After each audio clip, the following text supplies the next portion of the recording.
0 to 1 Notes on Startups or How to Build the Future, the international bestseller by Peter Thiel with Break Masters. 0 to 1 Every moment in business happens only once. The next Bill Gates will not build an operating system. The next Larry Page or Sergey Brin won't make a search engine.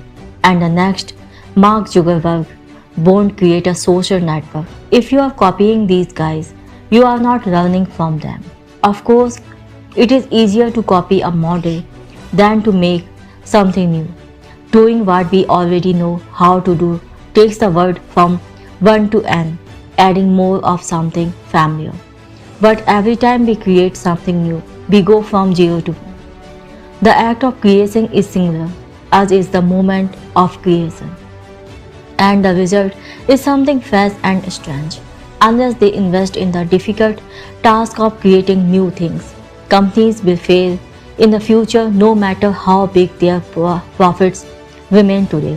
What happens when we have gained everything to be had from fine-tuning the old lines of business that we have inherited? Unlikely as it sounds, the answer threatens to be far worse than the crisis of 2008. Today's best practices lead to dead ends. The best paths are new and untried. In a world of gigantic administrative bureaucracies, both public and private, searching for a new path might seem like hoping for a miracle. Actually, if American business is going to succeed, we are going to need hundreds or even thousands of miracles. This would be depressing, but for one crucial fact, humans are distinguished from other species by our ability to work miracles. We call these miracles technology.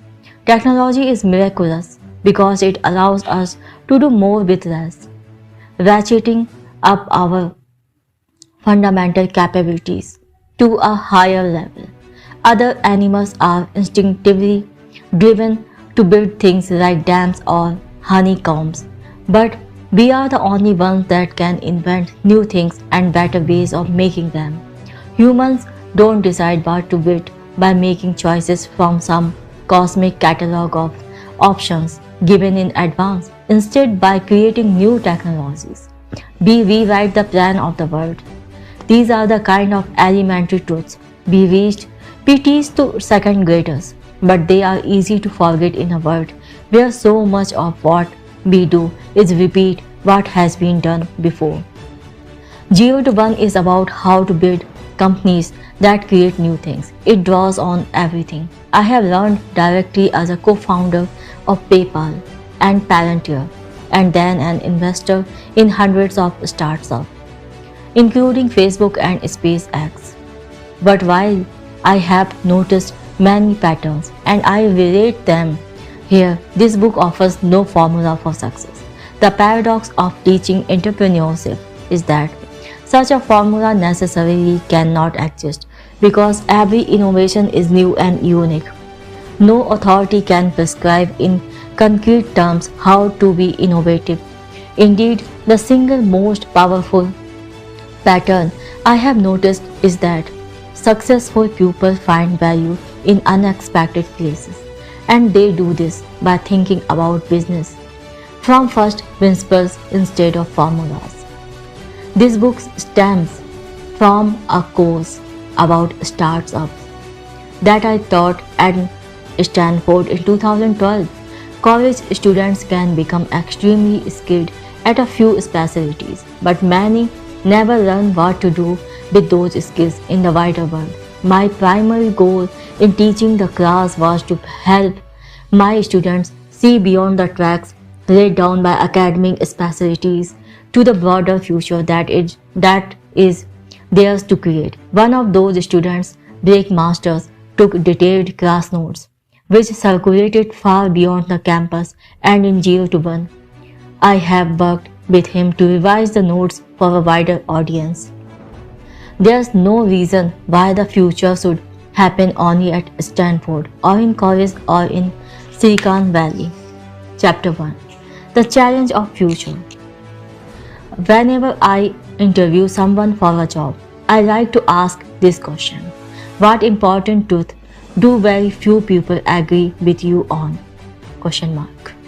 This question sounds easy because it's straightforward. Actually, it's very hard to answer. It's intellectually difficult because the knowledge that everyone is taught in school is by definition agreed upon, and it's psychologically difficult because anyone trying to answer must say something she knows to be unpopular. Brilliant thinking is rare, but courage is in even shorter supply than genius. Most commonly, I hear answers like the following. Our educational system is broken and urgently needs to be fixed. America is exceptional. There is no God. Those are bad answers. The first and the second statement might be true, but many people already agree with them. The third statement simply takes one side in a familiar debate. A good answer takes the following form. Most people believe in X, but the truth is the opposite of X. I will give my own answer later in this chapter. What does this contrarian question have to do with the future? In the most minimal sense, the future is simply the set of all moments yet to come. But what makes the future distinctive and important is not that it has not happened yet, but rather that it will be a time when the world looks different from today. In this sense, if nothing about our society changes for the next 100 years, then the future is over 100 years away. If things change radically in the next decade, then the future is nearly at hand. No one can predict the future exactly, but we know two things. It's going to be different and it must be rooted in today's world. Most answers to the contrarian question are different ways of seeing the present. Good answers are as close as we can come to looking into the future. 0 to 1. The future of progress. When we think about the future, we hope for a future of progress. That progress can take one or two forms. Horizontal or extensive progress means copying things that work, going from one to n. Horizontal progress is easy to imagine because we already know what it looks like.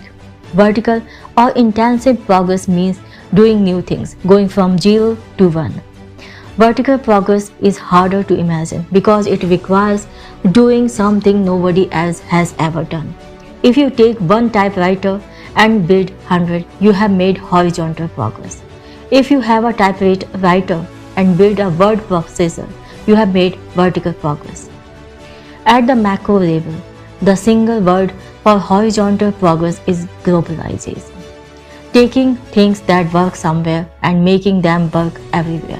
China is a paradigmatic example of globalization. Its 20-year plan is to become like the United States is today. The Chinese have been straightforwardly copying everything that had worked in the developed world. 19th century railroads, 20th century air conditioning, and even entire cities. They might skip a few steps along the way, going straight to wireless without installing landlines, for instance. But they are copying all the same. The single word for vertical 0 to 1 is technology. The rapid progress of information technology in recent decades has made Silicon Valley the capital of technology in general. But there is no reason why technology should be limited to computers. Properly understood, any new and better way of doing things is technology. Because globalization and technology are different modes of progress, it's possible to have both, either or neither at the same time. For example, 1815 to 1914 was a period of both rapid technological development and rapid globalization.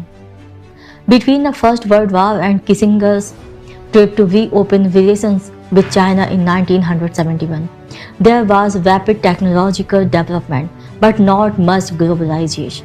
Since 1971, we have seen rapid globalization along with limited technological development, mostly confined to IT. This age of globalization has made it easy to imagine that the decades ahead will bring more convergence and more sameness. Even our everyday language suggests we believe in a kind of technological end of history. The division of the world into the so-called developed and developing nations implies that the developed world has already achieved the achievable and that poorer nations just need to catch up. But I don't think that's true. My own answer to contrarian question is that most people think the future of the world will be defined by globalization. But the truth is that technology matters more. Without technological change, if China doubles its energy production over the next 2 decades, it will also double its air pollution. If everyone of India's hundreds of millions of households were to live the way Americans already do, using only today's tool, the result would be environmentally catastrophic. Spreading old ways to create wealth around the world will result in devastation, not riches. In a world of scarce resources, globalization without new technology is unstable, unsustainable. New technology has never been an automatic feature of history. Our ancestors lived in static, zero-sum societies where success meant seizing things from others. They created new sources of wealth only rarely, and in the long run, they could never create enough to save the average person from an extremely hard life. Then, after 10,000 years of fitful advance from primitive agriculture to medieval windmills and 16th century astrolabes, the modern world suddenly experienced relentless technological progress from the advent of the steam engine in the 1760s all the way up to about 1970. As a result, we have inherited a richer society than any previous generation would have been able to imagine. Any generation excepting our parents and grandparents, that is, in the late 1960s, they expected this progress to continue. They looked forward to a 4-day work week, energy too cheap to meter, and vacation on the moon. But it did not happen. The smartphones that distract us from our surroundings also distract us from the fact that our surroundings are strangely old. Only computers and communications have improved dramatically since mid-century. That does not mean our parents were wrong to imagine a better future. They were only wrong to expect it as something automatic. Today, our challenge is to both imagine and create the new technologies that can make the 21st century more peaceful and prosperous than the 20th. Startup thinking. New technology tends to come from new ventures, startsup, from the founding fathers in politics to the Royal Society, in science to Fairchild, semiconductors, Traitorous, aid in business. Small groups of people bound together by a sense of mission have changed the world from the better. The easiest explanation for this is negative. It's hard to develop new things in big organizations, and it's even harder to do it by yourself. Bureaucratic hierarchies move slowly, and interest shy away from risk. In the most dysfunctional organizations, signaling that work is being done becomes a better strategy for career advancement than actually doing work. If this describes your company, you should quit now. At the other extreme, a lone genius might create a classic work of art or literature, but he could never create an entire industry. Startups operate on the principle that you need to work with other people to get stuff done, but you also need to stay small enough so that you actually can. Positively defined, a startup is the largest group of people you can convince of a plan to build a different future. A new company's most important strength is new thinking, even more important than nimbleness. Small size affords space to think. This book is about the question you might ask, and answer to succeed in the business of doing new things. What follows is not a manual or a record of knowledge, but an exercise in thinking, because that is what a startup has to do. Question received ideas and rethink business from scratch. Second chapter. Party like it's 1999. Our contrarian question, what important truth do very few people agree with you, is difficult to answer directly. It may be easier to start with a preliminary, what does everybody agree on? Madness is rare in individuals, but in groups, parties, nations, and ages, it is the rule. Nietzsche wrote before he went mad, if you can identify a delusion, popular belief, you can find what lies hidden behind it, the contrarian truth. Consider an elementary position. Companies exist to make money, not to lose it. This should be obvious to any thinking person. But it was not so obvious to many in the late 1990s, when no loss was too big to be described as an investment in an even bigger, brighter future. The conventional wisdom of the new economy accepted page views as a more authoritative, forward-looking financial metric than something as pedestrian as profit. Conventional beliefs only ever come to appear arbitrary and wrong in retrospect. Whenever one collapses, we call the old belief a bubble, but the distortions caused by bubbles don't disappear when they pop. The internet craze of the 90s was the biggest bubble since the crash of 1929, and the lessons learned afterward define and distort almost all thinking about technology today. The first step to thinking clearly is to question what we think we know about the past. A quick history of the 90s. The 1990s have a good image. We tend to remember them as a prosperous, optimistic decade that happened to end with the internet boom and bust. But many of those years were not as cheerful as our nostalgia holds. We have long since forgotten the global context for the 18 months of dot-com mania at decade's end. The 90s started with a burst of euphoria when the Berlin Wall came down in November 89. It was short-lived. By mid-1990s, the United States was in recession. Technically, the downturn ended in March 91, but recovery was slow and unemployment continued to rise until July 92. Manufacturing never fully rebounded. The shift to a service economy was protracted and painful. 1992 through the end of 1994 was a time of general malaise. Images of dead American soldiers in Mogadishu looped on cable news. Anxiety about globalization and US competitiveness intensified as jobs flowed to Mexico. This pessimistic undercurrent drove then President Bush 41 out of office, and Boone Ross paved nearly 20% of the popular vote in 92, the best showing for a third-party candidate since Theodore Roosevelt in 1912. And whatever the cultural fascination with Nirvana, grunge, and heroin reflected, it was not hope or confidence. Silicon Valley felt sluggish too. Japan seemed to be winning the semiconductor war. The internet had yet to take off, partly because its commercial use was restricted until late 1992, and partly due to the lack of user-friendly web browsers. It's telling that when I arrived at Stanford in 1985, economics, not computer science, was the most popular major to most people on campus. The tech sector seemed idiosyncratic or even provincial.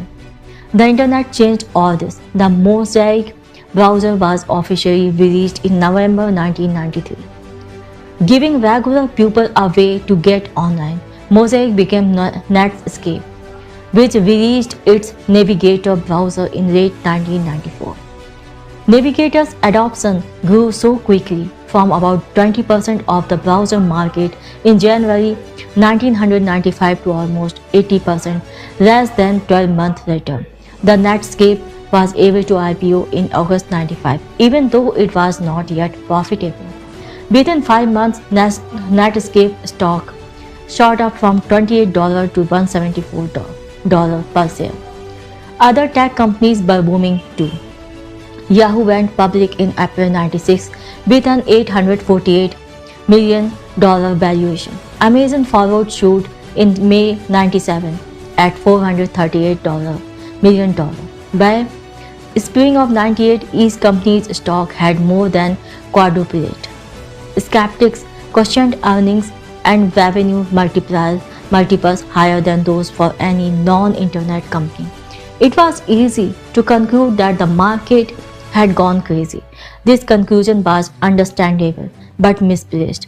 In December 96, more than 3 years before the bubble actually burst, Fed Chairman Alan Greenspan warned that irrational exuberance might have unduly escalated asset values. Tech investors were exuberant, but it's not clear that they were so irrational. It is too easy to forget that things were not going very well in the rest of the world at the time. The East Asian financial crisis hit in July 1997. Crony capitalism and massive foreign debt brought the Thai, Indonesia, and South Korean economies to their knees. The rubble crisis followed in August 98 when Russia, hamstrung by chronic fiscal deficits, devalued its currency and defaulted on its debt. American investors grew nervous about a nation with 10,000 nukes and no money. The Dow Jones Industrial Average plunged more than 10% in a matter of days. People were right to worry. The ruble crisis set off a chain reaction that brought down long-term capital management. A highly leveraged US hedge funds, LTCM, managed to lose $4.6 billion in the later half of 1998 and still had over $100 billion in liabilities when the Fed intervened with a massive bailout and slashed interest rates in order to prevent systematic disaster. Europe was not doing that much better. The euro launched in January 1992 to great skepticism and apathy. It rose to $1.19 on its first day of trading but sank to $0.83 within 2 years. In mid-2000, G7 central bankers had to prop it up with a multi-billion dollar intervention. So the backdrop for the short-lived dot-com mania that started in September 1998 was a world in which nothing else seemed to be working. The old economy could not handle the challenges of globalization. Something needed to work and work in a big way. If the future was going to be better at all, by indirect proof, the new economy of the internet was the only way forward. Mania, September 1998, March 2000. Dot-com mania was intense but short. 18 months of insanity from September 1998 to March 2000. It was a Silicon Valley gold rush. There was money everywhere and no shortage of exuberant, often sketchy people to chase it. Every week, dozens of new startups competed to throw the most lavish launch party. Landing parties were much more rare. Paper millionaires would rack up $1,000 dinner bills and try to pay with shares of their startup stock. Sometimes it even worked. Legions of people decamped from their well-paying jobs to found or join startups. One 40-something grade student that I knew were running 6 different companies in 1999. Usually it's considered weird to be a 40-year-old graduate student. Usually it's considered insane to start a half-dozen companies at once. But in the late 90s, people could believe that was a winning combination. Everybody should have known that the mania was unsustainable. The most successful companies seemed to invest a sort of anti-business model, where they lost money as they grew. But it's hard to blame people for dancing when the music was playing. Irrationality was rational, given that appending.com to your name could double your value overnight. PayPal mania.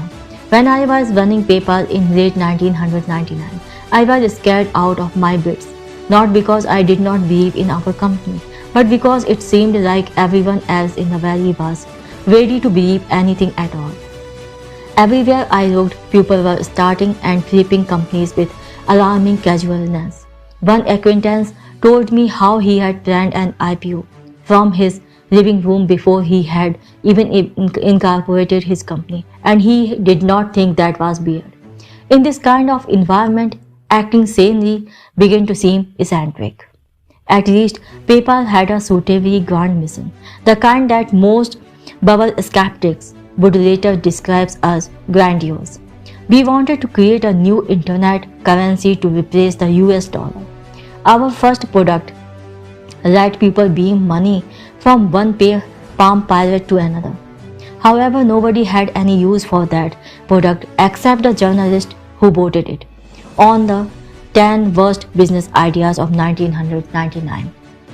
PayPal Palm Pilots were still too exotic then, but email was already commonplace. So we decided to create a way to send and receive payments over mails. By the fall of 1999, our email payment product worked well. Anyone could log into our website and easily transfer money, but we did not have enough customers. Growth was slow and expenses mounted. For PayPal to work, we needed to attract a critical mass of at least 1 million users. Advertising was too ineffective to justify the cost. Prospective deals with big banks kept falling through, so we decided to pay people to sign up.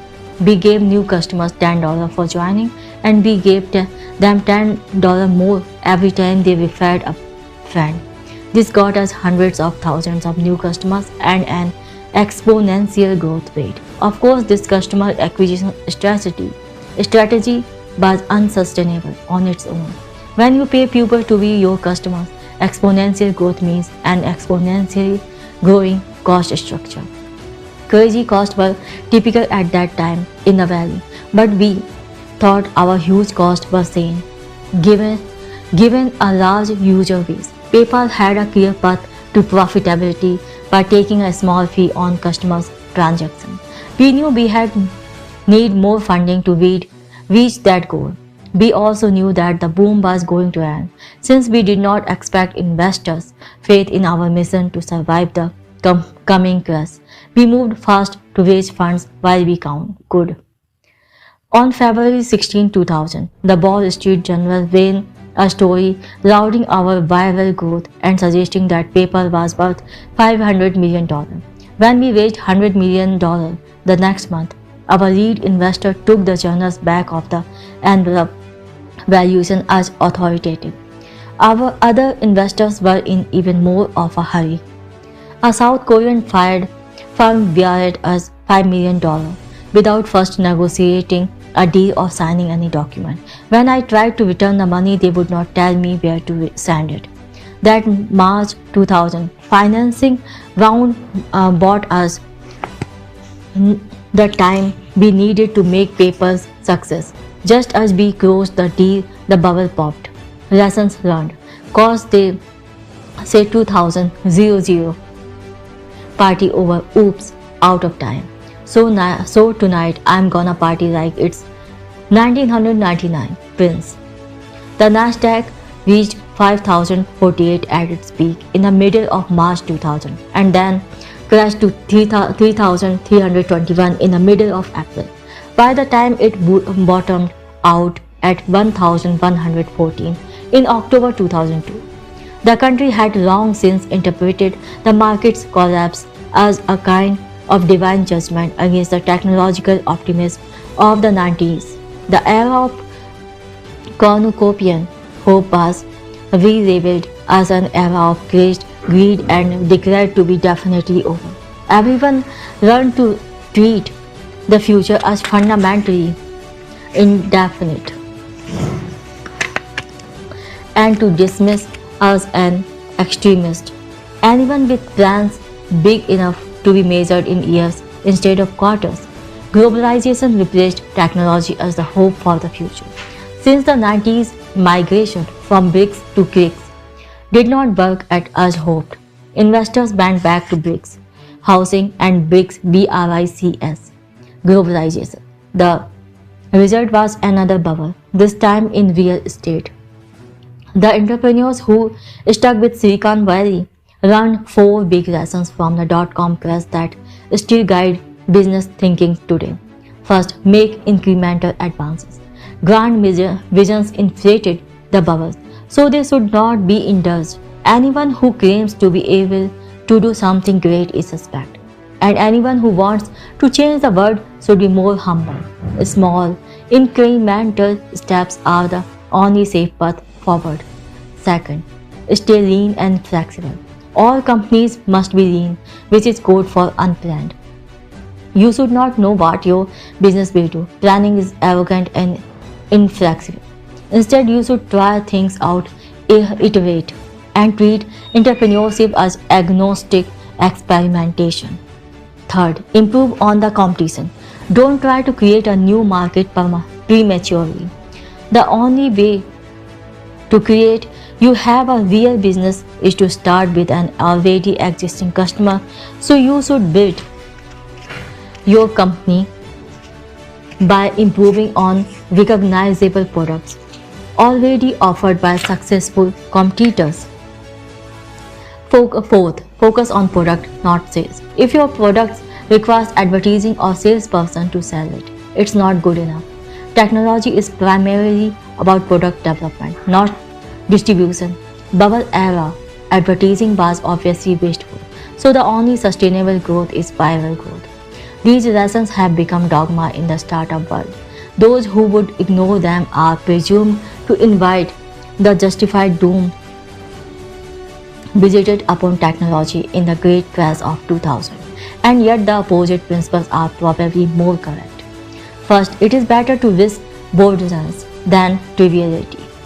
Second, a bad plan is better than no plan. Third, competitive markets destroy profits. Fourth, sales matters just as much as product. It's true that there was a bubble in technology. The late 90s was a time of hurries. People believed in going from 0 to 1. Too few startups were actually getting there, and many never went beyond talking about it. But people understood that we had no choice but to find ways to do more with less. The market high of March 2000 was obviously a peak of insanity, less obvious but more important. It was also a peak of clarity. People looked far into the future, saw how much valuable new technology we would need to get there safely, and judged themselves capable of creating it. We still need new technology, and we may even need some 1999 style hurries and exuberance to get it. To build the next generation of companies, we must abandon the dogmas created after the crash. That does not mean the opposite ideas are automatically true. You can't escape the madness of crowds by dogmatically rejecting them. Instead, ask yourself how much of what you know about business is shaped by mistaken reactions to past mistakes. The most contrarian thing of all is not to oppose the crowd, but to think for yourself. This is end of chapter 2, and now move to third chapter. Chapter 3, all happy companies are different. The business version of our contrarian question is, what valuable company is nobody building?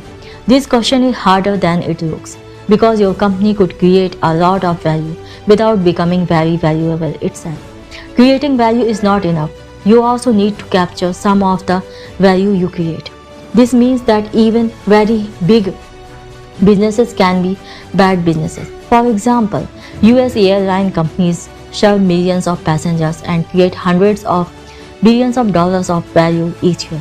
But in 2012, when the average airfare each way was $178. The airline made only 37 cents per passenger trip. Compare them to Google, which creates less value but captures far more.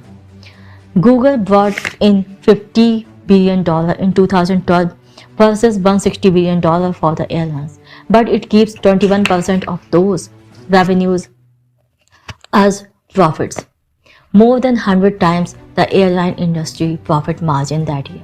Google makes so much money that it's now worth 3 times more than every US airline combined. The airlines compete with each other, but Google stands alone. Economists use two simplified models to explain the difference: perfect competition and monopoly. Perfect competition is considered both the ideal and the default state in economics. 101. So-called perfectly competitive markets achieve equilibrium when product supply meets consumer demand. Every firm in a competitive market is undifferentiated and sells the same homogeneous products. Since no firm has any market power, they must all sell at whatever price the market determines. If there is money to be made, new firms will enter the market. Increased supply drives price down and thereby eliminate the profits that attracted them in the first place. If too many firms enter the market, they will suffer loss. Some will fold and prices will rise back to sustainable level. Under perfect competition, in the long run, no company makes an economic profit. The opposite of perfect competition is monopoly. Whereas a competitive firm must sell at the market price, a monopoly owns its market, so it can set its own price. Since it has no competition, it produces at the quantity and price combination that maximizes its profit. To an economist, every monopoly looks the same. Whether it deviously eliminates rivals, secures a license from the state, or innovates its way to the top. In this book, we are not interested in illegal bullies or government favorites. By monopoly, we mean the kind of company that's so good at what it does that no other firm can offer a close substitute. Google is a good example of a company that went from 0 to 1. It has not competed in search since the early 2000s, when it definitely distanced itself from Microsoft and Yahoo. Americans mythologize competition and credit it with saving us from socialist breadlines. Actually, capitalism and competition are opposites. Capitalism is premised on the accumulation of capital, but under perfect competition, all profits get competed away. The lesson for entrepreneurs is clear. If you want to create and capture lasting value, don't build on undifferentiated commodity business. Rise puper tail. How much of the world is actually monopolistic? How much is truly competitive? It's hard to say, because our common conversation about these matters is so confused. To the outside observer, all businesses can seem reasonably alike, so it's easy to perceive only small differences between them. Perfect competition on one side and monopoly on the other side. In between of them, there is firm A and firm B. Perception firms are similar, but the reality is much more binary than that. That's an enormous difference between perfect competition and monopoly, and most businesses are much closer to one extreme than we commonly realize. The conclusion comes from a universal bias for describing market conditions in self-serving ways. Both monopolists and competitors are insensitivized to bend the truth. Monopoly lies.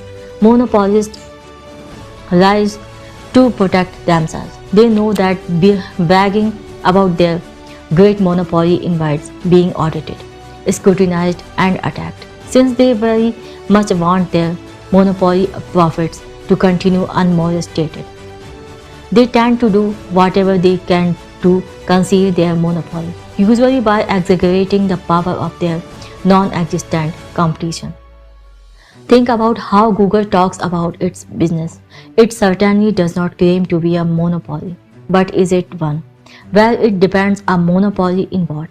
Let's say that Google is primarily a search engine. As of May 2014, it owns about 68% of the search market. Its closest competitors, Microsoft and Yahoo, have about 19% and 10% respectively. If that does not seem dominant enough, consider the fact that the word Google is now an official entry in the Oxford English Dictionary as a verb. Don't hold your breath waiting for that to happen to Bing. But suppose we say that Google is primarily an advertising company.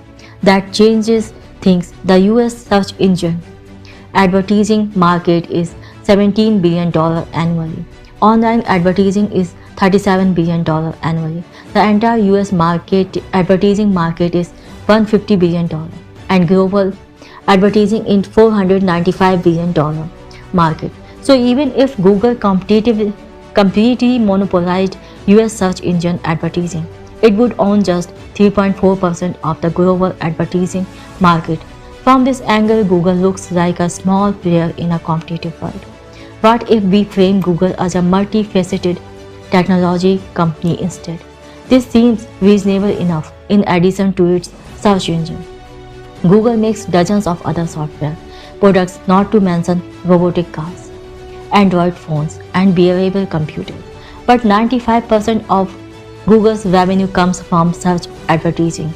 Its other products generated just $2.35 billion in 2012, and its consumer tech products a mere fraction of that. Since consumer tech is $964 billion market globally, Google owns less than 0.24% of it, a far cry from relevance, let alone monopoly.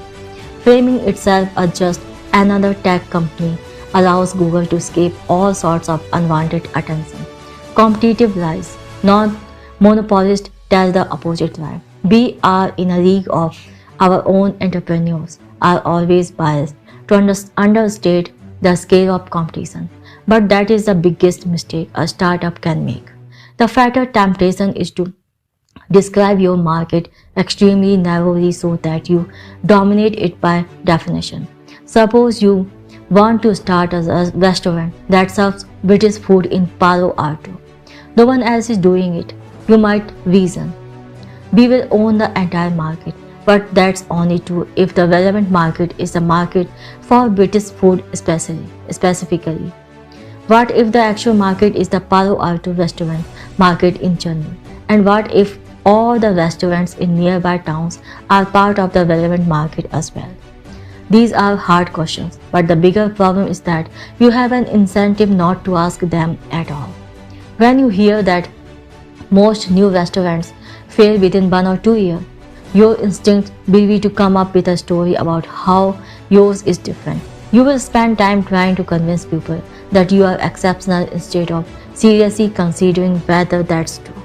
It would be better to pause and consider whether there are people in Palo Alto who would rather eat British food above all else. It's very possible they don't exist. In 2001, my co-workers at PayPal and I would often get lunch on Castro Street and Mountain View. We had our pick of restaurants, starting with obvious categories like Indian, sushi, and burgers. There were more options once we settled on a type, North Indian or South Indian, cheaper or fancier, and so on. In contrast to the competitive local restaurant market, PayPal was at that time the only email-based payments company in the world. We employed fewer people than the restaurant on Castro Street did, but our business was much more valuable than all of those restaurants combined. Starting a new South Indian restaurant is a really hard way to make money if you lost sight of competitive reality and focus on trivial differentiating factors. Maybe you think your naan is superior because of your great-grandmother's recipe. Your business is unlikely to survive. Creative industries work this way too. No screenwriter wants to admit that her new movie script simply rehashes what has already been done before. Rather the pitch is this film will combine various exciting elements in entirely new ways. It could even be true. Suppose her idea is to have JZ star in a cross between hackers and Jaws. Rap star joins allied group of hackers to catch the shark that killed his friend. That has definitely never been done before. But like the lack of British restaurant in Palo Alto, maybe that's good thing. Non-monopolists exaggerate their distinction by defining their market as the intersection of various smaller markets. British food restaurant Palo Alto, rap star hacker South. Monopolists, by contrast, disguise their monopoly by framing their market as the union of several large markets. Search engine, mobile phone, bearable, computers, self-driving cars. What does a monopolist union story look like in practice? Consider a statement from Google chairman Eric Schmidt's testimony at a 2011 congressional hearing. We face an extremely competitive landscape in which consumers have a multitude of options to access information. Or translated from PR speak to plain English, Google is a small fish in a big pond. We could be swallowed whole at any time. We are not the monopoly that the government is looking for. Ruthless pupil. The problem with a business goes beyond lack of profits. Imagine you are running one of those restaurants in Mountain View. You are not that different from dozens of your competitors, so you have got to fight hard to survive. If you offer affordable food with low margins, you can probably pay employees only minimum wage, and you will need to squeeze out barely every efficiency. That's why small restaurants put grandma to work at the register and make the kids wash dishes in the back. Restaurants are not much better even at the very highest rungs, where reviews and rating like Michelin's star system impose a culture of intense competition that can drive chefs crazy. French chef and winner of 3 Michelin stars Bernard Roichou was quoted as saying, "If I lost a star, I will commit suicide." Michelin maintained his rating, but Roichou killed himself anyway in 2003 when a competing French dining guide downgraded his restaurant. The competitive ecosystem pushes people toward ruthlessness or death. A monopoly like Google is different since it does not have to worry about competing with anyone. It has wider latitude to care about its workers, its products, and its impact on the wider world. Google's motto, "Don't be evil," is in part a branding ploy, but it's also characteristic of a kind of business that's successful enough to take ethics seriously without jeopardizing its own existence. In business, money is either an important thing or it is everything. Monopolists can afford to think about things other than making money. Non-monopolists can't. In perfect competition, a business is so focused on today's margin that it can't possibly plan for a long-term future. Only one thing can allow a business to transcend the daily brute struggle for survival: monopoly profits. Monopoly capitalism. So a monopoly is good for everyone on the inside. But what about everyone on the outside? Do outsized profits come at the expense of the rest of society? Actually, yes. Profits come out of customers' wallet, and monopolies deserve their bad reputation, but only in world where nothing changes. In a static world, a monopolist is just a rent collector. If you corner the market for something, you can jack up the price. Others will have no choice but to buy from you. Think of the famous board game. Deeds are suffered around from players to player, but the board never changes. There is no way to win by inventing a better kind of real estate development.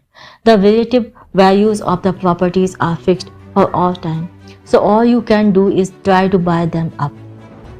But the world we live in is dynamic. It's possible to invent new and better things. Creative monopolists give customers more choices by adding entirely new categories of abundance to the world. Creative monopolies are not just good for the rest of society, they are powerful engines for making it better. Even the government knows this. That's why one of its departments works hard to create monopolies by granting patents to new inventions, even though another part hunts them down by prosecuting antitrust cases. It's possible to question whether anyone should really be awarded a legally enforceable monopoly simply by having been the first to think of something like a mobile software design. But it's clear that something like Apple's monopoly profit from designing, producing, and marketing the iPhone were the reward for creating greater abundance, not artificial scarcity.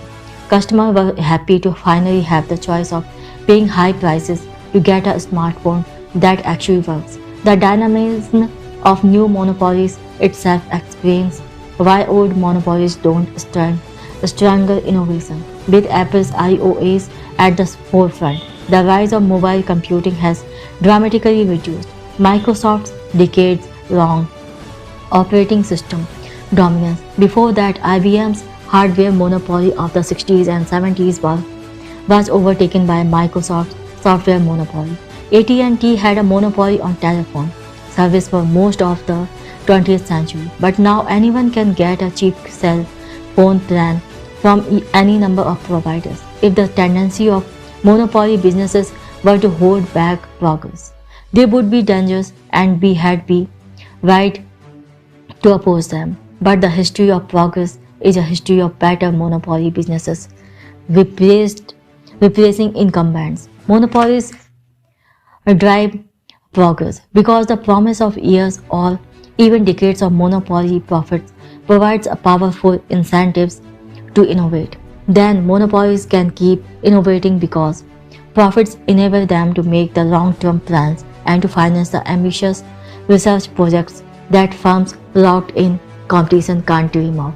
So why are economists obsessed with competition as an ideal state? It's a relic of history. Economists copied their mathematics from the work of 19th century physicists. They see individuals and businesses as interchangeable atoms, not as unique creators. Their theories describe an equilibrium, a state of perfect competition, because that's what's easy to model, not because it represents the best of business, but it's worth recalling that the long-run equilibrium predicted by 19th century physics was a state in which all energy is evenly distributed and everything comes to rest, also known as the heat death of the universe. Whatever your views on the thermodynamic, it's a powerful metaphor in business. Equilibrium means and equilibrium means status, and status means death. If your industry is in a competitive equilibrium, the death of your business won't matter to the world. Some other undifferentiated competitor will always be ready to take your place. Perfect equilibrium may describe the void that is most of the universe. It may even characterize many businesses. But every new creation takes place far from equilibrium. In the real world, outside economic theory, every business is successful exactly to the extent that it does something others cannot. Monopoly is therefore not a pathology or an exception. Monopoly is the condition of every successful business. Tolstoy opens Anna Karenina by observing, all happy families are alike. Each unhappy family is unhappy in its own way. Business is the opposite. All happy companies are different. Each one earns a monopoly by solving a unique problem. All failed companies are the same. They failed to escape competition. Chapter 4. The ideology of competition. Creative monopoly means new products that benefit everybody and sustainable profits for the creator. Competition means no profits for anybody, no meaningful differentiation, and a struggle for survival. So, why do people believe that competition is healthy? The answer is that competition is not just an economic concept or a simple inconvenience that individuals and companies must deal with in the marketplace. More than anything else, competition is an ideology. The ideology that pervades our society and distorts our thinking. We preach competition, internalize its necessity, and enact its commandments, and as a result, we trap ourselves within it. Even though the more we compete, the less we gain. This is simple truth, but we have all been trained to ignore it. Our educational system both drives and reflects our obsession with competition. Grades themselves allow precise measurement of each student's competitiveness. Pupils with the highest marks receive status and credentials. We teach every young person the same subjects in mostly the same way, irrespective of individual talents and preferences. Students who don't learn best by sitting still at a desk are made to feel somehow inferior, while children who excel on conventional measures like tests and assignments end up defining their identities in terms of this weirdly conceived academic parallel reality. And it gets worse as students ascend to higher levels of the tournament. Elite students climb confidently until they reach a level of competition sufficiently intense to beat their dreams out of them. Higher education is the place where people who had big plans in high school get stuck in fierce rivalries with equally smart peers over conventional careers like management consulting and investment banking. For the privilege of being turned into conformist, students or their families pay hundreds of thousands of dollars in skyrocketing tuition that continues to outpace inflation. Why are we doing this to ourselves? I wish I had asked myself when I was younger. My path was so tracked that in my 8th grade yearbook, one of my friends predicted accurately that 4 years later I would enter Stanford as a sophomore. And after a conventionally successful undergraduate career, I enrolled at Stanford Law School, where I competed even harder for the Stanford badges of success. The highest prize in a law student's world is unambiguous. Out of 10 of thousands of graduates each year, only a few dozen get a Supreme Court clerkship. After clerking on a federal appeals court for a year, I was invited to interview for clerkship with Justice Kennedy and Scalia. My meetings with the justice went well. I was so close to winning this last competition. If only I got the clerkship, I thought I would be set for life, but I did not.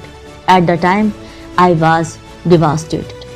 In 2004, after I had built and sold PayPal, I ran into an old friend from law school who had helped me prepare my failed clerkship applications. We had not spoken in nearly a decade. His first question was not, "How are you doing?"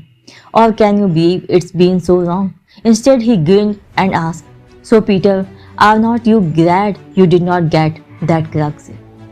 With the benefit of hindsight, we both knew that winning that ultimate competition would have changed my life for the worse.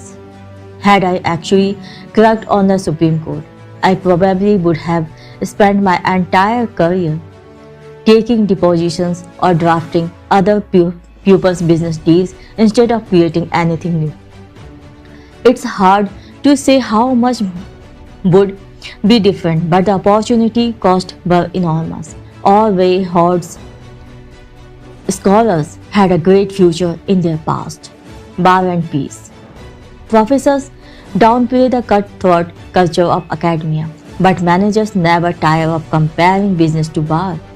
MBA students carry around copies of crossbids and Sun Tzu. Bar metaphors invade our everyday business language. We use headhunters to build up a sales force that will enable us to take a captive market and make a killing. But really, it's competition, not business, that is like bar. Allegedly necessary, supposedly valiant, but ultimately destructive. Why do people compete with each other? Marx and Shakespeare provide two models for understanding almost every kind of conflict. According to Marx, people fight because they are different. The proletariat fights the bourgeois because they have completely different ideas and goals, generated for Marx by their very different material circumstances. The greater the differences, the greater the conflict. To Shakespeare, by contrast, all combatants look more or less alike. It's not at all clear why they should be fighting, since they have nothing to fight about. Consider the opening line from Romeo and Juliet. Two households, both alike in dignity. The two houses are alike, yet they hate each other. They grow even more similar as the feud escalates. Eventually, they lost sight of why they started fighting in the first place. In the world of business, at least, Shakespeare proves the superior guide. Inside a firm, people become obsessed with their competitors for career advancement. Then the firms themselves become obsessed with their competitors in the marketplace.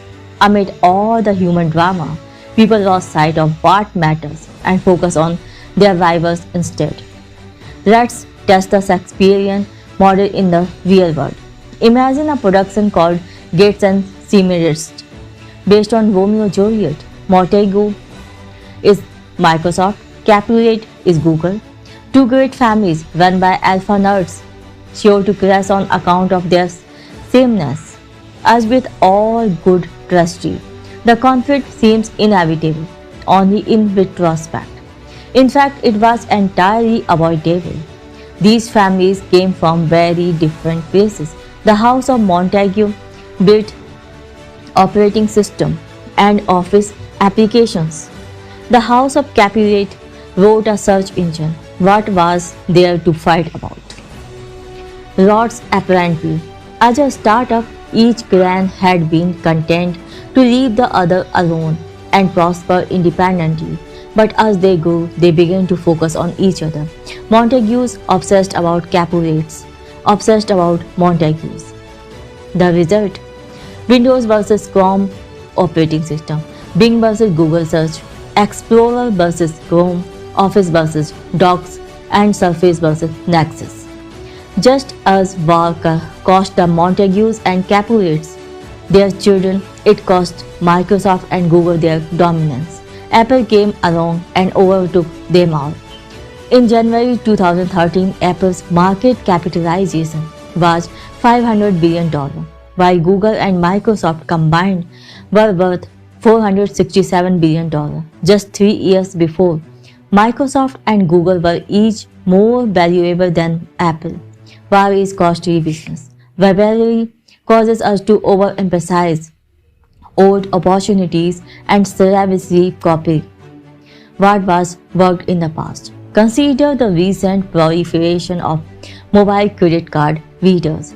In October 2010, a startup called Square released a small white square-shaped product that let anyone with an iPhone swipe and accept credit cards. It was the first good payment processing solution for mobile handsets. Imitators promptly sprang into action. A Canadian company called NetSecure launched its own card reader in a half-moon shape. Intuit brought a cylindrical reader to the geometric battle. In March 2012, eBay's PayPal unit launched its own copycat card reader. It was shaped like a triangle, a clear jab at Square. Us three-siders are simpler than four. One gets the sense that this experience saga won't end until the apps run out of the sale. The hazards of imitative competition may partially explain why individuals with an asperger's like social inaptitude seem to be at an advantage in Silicon Valley today.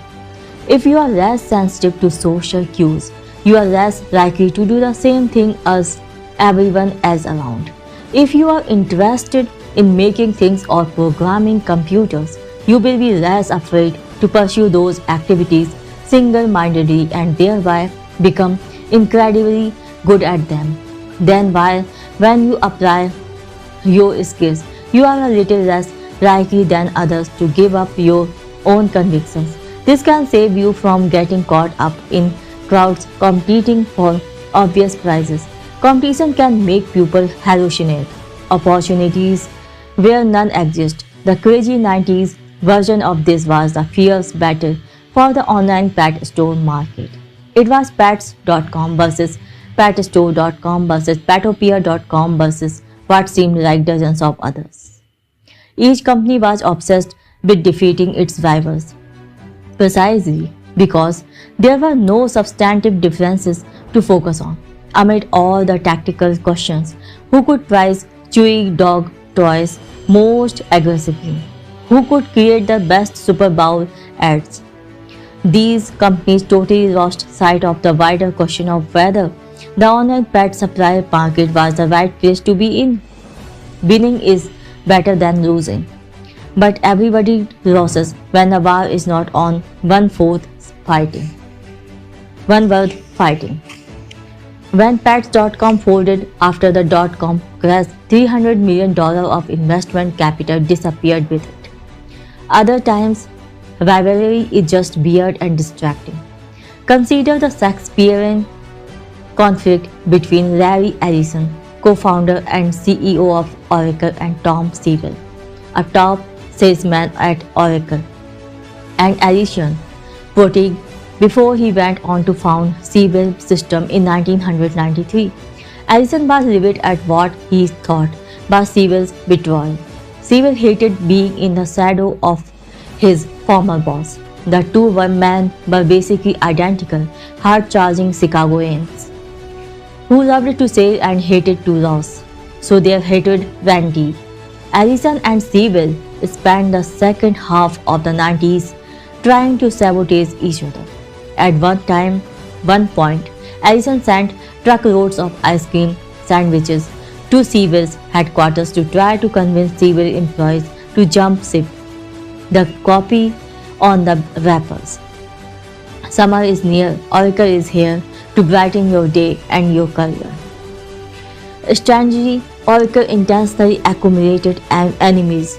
Ellison's theory was that it's always good to have an enemy, so long as it was large enough to appear threatening, and thus motivational to employees, but not so large as to actually threaten the company. So Ellison was probably thrilled when in 1996, a small database company called Informix put up a billboard near Oracle's Redwood Shores headquarters that read "Caution, Dinosaur Crossing." Another Informix billboard on northbound Highway 101 read, "You have just passed Redwood Shores, so did we." Oracle shot back with a billboard that implied that Informix software was slower than snails. Then Informix CEO Phil White decided to make things personal. When White learned that Larry Ellison enjoyed Japanese samurai culture, he commissioned a new billboard depicting the Oracle logo along with a broken samurai sword. The ad was not even really aimed at Oracle as an entity, let alone the consuming public. It was a personal attack on Ellison, but perhaps White spent a little too much time worrying about the competition while he was busy creating billboards. Informix imploded in a massive accounting scandal, and White soon found himself in federal prison for securities fraud. If you can't beat a rival, it may be better to merge. I started Confinity with my co-founder Max Repgen in 1998. When we released the PayPal product in late 1999, Elon Musk X.com was right on our heels. Our company's offices were 4 blocks apart on University Avenue in Palo Alto, and X product mirrored ours feature for feature. By late 1999, we were all out of bar. Many of us at PayPal logged 100-hour work weeks. No doubt that was counterproductive, but the focus was not an objective productivity. The focus was defeating X.com. One of our engineers actually designed a bomb for this purpose. When he presented the schematic at a team meeting, calmer heads prevailed and the proposal was attributed to extreme sleep deprivation. But in February 2000, Alan and I were more scared about the rapidly inflating tech bubble than we were about each other. A financial crash would ruin us both before we could finish our fight. So in early March, we met on neutral grounds, a cafe almost exactly equidistant to our offices, and negotiated a 50-50 merger. De-escalating the rivalry post-merger was not easy, but as far as problems go, it was a good one to have. As a unified team, we were able to ride out the dot-com crash and then build a successful business. Sometimes you do have to fight. Where that's true, you should fight and win. There is no middle ground. Either don't throw any punches or strike hard and end it quickly. This advice can be hard to follow because pride and honor can get in the way, hence Hamlet, exposing what is mortal and unsure. To all that fortune, death and danger there, even for an excel, rightly to be great, is not to style without great argument, but greatly to find quarrel in a straw when honor's at the stake. For Hamlet, greatness means willingness to fight for reasons as thin as an axle. Anyone would fight for things that matter. Two heroes take their personal honor so seriously, they will fight for things that don't matter. This twisted logic is part of human nature, but it's disastrous in business. If you can imagine, recognize competition as a destructive force instead of a sign of value, you are already more sane than most. The next chapter is about how to use a clear head to build a monopoly business. Chapter 5, Last Mover Advantage. Escaping competition will give you a monopoly, but even a monopoly is only a great business if it can endure in the future. Compare the value of the New York Times company with Twitter. Each employs a few thousand people and each gives millions of people a way to get news. But when Twitter went public in 2013, it was valued at $24 billion, more than 12 times the Times market capitalization. Even though the Times earned $133 million in 2012, while Twitter lost money. What explains the huge premium for Twitter? The answer is cash flow. This sounds bizarre at first, since the Times was profitable while Twitter's was not. But a great business is defined by its ability to generate cash flows in the future.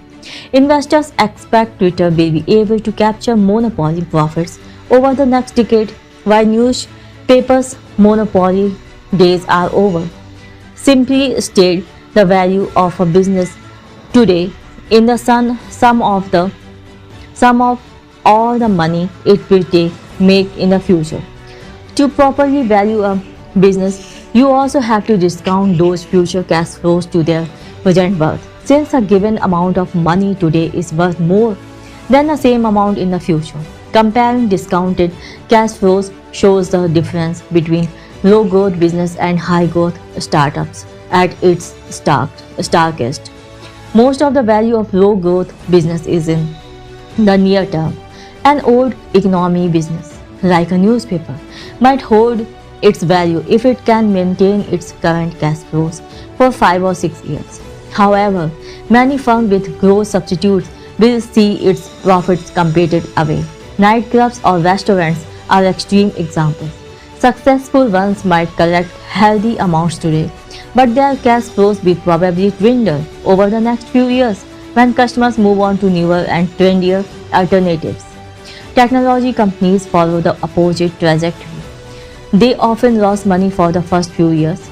It takes time to build valuable things, and that means delayed revenue. Most of a tech company's value will come at least 10 to 15 years in the future. In March 2001, PayPal had yet to make a profit, but our revenues were growing 100% year over year. What I projected our future cash flows. I found that 75% of companies' present value would come from profits generated in 2011 and beyond. Hard to believe for a company that had been in business for only 27 months, but even that turned out to be an underestimation. Today, PayPal's continue to grow at about 15% annually, and the discount rate is lower than a decade ago. It now appears that most of the company's value will come from 2020 and beyond. LinkedIn is another good example of a company whose value exists in the far future. As of early 2014, its market capitalization was $24.5 billion, very high for a company with less than $1 billion in revenue and only $21.6 million in net income for 2012. You might look at these numbers and conclude that investors have gone insane, but this valuation makes sense when you consider LinkedIn's projected future cash flows. The overwhelming importance of future profits is counterintuitive, even in Silicon Valley. For a company to be valuable, it must grow and endure. But many entrepreneurs focus only on short-term growth. They have an excuse: growth is easy to measure, but durability is not.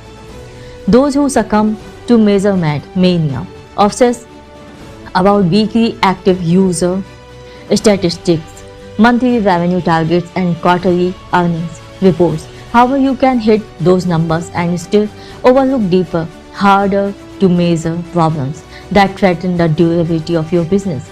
For example, rapid short-term growth at both Zynga and Groupon distracted managers and investors from long-term challenges. Zynga scored early wins with games like Farmville and claimed to have a psychometric engine to vigorously gauge the appeal of new releases. But they ended up with the same problem as every Hollywood studio. How can you reliably produce a constant stream of popular entertainment for a fickle audience? Nobody knows. Groupon posted fast growth as hundreds of thousands of our local businesses tried their projects, but persuading those businesses to become repeat customers was harder than they thought. If you focus on near-term growth above all else, you miss the most important question you should be asking. Will this business be around a decade from now? Numbers alone won't tell you the answer. Instead, you must think critically about the qualitative characteristics of your business. Characteristics of monopoly. What does a company with large cash flows far into the future look like? Every monopoly is unique, but they usually share some combination of the following characteristics: proprietary technology, network effects, economies of scale, and branding. This is not a list of boxes to check as you build your business. There is no shortcut to monopoly. However, analyzing your businesses according to these characteristics can help you think about how to make it durable. First, proprietary technology. Proprietary technology is the most substantive advantage a company can have because it makes your product difficult or impossible to replicate. Google search algorithms, for example, return results better than anyone else. Proprietary technologies for extremely short page load time and highly accurate query auto-completion add to the core search product's robustness and defensibility. It would be very hard for anyone to do to Google what Google did to all the other search engine companies in the early 2000s. As a good rule of thumb, proprietary technology must be at least 10 times better than its closest substitute in some important dimension to lead to a real monopolistic advantage. Anything less than an order of magnitude better will probably be perceived as a marginal improvement and will be hard to sell, especially in an already crowded market. The clearest way to make a 10-time improvement is to invent something completely new. If you build something valuable where was nothing before, the increase in values is theoretically infinite. A drug to safely eliminate the need for sleep or a cure for baldness, for example, would certainly support a monopoly business. Or you can radically improve an existing solution once you are 10 times better.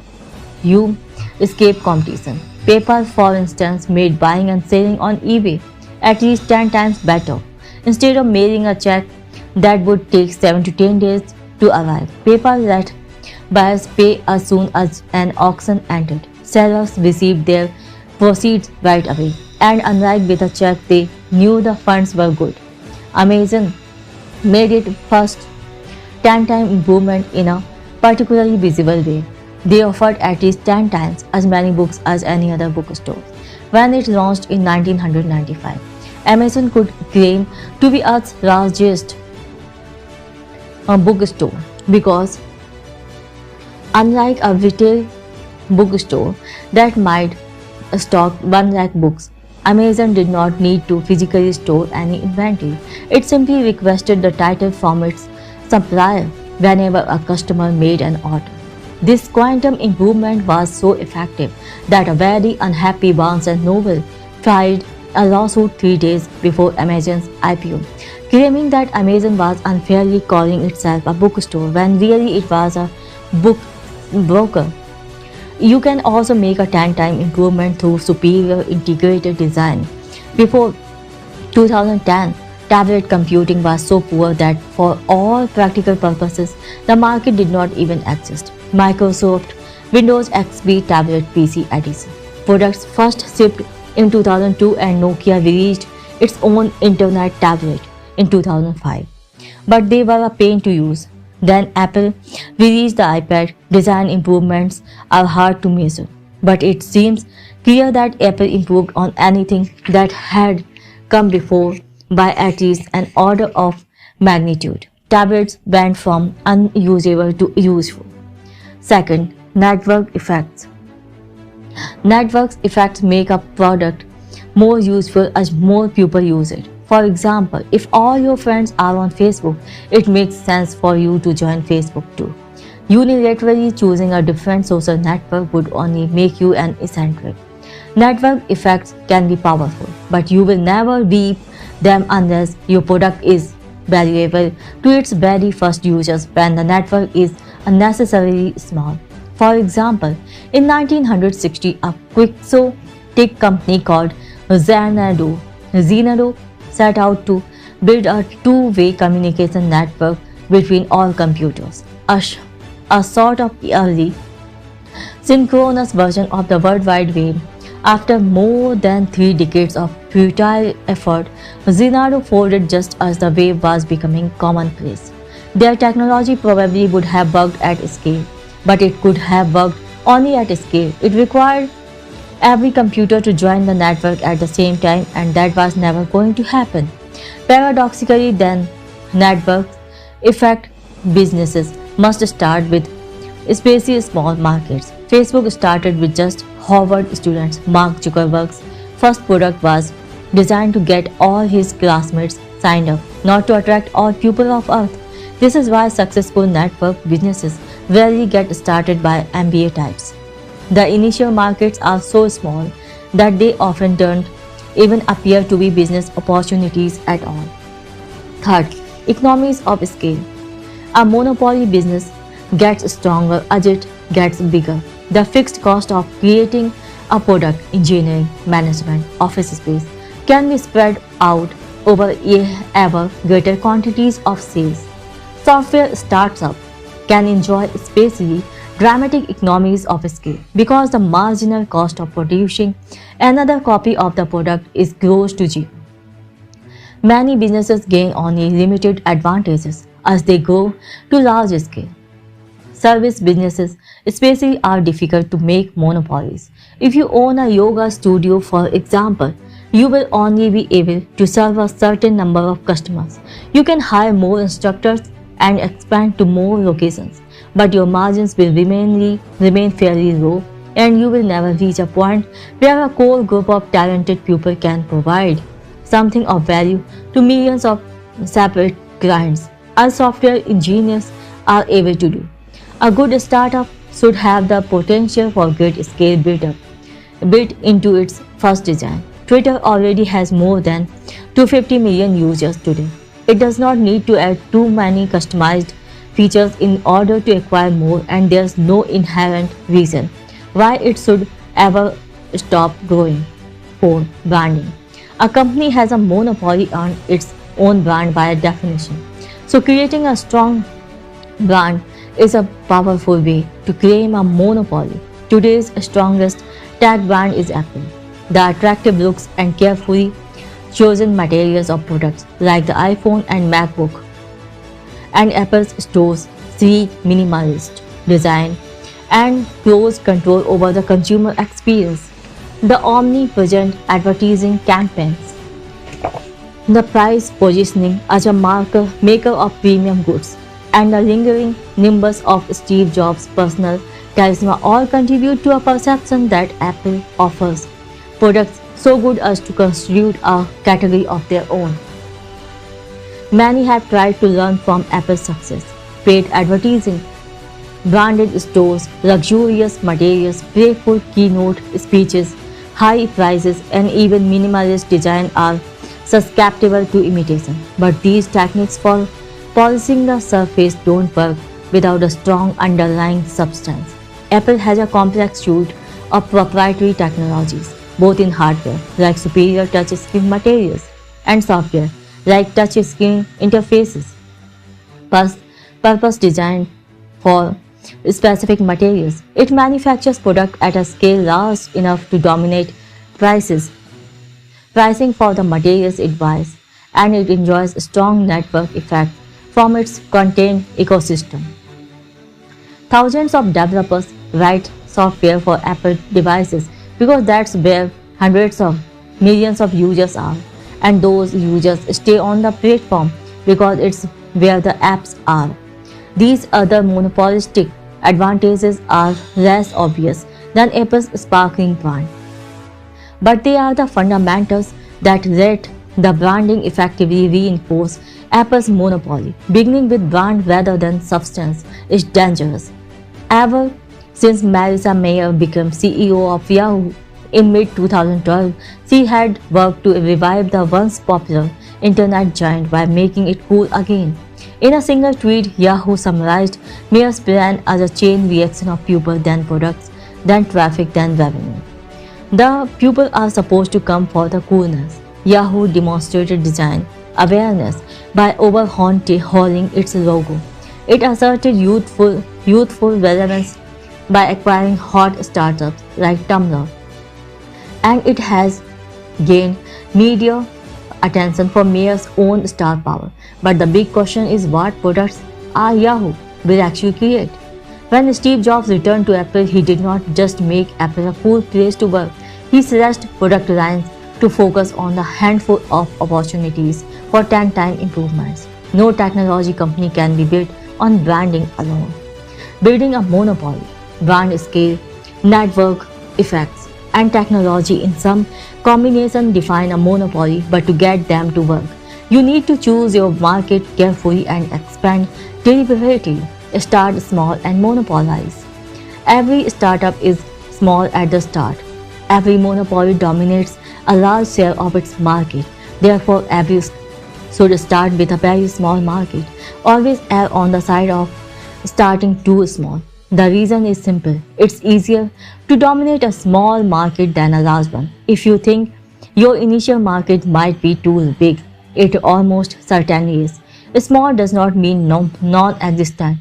We made this mistake early on at PayPal. Our first product let people beam money to each other by Palm Pilots. It was interesting technology and no one else was doing it. However, the world's millions of Palm Pilots users were not concentrated in a particular place. They had little in common and they used their devices only episodically. Nobody needed our products, so we had no customers. With that lesson learned, we set our sights on eBay auctions, where we found our first success. In late 1999, eBay had a few thousand high-volume power sales, and after only 3 months of dedicated efforts, we were serving 25% of them.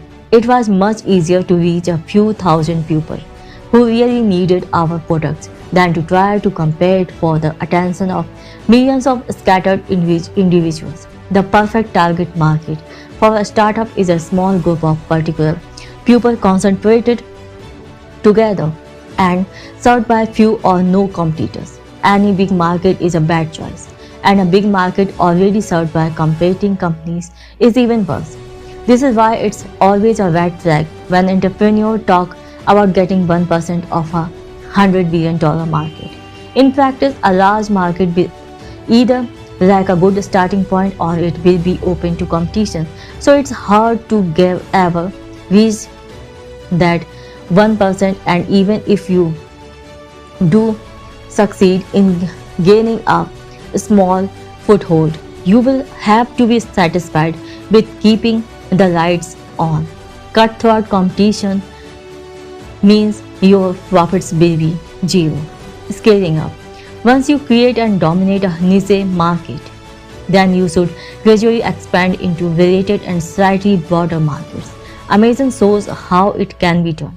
Jeff Bezos' founding vision was to dominate all of online retail, but he very deliberately started with books. There were millions of books to catalog, but they all had roughly the same shape. They were easy to ship, and some of the most rarely sold books, those least profitable for any retail store to keep in stock, also drew the most enthusiastic customers. Amazon became the dominant solution for anyone located far from a bookstore or seeking something unusual. Amazon then had two options: expand the number of people who read books or expand to adjacent market. They chose the latter, starting with the most similar markets: CDs, DVDs, and softwares. Amazon continued to add categories gradually until it had become the world's general store. The name itself brilliantly encapsulated the company's scaling strategy. The biodiversity of the Amazon rainforest reflected Amazon's first goal of cataloging every look in the world, and now it stands for every kind of thing in the world, period. eBay also started by dominating small niche market. When it launched its auction marketplace in 1995, it did not need the whole world to adopt it at once. The product worked well for intense interest groups like Beanie Baby obsessive.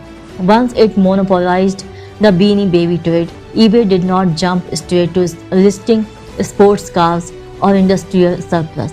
It continued to cater to small-time hobbyists until it became the most reliable marketplace for people trading with online, no matter what the item.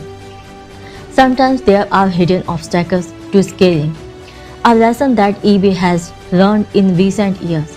Like all marketplaces, the auction marketplace lent itself to natural monopoly because buyers go where the sellers are and vice versa. But eBay found that the auction model works best for individually distinctive products like coins and stamps. It works less well for commodity products. People don't want to bid on pencils or Linux, so it's more convenient just to buy them from Amazon. eBay is still a valuable monopoly. It's just smaller than people in 2004 expected it to be. Sequencing markets correctly is underrated. and it takes discipline to expand gradually. The most successful companies makes the goal progression to first dominate a specific niche and then scale to adjacent markets. A part of their founding narrative. Don't disrupt. Silicon Valley has become obsessed with disruption. Originally, disruption was a term of art to describe how a firm can use new technology to introduce a low-end product at low prices, improve the product over time, and eventually overtake even the premium products offered by incumbent companies using older technologies. This is roughly what happened when the advent of PCs disrupted the market for mainframe computers. At first, PCs seemed irrelevant, then they became dominant. Today, mobile devices may be doing the same thing to PCs.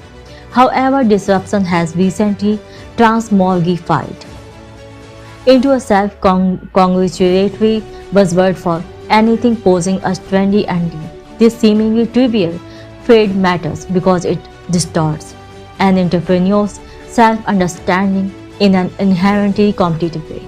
The concept was coined to describe threats to incumbent companies, so startsup obsession with disruption means they see themselves through older firms' eyes. If you think of yourself as an insurgent battling dark forces, it's easy to become unduly fixated on the obstacles in your path.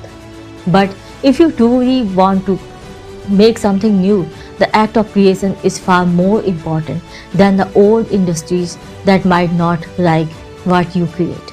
Indeed, if your company can be summed up by its opposition to already existing firms, it can't be completely new, and it's probably not going to become a monopoly. Disruption also attracts attention. Disruptors are pupils who look for trouble and find it.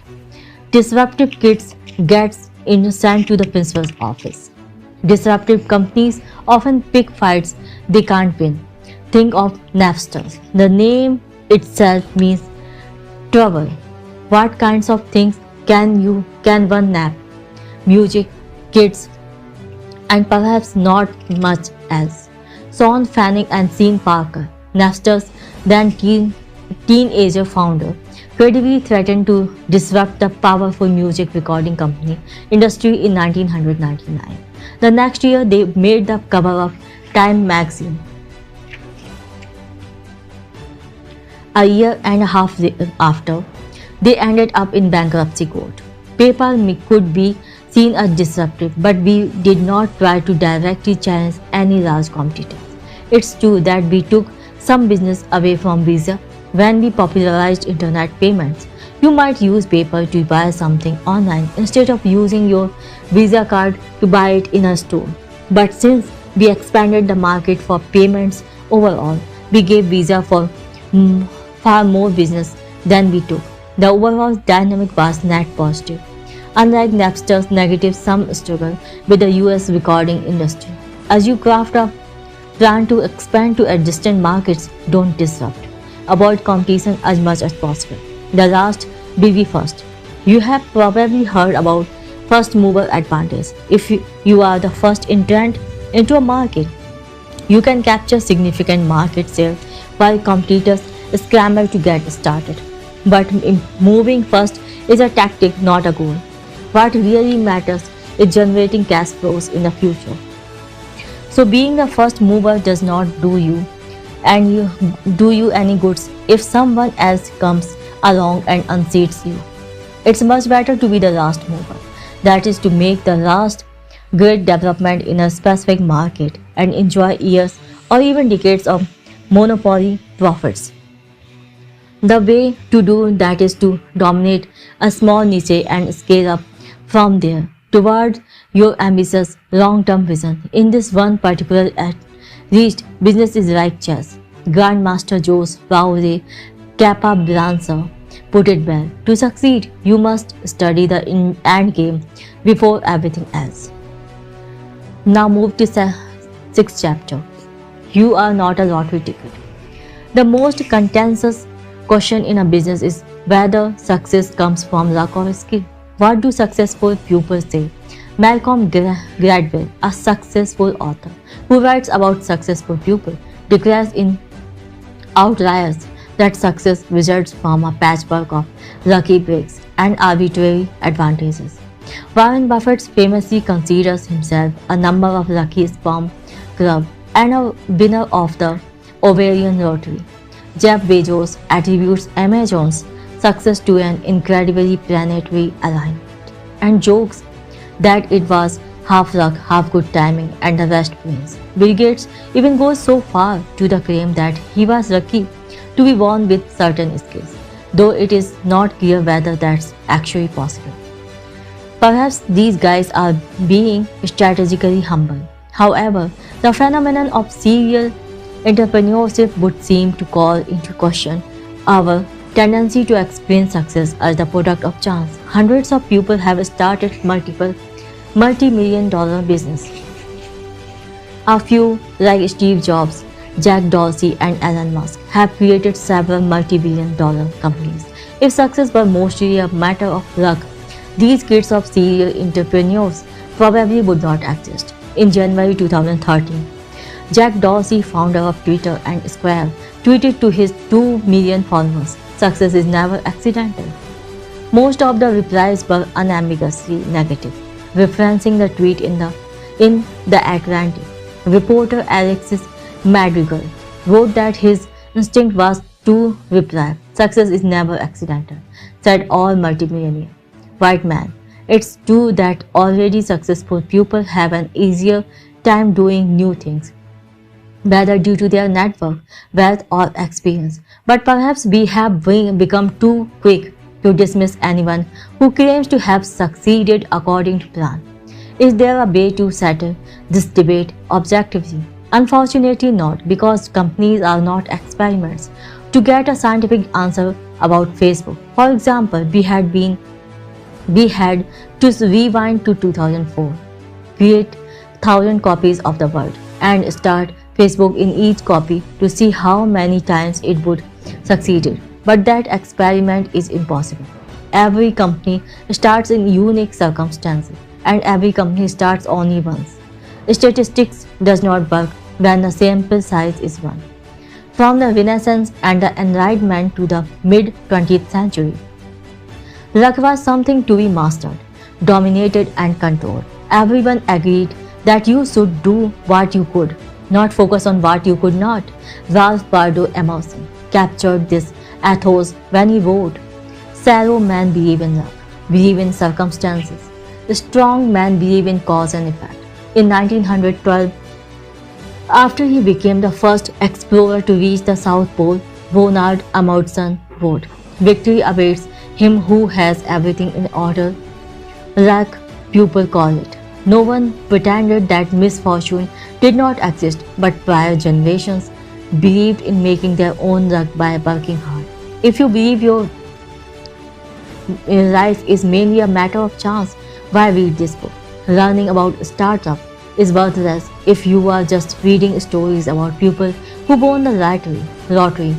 Slot machines for dummies can purport to tell you which kind of rabbits foot to rub or how to tell which machines are hot, but it can't tell you how to win. Did Bill Gates simply win the intelligence lottery? Was Sally Sandberg born with a silver spoon, or did she lean in? When we debate historical questions like these, luck is in the past tense. Far more important are questions about the future. Is it a matter of chance or design? Can you control your future? You can expect the future to take a definite form, or you can treat it as hazily uncertain. If you treat the future as something definite, it makes sense to understand it in advance and to work to shape it. But if you expect an indefinite future ruled by randomness, you will give up on trying to master it. Indefinite attitudes to the future explain what's most dysfunctional in our world today. Process trumps substance. When people lack concrete plans to carry out, they use formal rules to assemble a portfolio of various options. This describes American today. In middle school, we are encouraged to start holding extracurricular activities. In high school, ambitious students compete even harder to appear omnicompetent. By the time a student gets to college, he's spent a decade curating a vividly diverse resume to prepare for a completely unknowable future. Come what may, he is ready for nothing in particular. A definite view, by contrast, favors firm convictions. Instead of pursuing many-sided mediocrity and calling it well-roundedness, a definite person determines the one best thing to do and then does it. Instead of working tirelessly to make herself indistinguishable, she strives to be great at something substantive, to be a monopoly of one. This is not what young people do today because everyone around them has long since lost faith in a definite world. No one gets into Stanford by excelling at just one thing, unless that thing happens to involve throwing or catching a leather ball. You can also expect the future to be either better or worse than the present. Optimists welcome the future, pessimists fear it. Combining these possibilities yields four views. Indefinite pessimism. Every culture has a myth of decline from some golden age, and almost all people throughout history have been pessimists. Even today, pessimism still dominates huge part of the world. An indefinite pessimist looks out onto a bleak future, but he has no idea what to do about it. This describes Europe since the early 1970s, when the continent succumbed to undirected bureaucratic drift. Today, the whole Eurozone is in slow motion crisis and nobody is in charge. The European Central Bank does not stand for anything but improvisation. The US Treasury prints "In God We Trust" on the dollar. The ECB might as well print "Kick the can down the road" on the euro. Europeans just react to events as they happen and hope things don't get worse. The indefinite pessimist can't know whether the inevitable decline will be fast or slow, catastrophic or gradual. All he can do is wait for it to happen. So he might be as well eat, drink and be merry in the meantime. Hence Europe's famous vacation mania. Definite pessimism. A definite pessimist believes the future can be none, but since it will be bleak, he must prepare for it. Perhaps surprisingly, China is probably the most definitely pessimistic place. When Americans see the Chinese economy grow ferociously fast 10% per year since 2000, we imagine a confident country mastering its future. But that's because Americans are still optimists and we project our optimism onto China. From China's viewpoint, economic growth cannot come fast enough. Every other country is afraid that China is going to take over the world. China is the only country afraid that it won't. China can grow so fast only because its starting base is so low. The easiest way for China to grow is to relentlessly copy what has already worked in the West. And that's exactly what it's doing. Executing definite plans by burning ever more coal to build ever more factories and skyscrapers. But with a huge population pushing resource prices higher, there is no way Chinese living standard can ever actually catch up to those of the richest countries, and the Chinese know it. This is why the Chinese leadership is obsessed with the way in which things threaten to get worse. Every senior Chinese leader experienced famine as a child. So when the Red Bureau looks to the future, disaster is not an abstraction. The Chinese public too knows that winter is coming. Outsiders are fascinated by the great fortune being made inside China, but they pay less attention to the wealthy Chinese trying hard to get their money out of the country. Poorer Chinese just save everything they can and hope it will be enough. Every class of pupil in China takes the future deadly seriously. Definite optimism. To a definite optimist, the future will be better than the present if he plans and works to make it better. From the 17th century through the 1950s and 60s, definite optimists led the Western world. Scientists, engineers, doctors, and businessmen made the world richer, healthier, and more long-lived than previously imaginable. As Karl Marx and Friedrich Engels saw clearly, the 19th century business class created more massive and more colossal productive forces than all preceding generations together. Subjection of nature's forces to man, machinery, application of chemistry to industry and agriculture, steam navigation, railways, electric telegraphs, clearing of whole continents for cultivation, canalization of rivers, whole populations conjured out of the grounds. What earlier centuries have had a presentiment that such productive forces slumbered in the lap of social labor. Thank you very much. Each generation's inventors and visionaries surpassed their predecessors. In 1843, the London public was invited to make its first crossing underneath the river Thames by a newly dug tunnel. In 1869, Suez Canal saved Eurasian shipping traffic from rounding the Cape of Good Hope. In 1914, the Panama Canal cut short the route from Atlantic to Pacific. Even the Great Depression failed to impede relentless progress in the United States, which has always been home to the world's most far-seeing definite optimist. The Empire State Building was started in 1929 and finished in 1931. The Golden Gate Bridge was started in 1933 and completed in 1937. The Manhattan Project was started in 1941 and had already produced the world's first nuclear bomb by 1945. Americans continued to remake the face of the world in peacetime.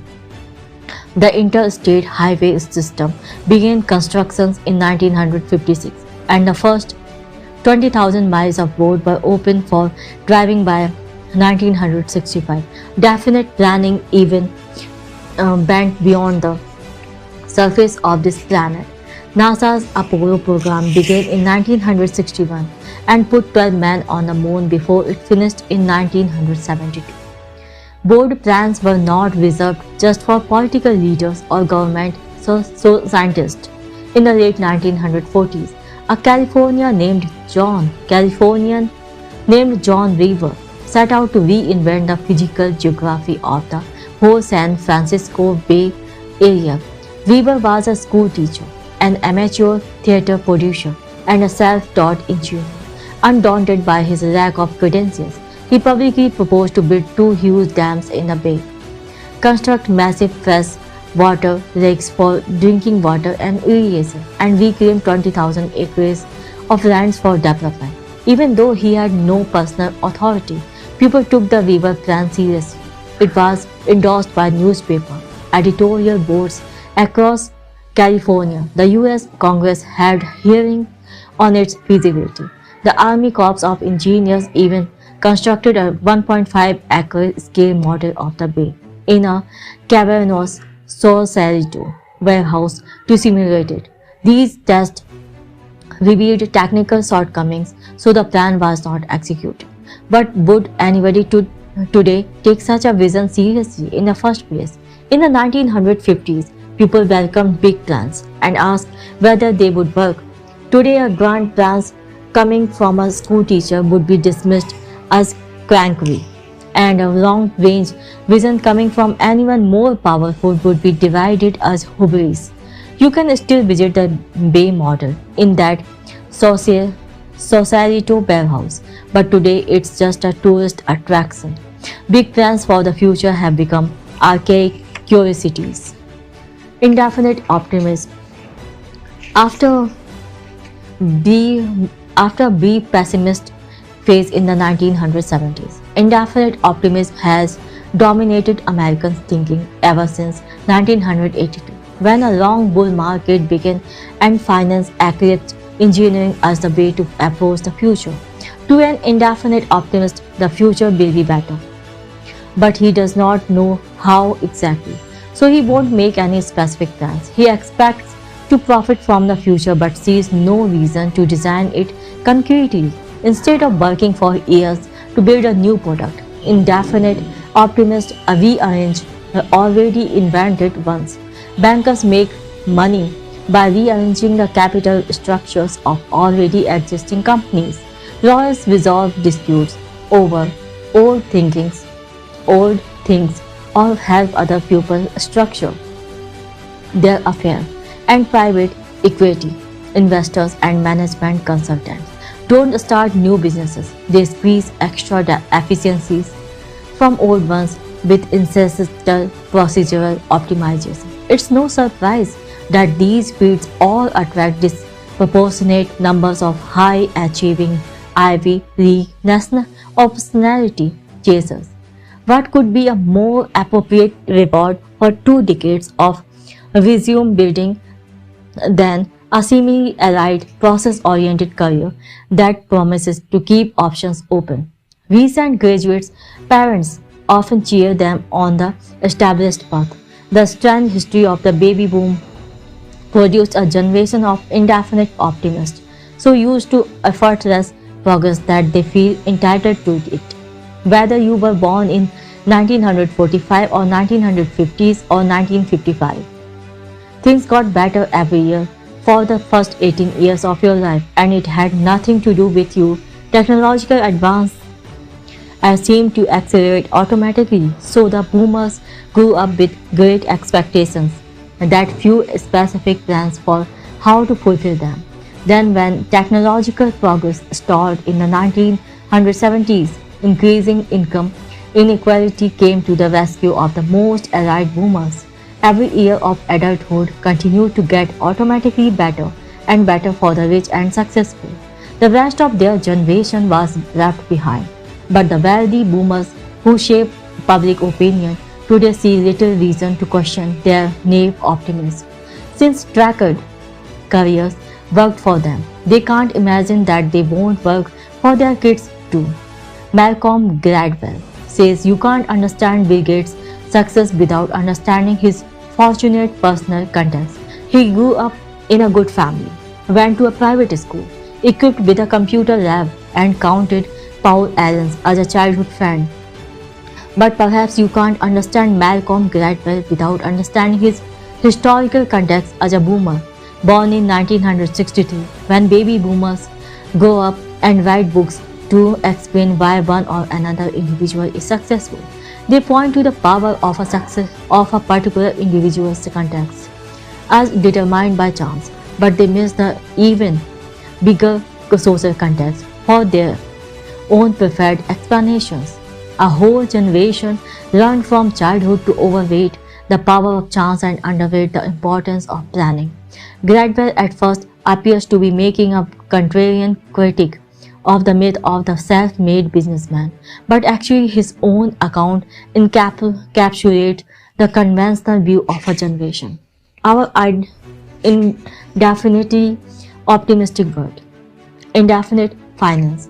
While a definitely optimistic future would need engineers to design underwater cities and settlement in space, an indefinitely optimistic future calls for more bankers and lawyers. Finance optimizes or epitomizes indefinite thinking because it's the only way to make money when you have no idea how to create wealth. If they don't go to law school, white college graduates head to Wall Street precisely because they had no real plan for their career, and once they arrive at Goldman, they find that even inside finance, everything is indefinite. It's still optimistic. You would not play in the markets if you expected to lose, but the fundamental tenets in the market is random. You can't know anything specific or substantive. Diversification becomes supremely important. The indefiniteness of finance can be bizarre. Think about what happens when successful entrepreneurs sell their company. What do they do with the money? In a financialized world, it unfolds like this. The founders don't know what to do with it, so they give it to a large bank. The bankers don't know what to do with it, So they diversify by spreading it across a portfolio of institutional investors. Institutional investors don't know what to do with their managed capital, so they diversify by amassing a portfolio of stocks. Companies try to increase their share price by generating free cash flows. If they do, they issue dividends or buy back shares and the cycle repeats.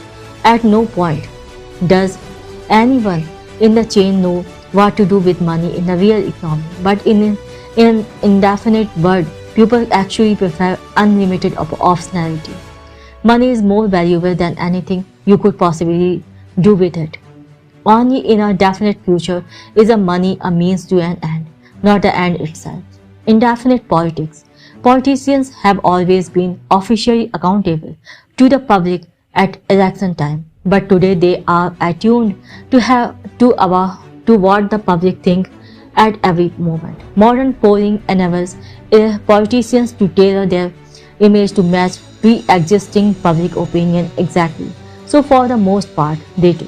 Nate Silver's election predictions are remarkably accurate. But even more remarkable is how big a story they become every 4 years. We are more fascinated today by statistical predictions of what the country will be thinking in a few weeks' time than by visionary predictions of what the country will look like 10 or 20 years from now. And it's not just the electoral process. The very character of government has become indefinite too.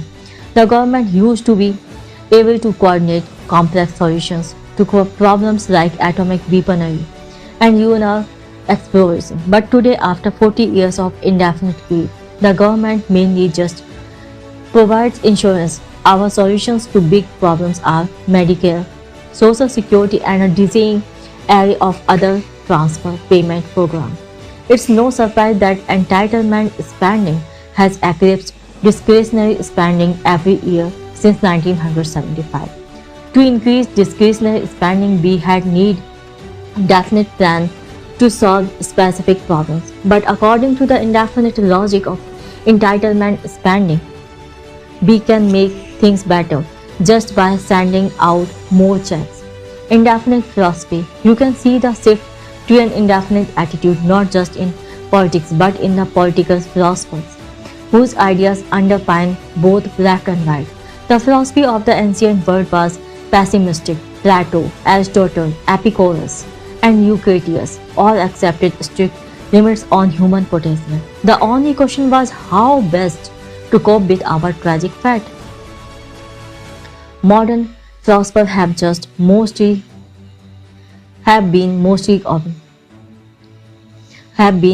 optimistic, from Herbert Spencer on the right and Hegel in the center to Marx on the left. The 19th century shared a belief in progress. Remember Marx and Engels' encomium to the technological triumph of capitalism from page 65. These thinkers expected material advances to fundamentally change human life for the better. They were definite optimists. In the late 20th century, indefinite philosophies came to the fore.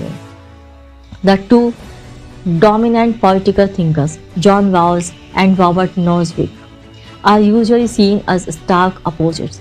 On the egalitarian left, Rawls was concerned with questions of fairness and distribution. On the libertarian right, Nozick focuses on maximizing individual freedom.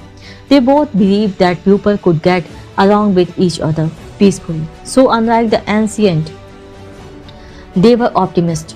But unlike Spencer or Marx, Rawls and Nozick were indefinite optimists. They did not have any specific vision of the future.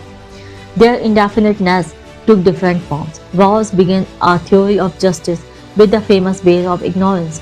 Fair political reasoning is supposed to be impossible for anyone with knowledge of the world as it concretely exists. Instead of trying to change our actual world of unique people and weird technologies, Rawls fantasized about an inherently established society with lots of fairness but little dynamism. Nozick opposed Rawls' pattern concept of justice. To Nozick, any voluntary exchange must be allowed, and no social pattern could be noble enough to justify maintenance by coercion.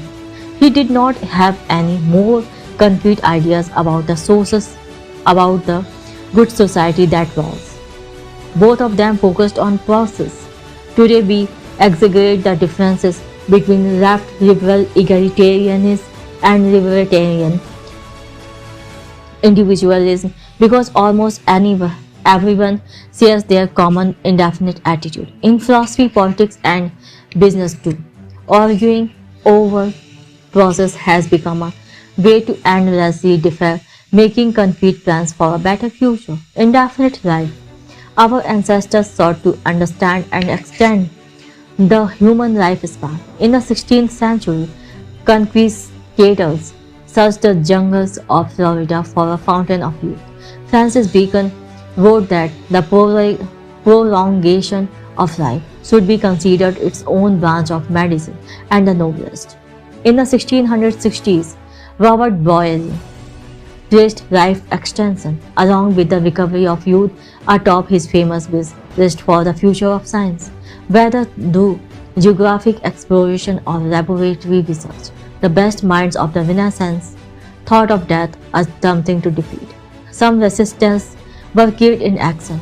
Bacon caught pneumonia and died in 1626 while experimenting to see if he could extend a chicken's life by freezing it in the snow.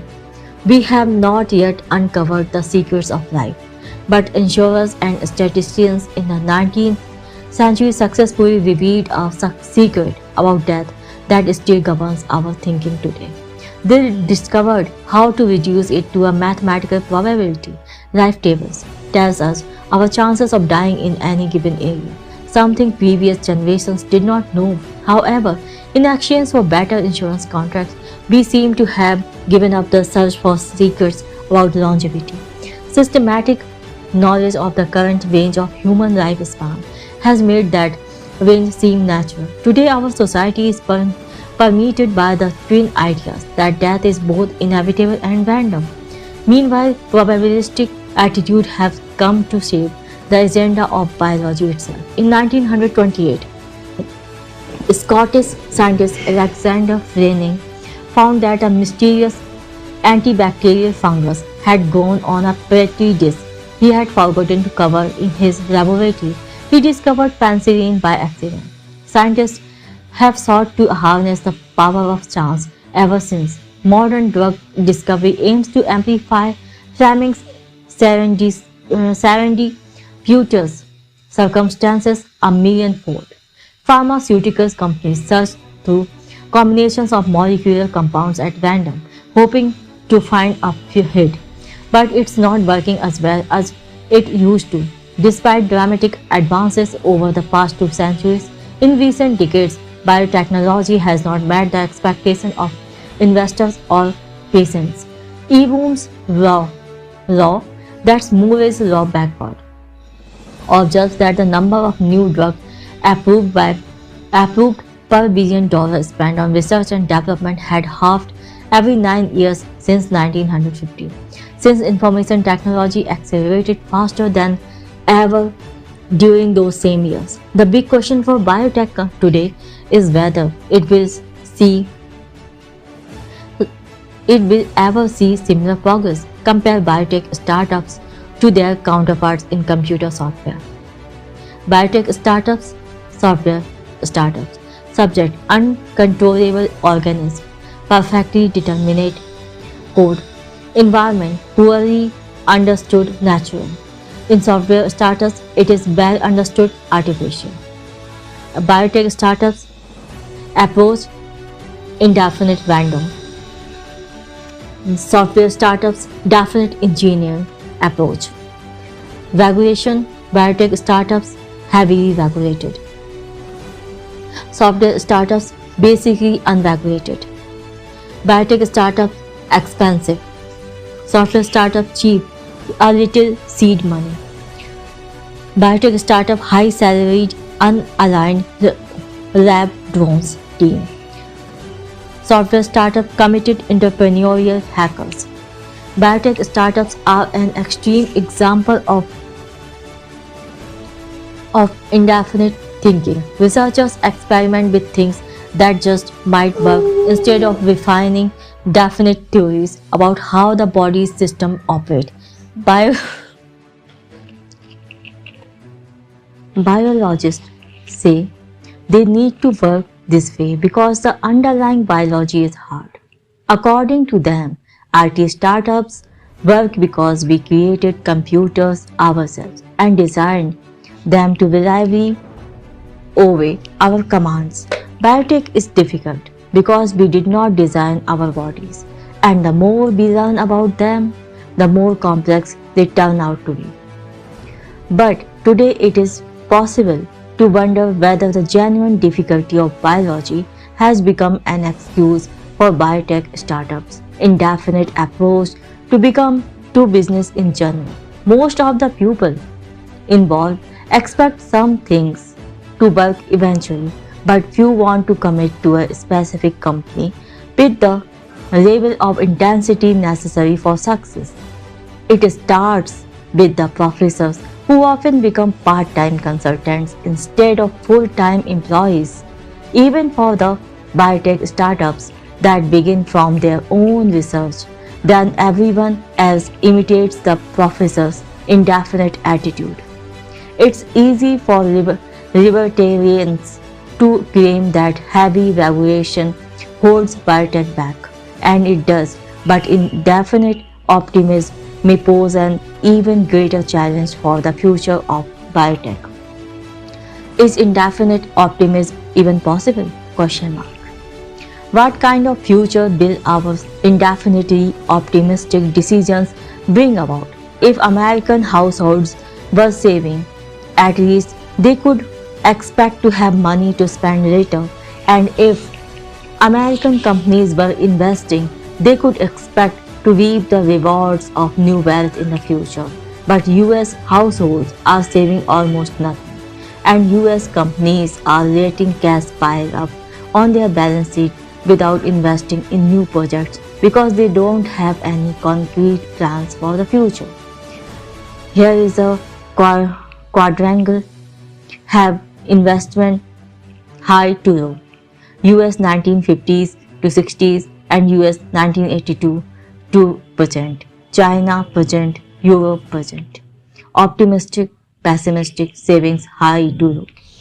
The other three views of the future can work. Definite optimism works when you build the future you envision. Definite pessimism works by building what can be copied without expecting anything new. Indefinite pessimism works because it is self-fulfilling. If you are a slacker with low expectations, they will probably be met. But indefinite optimism seems inherently unsustainable. How can the future get better if no one plans for it? Actually, most everybody in the modern world has already heard an answer to this question. Progress without planning is what we call evolution. Darwin himself wrote that life tends to progress without anybody intending it. Every living thing is just a random iteration on some other organism, and the best iterations win. Darwin's theory explains the origin of trilobites and dinosaurs, but can it be extended to domains that are far removed? Just as Newtonian physics can't explain black holes or the Big Bang, it's not clear that Darwinian biology should explain how to build a better society or how to create a new business out of nothing. Yet in recent years, Darwinian or pseudo-Darwinian metaphors have become common in business. Journalists analogize literal survival in competitive ecosystems to corporate survival in competitive markets. Hence, all the headlines like digital Darwinism, dot-com Darwinism, and survival of the quickest. Even in engineering-driven Silicon Valley, the buzzwords of the moment call for building a lean startup that can adapt and evolve to an ever-changing environment.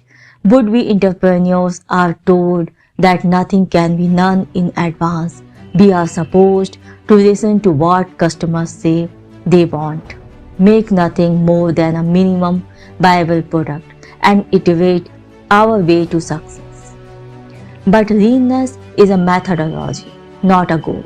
Making small changes to things that already exist might lead you to a local maximum, but it won't help you find the global maximum. You could build the best version of an app that lets people order toilet paper from their iPhone, but iteration without a bold plan won't take you from 0 to 1. A company is the strangest race of all for an indefinite optimist. Why should you expect your own business to succeed without a plan to make it happen? Darwinism may be a fine theory in other contexts, but in startups, intelligent design works best. The return of design. What would it mean to prioritize design over chance? Question mark. Today, good design is an aesthetic imperative, and everybody from slackers to yuppies carefully curates their outward appearance. It's true that every great entrepreneur is first and foremost a designer. Anyone who has held an iDevice or a smoothly machined MacBook has felt the result of Steve Jobs' obsession with visual and experiential perfection. But the most important lesson to learn from Jobs has nothing to do with aesthetics. The greatest thing Jobs designed was his business. Apple imagined and executed definite multi-year plans to create new products and distribute them effectively. Forget minimum viable products. Ever since he started Apple in 1976, Jobs saw that you can change the world through careful planning, not by listening to focus group feedback or copying others' success. Long-term planning is often undervalued by our indefinite short-term world. When the first iPod was released in October 2001, industry analysts could not see much more than a nice feature for Macintosh users that does not make any difference to the rest of the world. Jobs planned the iPod to be the first of a new generation of portable post-PC devices. But that secret was invisible to most people. One look at the company's stock chart shows the harvest of this multi-year plan. Nasdaq AAPL from 2004 to 13, 0 to 600. The power of planning explains the difficulty of valuing private companies. When a big company makes an offer to acquire a successful startup, it almost always offers too much or too little. Founders only sell when they have no more concrete visions for the company, in which case the acquirer probably overpaid. Definite founders with robust plans don't sell, which means the offer was not high enough. When Yahoo offered to buy Facebook for $1 billion in July 2006, I thought we should at least consider it. But Mark Zuckerberg walked into the board meeting and announced, "Okay guys, this is just a formality. It should not take more than 10 minutes. We are obviously not going to sell here." Mark saw where he could take the company and Yahoo did not. A business with a good definite plan will always be underrated in a world where people see the future as random. You are not a lottery ticket. We have to find our way back to a definite future, and the Western world needs nothing short of a cultural revolution to do it. Where to start? John Rawls will need to be displaced in philosophy departments. Malcolm Gladwell must be persuaded to change his theories, and pollsters have to be driven from politics. But the philosophy professors and the Gladwells of the world are set in their ways, to say nothing of our politicians.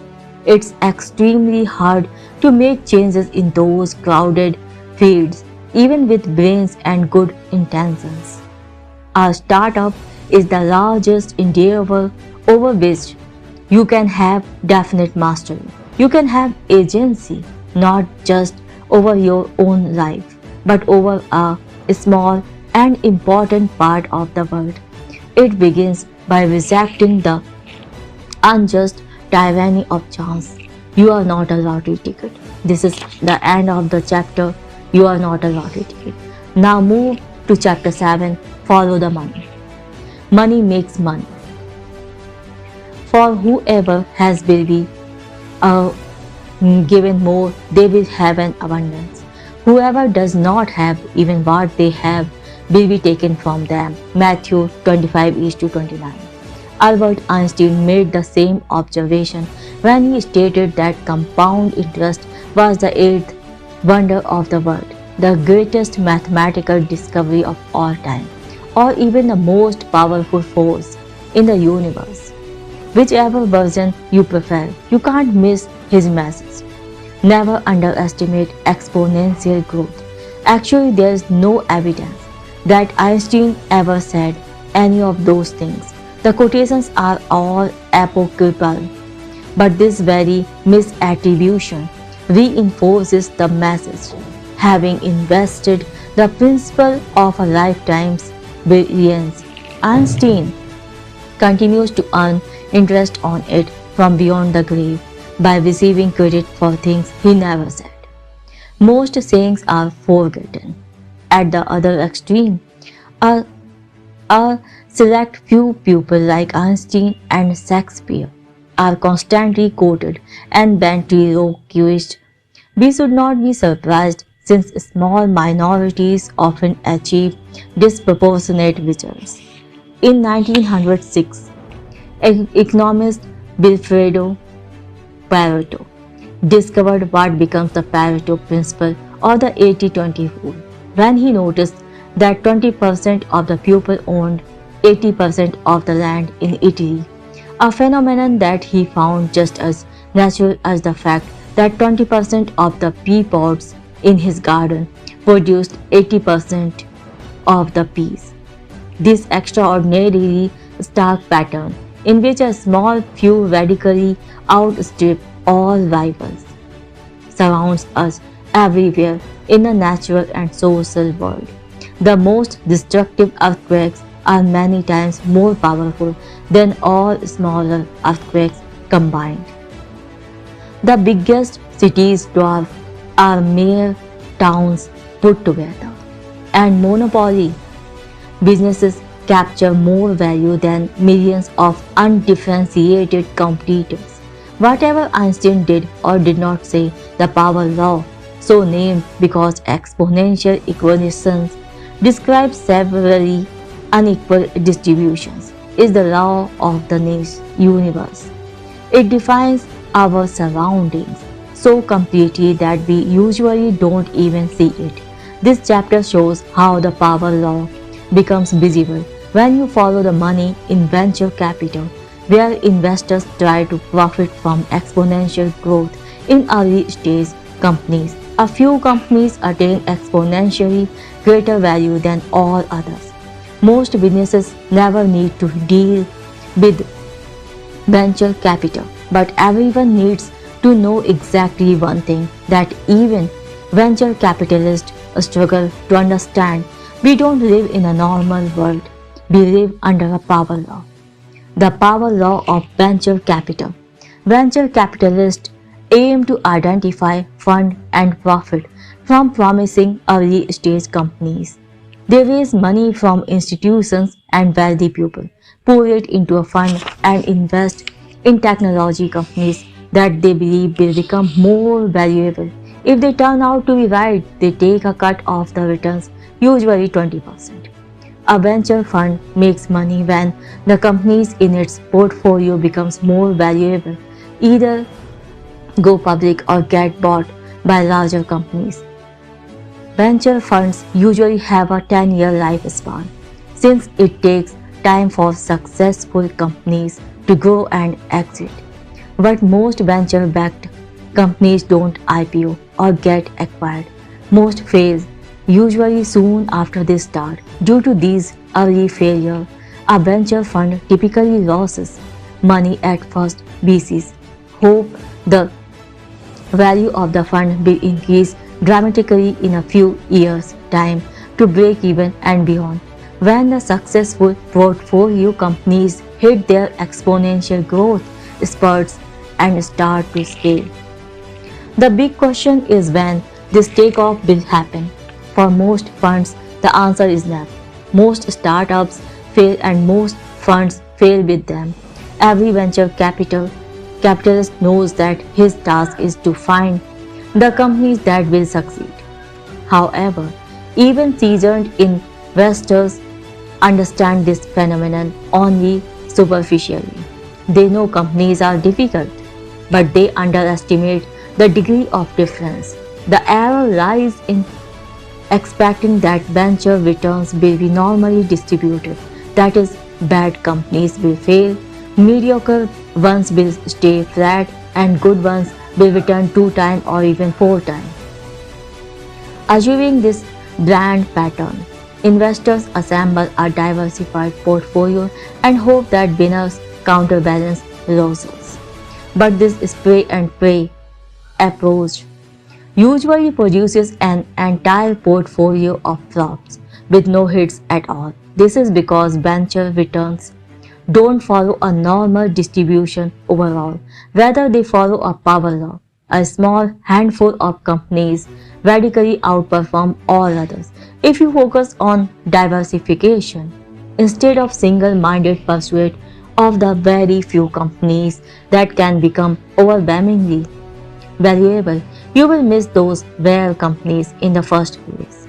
This graph shows the stark reality versus the perceived relative homogeneity.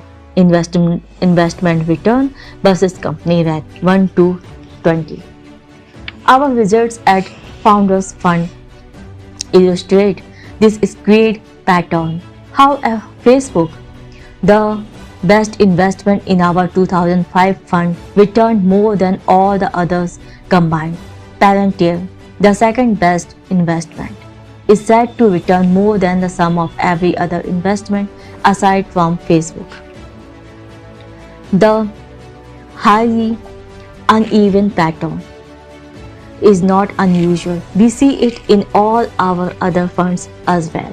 The biggest secret in venture capital is that the best investment in a successful fund equals or outperforms the entire rest of the fund combined. This implies two very strange rules for VCs. First, only invest in companies that have the potential to return the value of the entire fund. This is a scary rule because it eliminates the vast majority of possible investments. Even quite successful companies usually succeed on a more humble scale. This leads to rule number 2. Because rule number 1 is so restrictive, there can't be any other rules. Consider what happens when you break the first rule. Andreessen Horowitz invested $250,000 in Instagram in 2010. When Facebook bought Instagram just 2 years later for $1 billion, Andreessen netted $78 million. A 312 time return.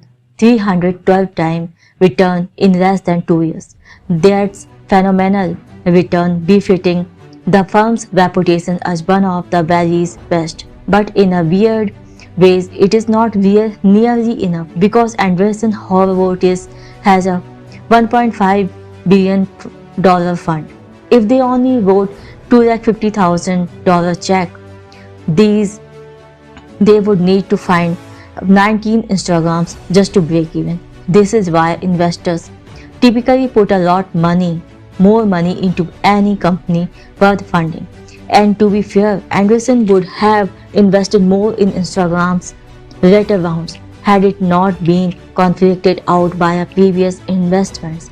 Venture capitals, VCs, must find a handful of companies that will successfully go from 0 to 1 and then back them with every resource. Of course, no one can know with certainty ex ante which companies will succeed. So even the best VC firms have a portfolio. However, every single company in a good venture portfolio must have the potential to succeed at vast scale. At Founders Fund, we focus on 5 to 7 companies in a fund, each of which we think could become a multi-billion dollar business based on its unique fundamentals. Whenever you shift from the substance of a business to a financial question of whether or not it fits into a diversified hedging strategy, venture investing starts to look a lot like buying lottery tickets. And once you think that you are playing the lottery, you have already psychologically prepared yourself to lose. Why people don't see the power law? Why would professional venture capitalists of all people fail to see the power law? For one thing, it only becomes clear over time, and even technology investors too often live in the present. Imagine a firm invests in 10 companies with the potential to become monopolies. Already an unusually disciplined portfolio, those companies will look very similar in the early stages before exponential growth.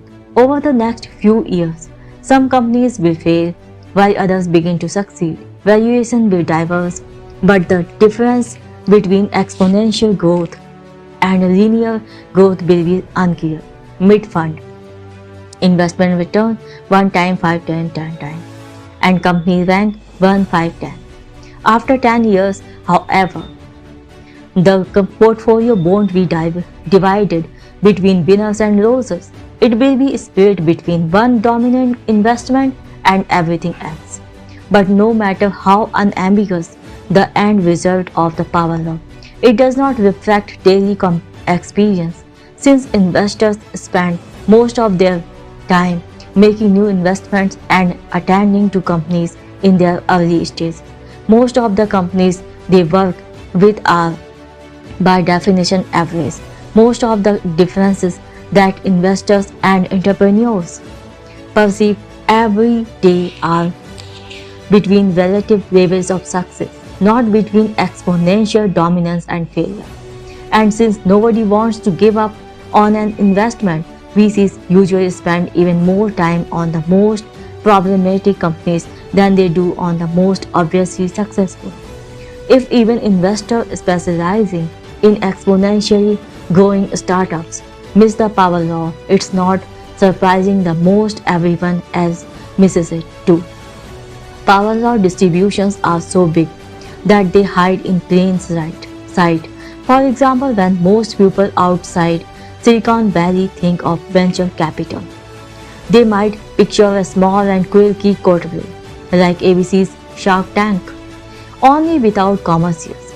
After all, less than 1% of new businesses started each year in the US receive venture funding, and total VC investment accounts for less than 0.2% of GDP. But the result of those investments disproportionately propel the entire economy. Venture-backed companies create 11% of all private sector jobs. They generate annual revenues equivalent to an astounding 21% of GDP. Indeed, the dozen largest tech companies are all venture-backed. Together, those 12 companies are worth more than $2 trillion, more than all other tech companies combined. What to do with the power law? The power law is not just important to investors, rather it's important to everybody because everybody is an investor. An entrepreneur makes a major investment just by spending her time working on a startup. Therefore, every entrepreneur must think about whether her company is going to succeed and become valuable. Every individual is unavoidably an investor too. When you choose a career, you act on your believe that the kind of work you do will be valuable decades from now. The most common answer to the question of future value is a diversified portfolio. Don't put all your eggs in one basket. Everyone has been told. As we said, even the best venture investors have a portfolio. But investors who understand the power law make as few investments as possible. The kind of portfolio thinking embraced by both folk wisdom and financial convention, by contrast, regards diversified betting as a source of strength. The more you bet devil, the more you are supposed to have hedged against the uncertainty of the future. But life is not a portfolio, not for a startup founder, and not for any individual. An entrepreneur cannot diversify herself. You cannot run dozens of companies at the same time and then hope that one of them works out well. Less obvious but just as important. An individual cannot diversify his own life by keeping dozens of equally possible careers in ready reserve. Our schools teach the opposite. Institutionalized education traffics in a kind of homogenized, generic knowledge. Everybody who passes through the American school system learns not to think in power law terms. Every high school course period lasts 45 minutes, whatever the subject. Every student proceeds at a similar path. At college, model students obviously obsessively hedge their futures by assembling a suite of exotic and minor skills. Every university believes in excellence, and 100-page course catalogs arranged alphabetically according to arbitrary departments of knowledge seem designed to reassure you that it does not matter what you do as long as you do it well. That is completely false. It does matter what you do. You should focus relentlessly on something you are good at doing. But before that, you must think hard about whether it will be valuable in the future. For the startup world, this means you should not necessarily start your own company, even if you are extraordinarily talented. If anything, too many people are starting their own companies today. People who understand the power law will hesitate more than others when it comes to founding a new venture. They know how tremendously successful they could become by joining the very best company while it's growing fast. The power law means that differences between companies will dwarf the differences in roles inside companies. You could have 100% of the equity if you fully fund your own venture, but if it fails, you will have 100% of nothing. Owning just 0.01% of Google, by contrast, is incredibly valuable, more than $35 million as of this writing. If you do start your own company, you must remember the power law to operate it well. The most important things are singular. One market will probably be better than all others. As we discussed in Chapter 5, one distribution strategy usually dominates all others. Two for that, see Chapter 11. Time and decision making themselves follow a power law, and some moments matter far more than others. See Chapter 9. However, you can't trust a world that denies the power law to accurately frame your decisions for you. So, what's most important is very obvious. It might even be secret, but in a power law world, you can't afford not to think hard about where your DC actions will fall on the curve.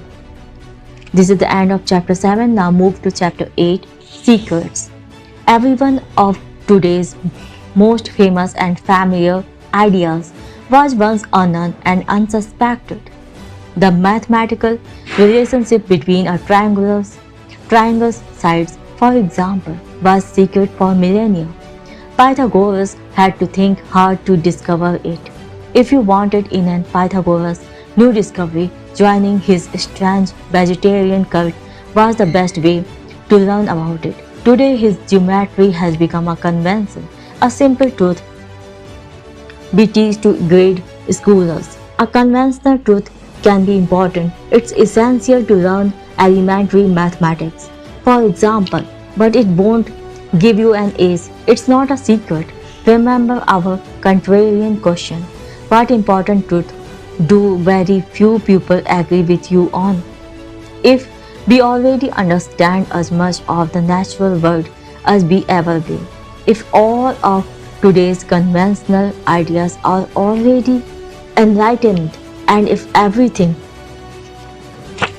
has already had been done, then there are no good answers.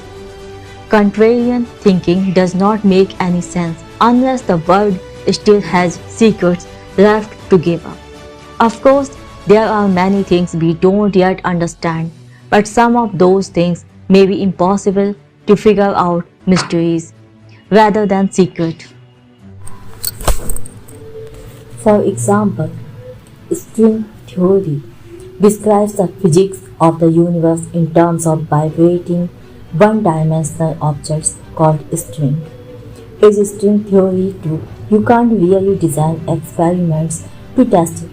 Very few people, if any, could ever understand all its implications. But is that just because it's difficult, or is it an impossible mystery? The difference matters. You can achieve difficult things, but you can't achieve the impossible. Recall the business version of our contrarian question. What valuable company is nobody building? Every correct answer is necessarily a secret, something important and unknown, something hard to do but doable. If there are many secrets left in the world, there are probably many world-changing companies yet to be started. This chapter will help you think about secrets and how to find them. Why are not people looking for secrets? Most people act as if there were no secrets left to find. An extreme representative of this view is Ted Kaczynski, infamously known as the Unabomber. Kaczynski was a child prodigy who enrolled at Harvard at 16.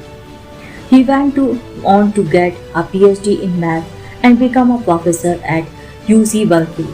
But you have only ever heard of him because of the 17-year terror campaign he waged with pipe bombs against professors, technologists, and business people.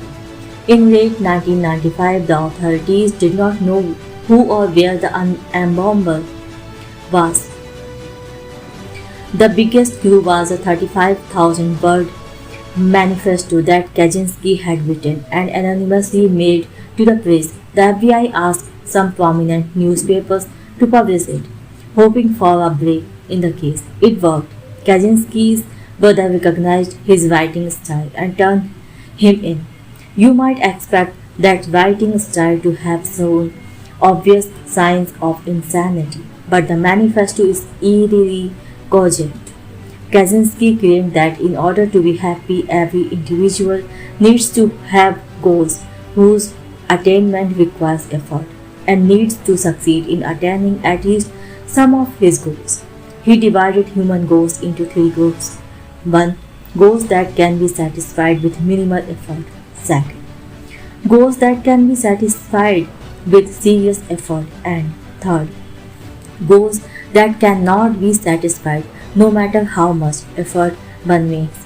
This is the classic dichotomy of the easy, the hard, and the impossible. Kaczynski argued that modern people are depressed because all the world's hard problems have already been solved. What's left to do is either easy or impossible, and pursuing those tasks is deeply unsatisfying. What you can do, even a child can do. What you can't do, even Einstein could not have done. So Kaczynski's idea was to destroy existing institutions, get rid of all technology, and let people start over and work on hard problems anew. Kaczynski's method was crazy, but his loss of faith in the technology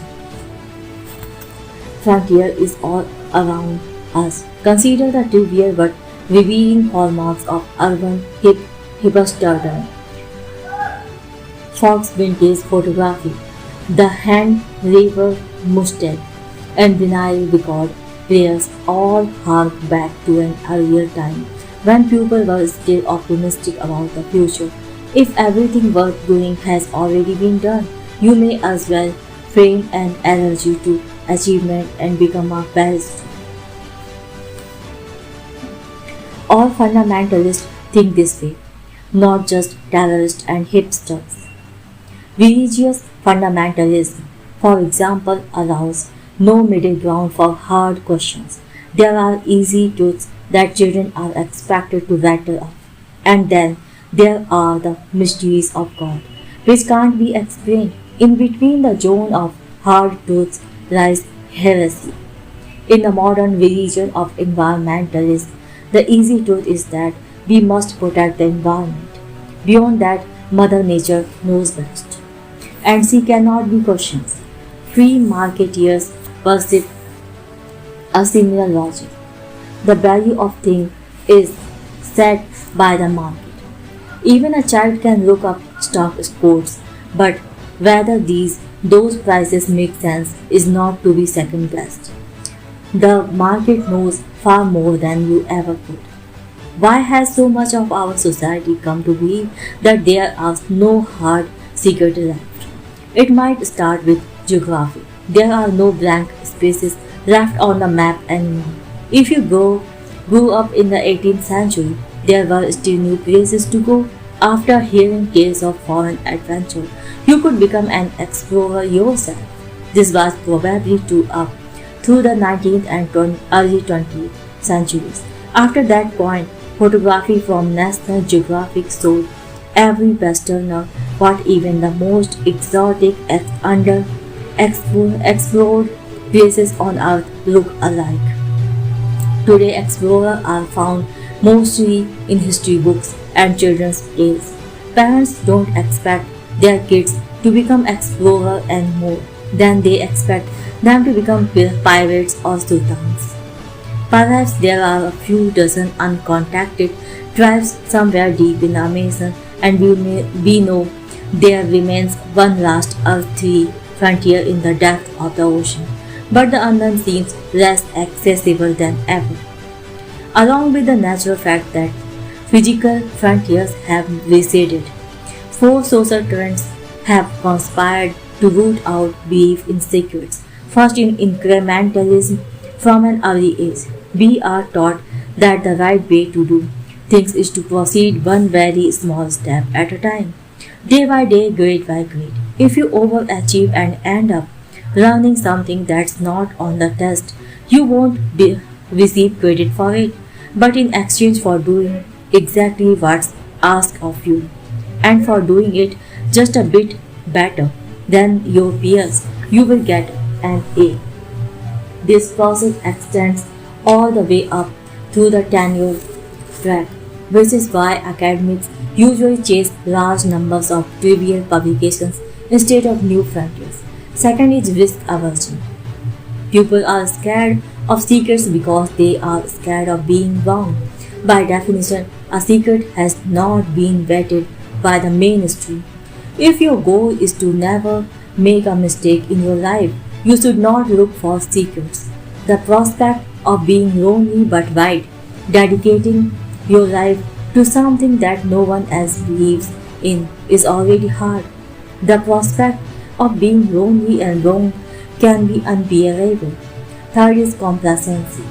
Social elites have the most freedom and ability to explore new thinking, but they seem to believe in secrets the least.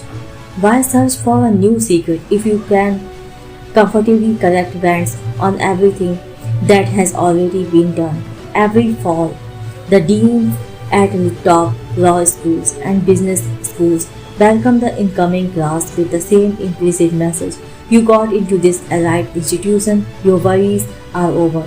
You are set for life, but that's probably the kind of thing that's true only if you don't believe it. Fourth is flatness. As globalization advances, people perceive the world as one homogeneous highly competitive marketplace. The word is flat. Given that assumption, anyone who might have had the ambition to look for a secret will first ask himself if it were possible to discover something new, would not someone from the faceless global talent pool of smarter and more creative people have found it already? This voice of doubt can dissuade people from even starting to look for secrets in a world that seems too big a place for any individual to contribute something unique. There's an optimistic way to describe the result of these trends. Today you can't start a cult. 40 years ago people were more open to the idea that not all knowledge was widely known. From the Communist Party to the Hare Krishnas, large numbers of people thought they could join some enlightened vanguard that would show them the way. Very few people take unorthodox ideas seriously today, and the mainstream sees that as a sign of progress. We can be glad that there are fewer crazy cults now. Yet that gain has come at great cost. We have given up our sense of wonder at secrets left to be discovered. The world according to convention. How must you see the world if you don't believe in secrets? You did have to believe we have already solved all great questions. If today's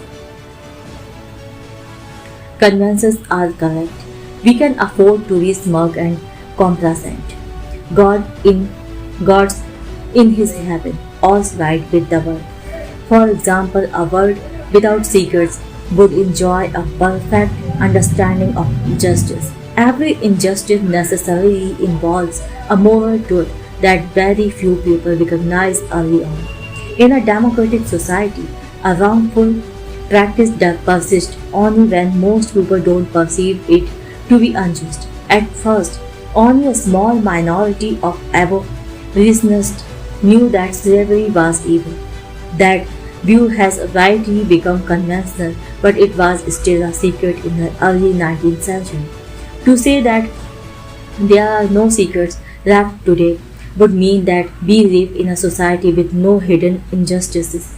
In economics, disbelief in secrets leads to faith in efficient markets, but the existence of financial bubbles shows that markets can have extraordinary inefficiencies, and the more people believe in efficiency, the bigger the bubbles get. In 1999, nobody wanted to believe that the internet was vastly overvalued. The same was true of housing in 2005. Fed Chairman Alan Greenspan had to acknowledge some signs of growth in local markets, but stated that a bubble in home prices for the nation as a whole does not appear likely. The market reflected all knowable information and could not be questioned. Then home prices fell across the country, and the financial crisis of 2008 wiped out trillions.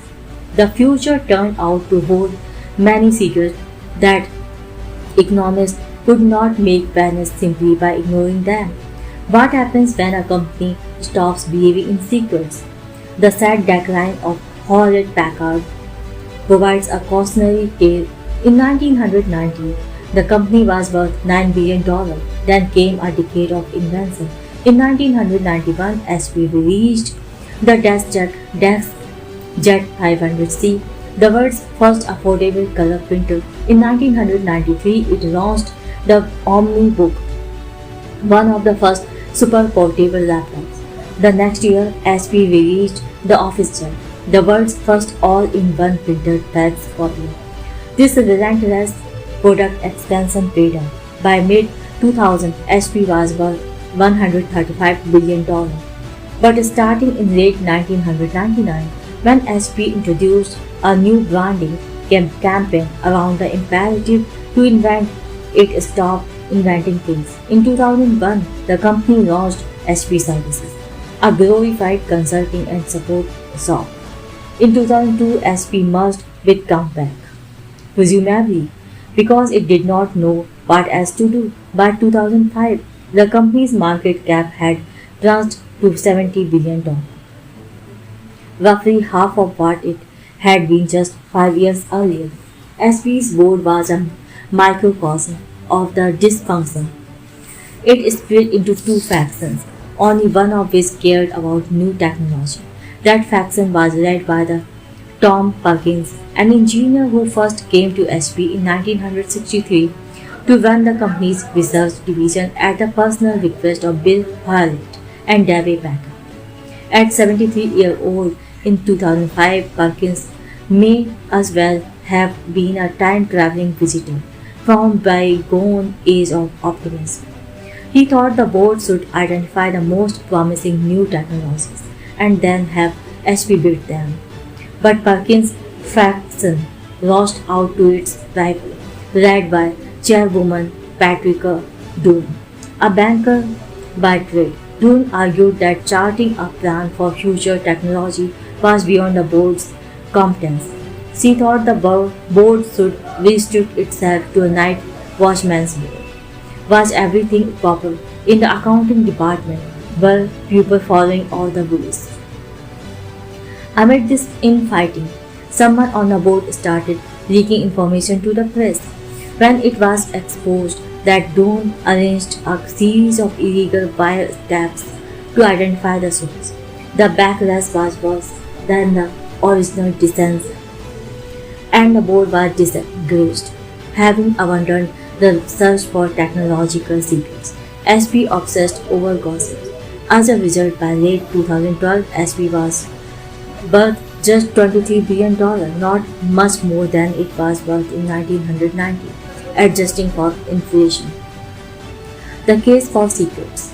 You can't find secrets without looking for them. Andrew Wiles demonstrated this when he proved Fermat's last theorem.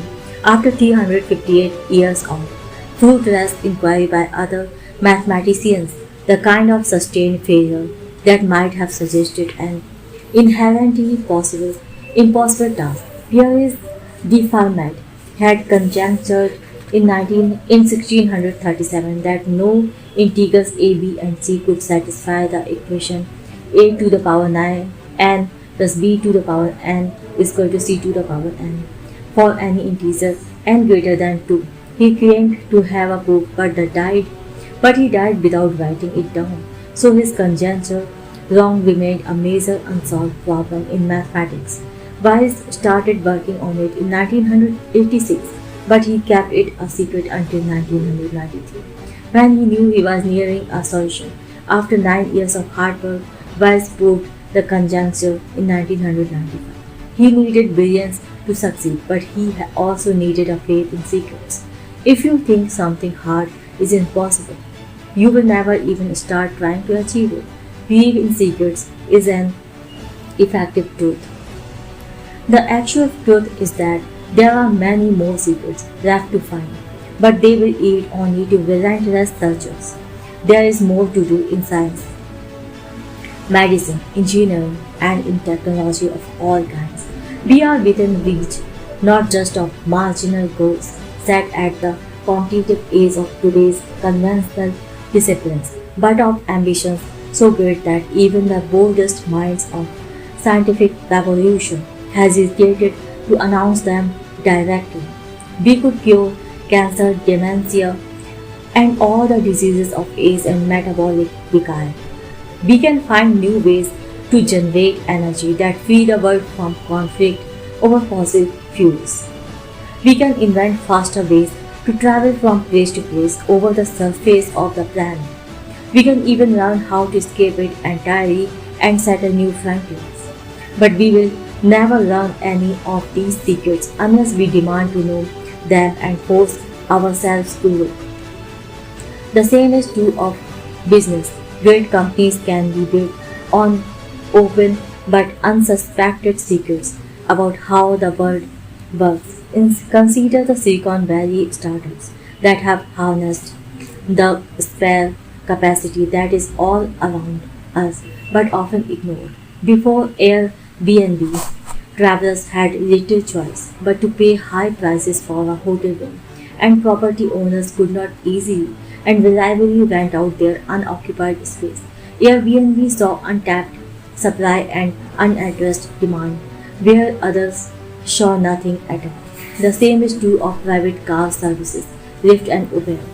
Few people imagined that it was possible to build a billion-dollar business by simply connecting people who want to go places with people willing to drive them there. We already had state licensed taxicabs and private luminous signs. Only by believing in and looking for secrets could you see beyond the convention to an opportunity hidden in plain sight. The same reason that so many internet companies, including Facebook, are often underestimated. Their very simplicity is itself an argument for secrets.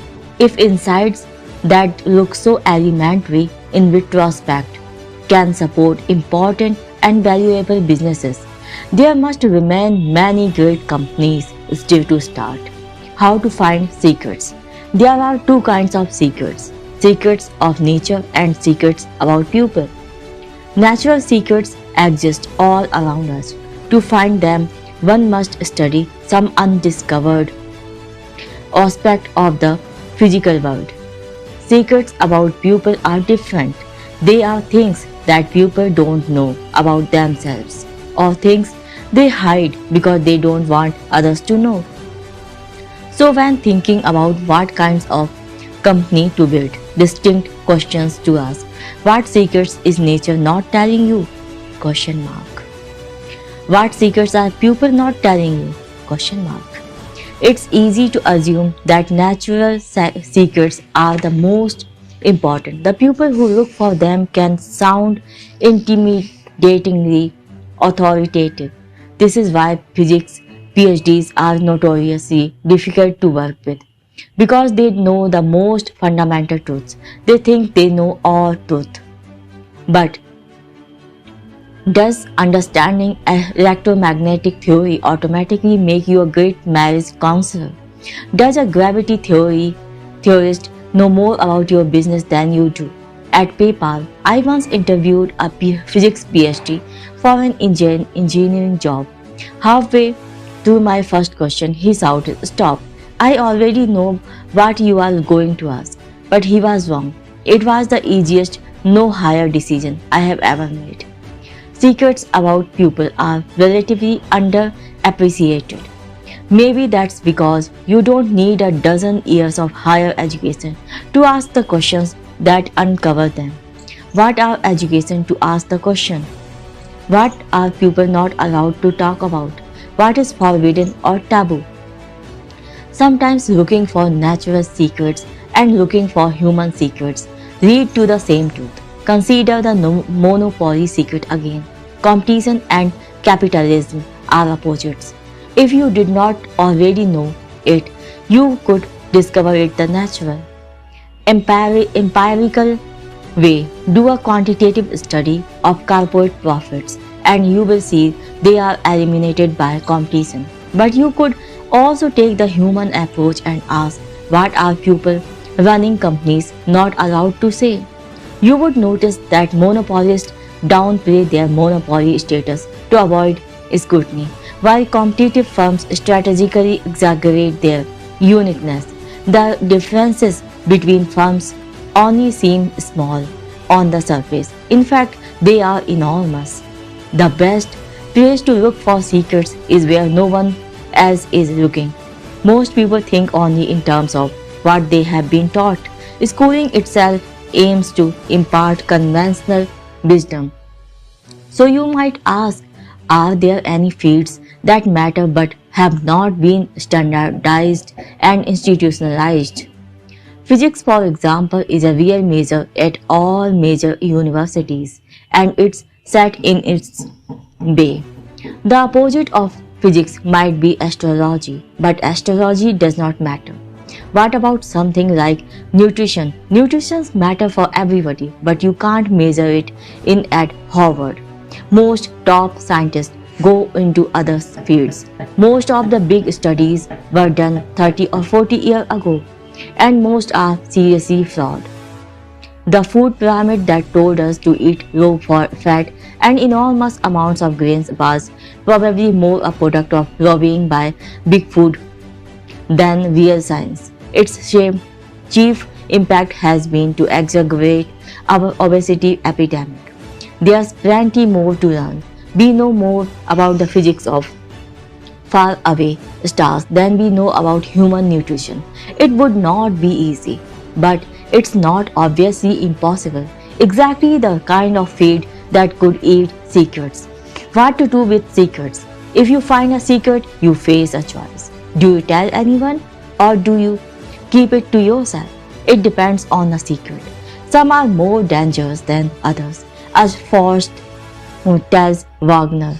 The few who knew what might be learned, foolish enough to put their whole heart on show and reveal their feelings to the crowd below. Mankind has always crucified and burned. Unless you have perfectly conventional beliefs, it's rarely a good idea to tell everybody everything that you know.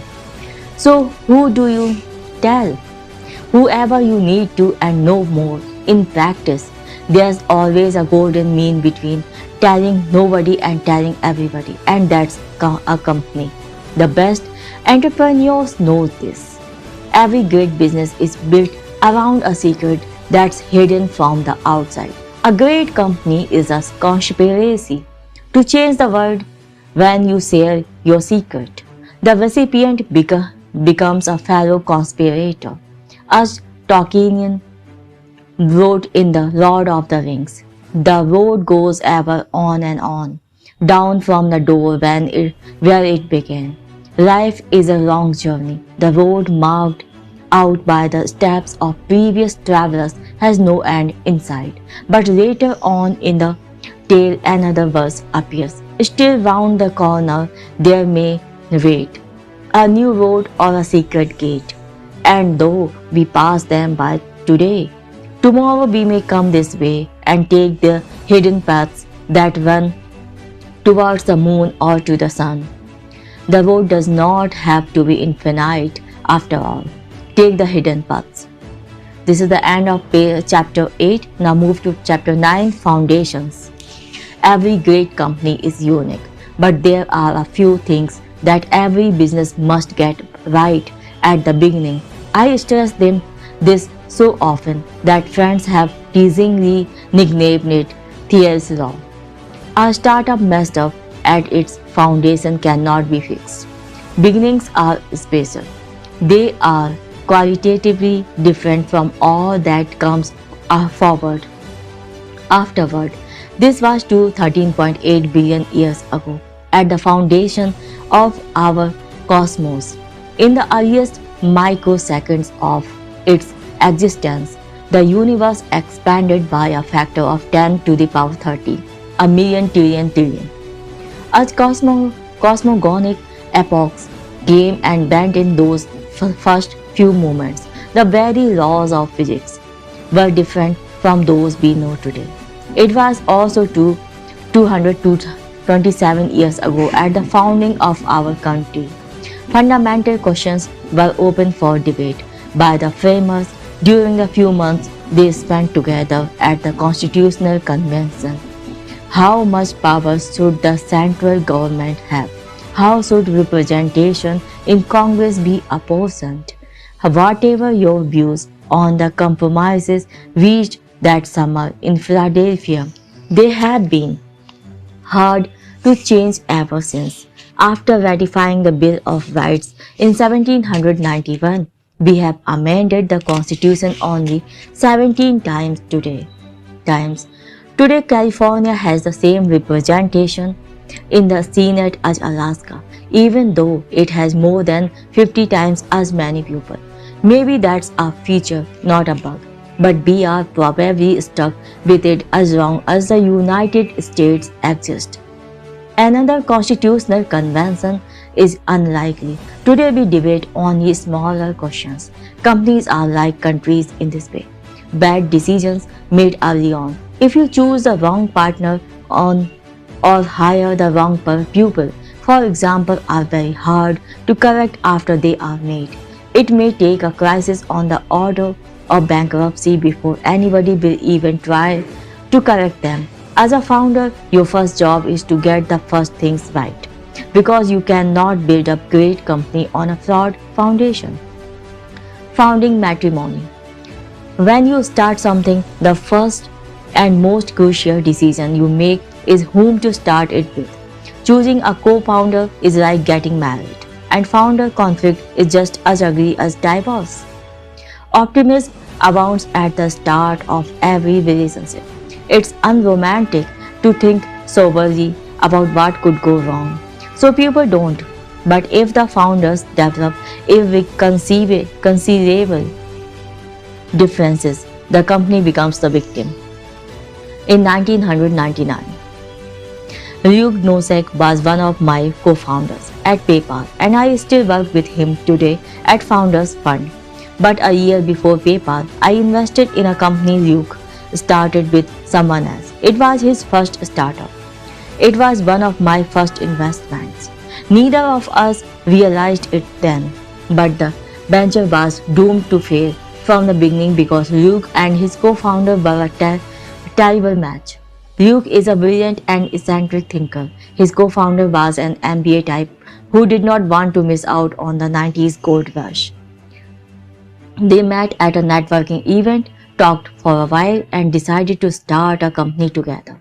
That's no better than marrying the first person you meet at the slot machines in Vegas. You might hit the jackpot, but it probably won't work. Their company blew up and I lost my money. Now when I consider investing in a startup, I study the founding teams. Technical abilities and complementary skill sets matter, but how well the founders know each other and how well they work together matter just as much. Founders should share a prehistory before they start a company together. Otherwise, they are just rolling dice. Ownership, position, and control. It's not just founders who needs to get along. Everyone in your company needs to work well together. A Silicon Valley libertarian might say you could solve this problem by restricting yourself to a sole proprietorship. Freud, Jung, and every other psychologist has a theory about how every individual mind is divided among itself. But in business, at least, working for yourself guarantees alignment. Unfortunately, it might also limits what kind of company you can build. It's very hard to go from 0 to 1 without a team. A Silicon Valley anarchist might say you could achieve perfect alignment as long as you hire just the right people who will flourish peacefully without any guiding structure. Serendipity and even free from chaos at the workplace are supposed to help disrupt all the old rules made and obeyed by the rest of the world. And indeed, if men were angels, no government would be necessary. But anarchic companies miss what James Madison saw. Men are not angels.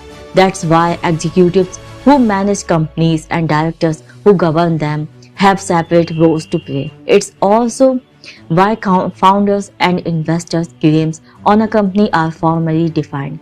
You need good people who get along, but you also need a structure to help keep everyone aligned for the long term.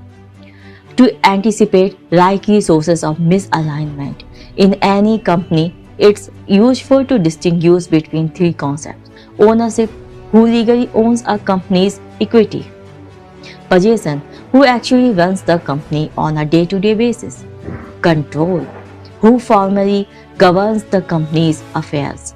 A typical startup allocates ownership among founders, employees, and investors. The managers and employees who operate the company enjoy possession, and a board of directors, usually comprising founders and investors, exercises control. In theory, this division works smoothly. financial upside from part ownership attracts and rewards investors and workers. Effective possession motivates and empowers founders and employees. It means they can get stuff done. Oversight from the board places managers' plans in a broader perspective. In practice, distributing these functions among different people makes sense, but it also multiplies opportunities for misalignment. To see misalignment at its most extreme, just visit the DMV. Suppose you need a new driver's license. Theoretically, it should be easy to get one. The DMV is a government agency and we live in a democratic republic. All power resides in the people, who elect representatives to serve them in government. If you are a citizen, you are a part owner of the DMV and your representatives controls it. So you should be able to walk in and get what you need. Of course, it does not work like that. We the people may own the DMV's resources, but that ownership is merely fictional. The clerks and petty tyrants who operate the DMV, however, enjoy very real possession of their small-time powers. Even the governor and the legislature charged with nominal control over the DMV cannot change anything. The bureaucracy lurches ever sideways of its own inertia, no matter what actions elected officials take. Accountable to nobody, the DMV is misaligned with everybody. Bureaucrats can make your licensing experience pleasurable or nightmarish at their sole discretion. You can try to bring up political theory and remind them that you are the boss, but that's unlikely to get you better service. Big corporations do better than the DMV, but they are still prone to misalignment, especially between ownership and the possession. The CEO of a huge company like General Motors, for example, will own some of the company's stock, but only a trivial portion of the total. Therefore, he is incentivized to reward himself through the power of possession rather than the value of ownership. Posting good quarterly results will be enough for him to keep his high salary and corporate jet. Misalignment can creep in even if he receives stock compensation in the name of shareholder value. If that stock comes as a reward for short-term performance, he will find it more lucrative and much easier to cut costs instead of investing in a plan that might create more value for all shareholders far in the future. Unlike corporate giants, early-stage startups are small enough that founders usually have both ownership and possession. Most conflicts in a startup erupt between ownership and control, that is, between founders and investors on the board. The potential for conflict increases over time as interest diverges. A board member might want to take a company public as soon as possible to score a win for his venture firm, while the founders would prefer to stay private and grow the business. In the boardroom, less is more. The smaller the board, the easier it is for the directors to communicate, to reach consensus, and to exercise effective oversight. However, that very effectiveness means that a small board can forcefully oppose management in any conflict. This is why it is crucial to choose wisely. Every single member of your board matters. Even one problem director will cause you pain and may even jeopardize your company's future. A board of 3 is ideal. Your board should never exceed 5 people, unless your company is publicly held. Government regulations effectively mandate that public companies have larger boards. The average is 9 members. By far the best you can do is to make your board extra large. When unsavvy observers see a non-profit organization with dozens of people on its board, they think, look how many great people are committed to this organization. It must be extremely well run. Actually, a huge board will exercise no effective oversight at all. It merely provides cover for whatever micro-dictator actually runs the organizations.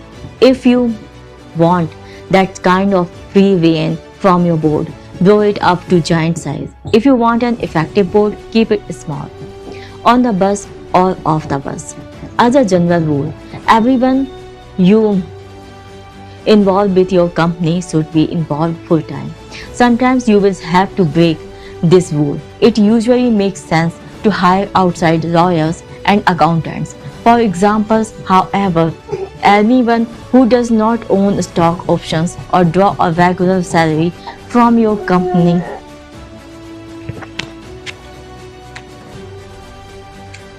is fundamentally misaligned. At the margin, they will they will be biased to claim value in the near term, not help you create more in the future. That's why hiring consultant does not work. Part-time employees don't work. Even working remotely should be avoided because misalignment can creep in whenever colleagues are not together full-time in the same place every day. If you are deciding whether to bring someone on board, the decision is binary. Can Casey was right. You are either on the bus or off the bus. Casey is not king. For example, to be fully committed, they should be properly compensated. Whenever an entrepreneur asks me to invest in his company, I ask him how much he intends to pay himself. A company does better the less it pays the CEO. That's one of the single clearest pattern I have noticed for investing in hundreds of startups. In no case should a CEO of an early stage venture-backed startup receive more than $150,000 per year in salary. It does not matter if he got used to making much more than that at Google or if he has a large mortgage and hefty private school tuition bills. If a CEO collects $3 lakh per year, he risks becoming more like a politician than a founder. High pay incentivizes him to defend the status quo along with his salary, not to work with everyone else to surface problems and fix them aggressively. A cash-poor executive, by contrast, will focus on increasing the value of the company as a whole. Low CEO pay also sets the standard for everyone else. Aaron Levy, the CEO of Box, was always careful to pay himself less than everyone else in the company. 4 years after he started Box, he was still living 2 blocks away from HQ headquarters in a one-bedroom apartment with no furniture except a mattress. Every employee noticed his obvious commitment to the company's mission and emulated it. If a CEO does not set an example by taking the lowest salary in the company, he can do the same things by drawing the highest salary, so long as that figure is still modest. It sets an effective ceiling on cash compensation. Cash is attractive. It offers pure optionality. Once you get your paycheck, you can do anything you want with it. However, high cash compensations teaches workers to claim value from the company as it already exists instead of investing their time to create new value in the future. A cash bonus is slightly better than a cash salary. At least it's contingent on a job well done. But even so-called incentive pay encourages short-term thinking and value grabbing. Any kind of cash is more about the present than the future. Wasted interest. Startups don't need to pay high salaries because they can offer something better. Part ownership of the company itself. Equity is the one form of compensation that can effectively orient people toward creating value in the future. However, for equity to create commitment rather than conflict, you must allocate it very carefully. Giving everyone equal shares is usually a mistake. Every individual has different talents and responsibilities, as well as different opportunity cost, so equal amounts will seem arbitrary and unfair from the start. On the other hand, granting different amounts upfront is just assured to seem unfair. Resentment at this stage can kill a company, but there's no ownership formula to perfectly avoid it. This problem becomes even more acute over time as more people join the company. Early employees usually get the most equity because they take more risk, but some later employees might be even more crucial to a venture's success. A secretary who a secretary who joined eBay in 1996 might have made 200 times more than her industry veteran boss who joined in 1999. The graffiti artist who painted Facebook's office wall in 2005 got stock that turned out to be worth $200 million, while a talented engineer who joined in 2010 might have made only $2 million. Since it is impossible to achieve perfect fairness when distributing ownership, founders would do well to keep the details secret. Sending out a company-wide email that lists everyone's ownership stake would be like dropping a nuclear bomb on your office. Most people don't want equity at all. At PayPal, we once hired a consultant who promised to help us negotiate lucrative business development deals. The only thing he ever successfully negotiated was a $5,000 daily cash salary. He refused to accept stock options as payment. Stories of startup safes becoming millionaire notwithstanding. People often find equity unattractive. It's not liquid like cash. It's tied to one specific company, and if that company does not succeed, it's worthless. Equity is a powerful tool precisely because of these limitations. Anyone who prefers owning a part of your company to being paid in cash reveals a preference for the long term and a commitment to increasing your company's value in the future. Equity can't create perfect incentives, but it's the best way for a founder to keep everyone in the company broadly aligned. Extending the founding, Bob Dylan has said that he who is not busy being born is busy dying. If he is right, being born does not happen at just one moment. You must even continue to do it somehow, poetically at least.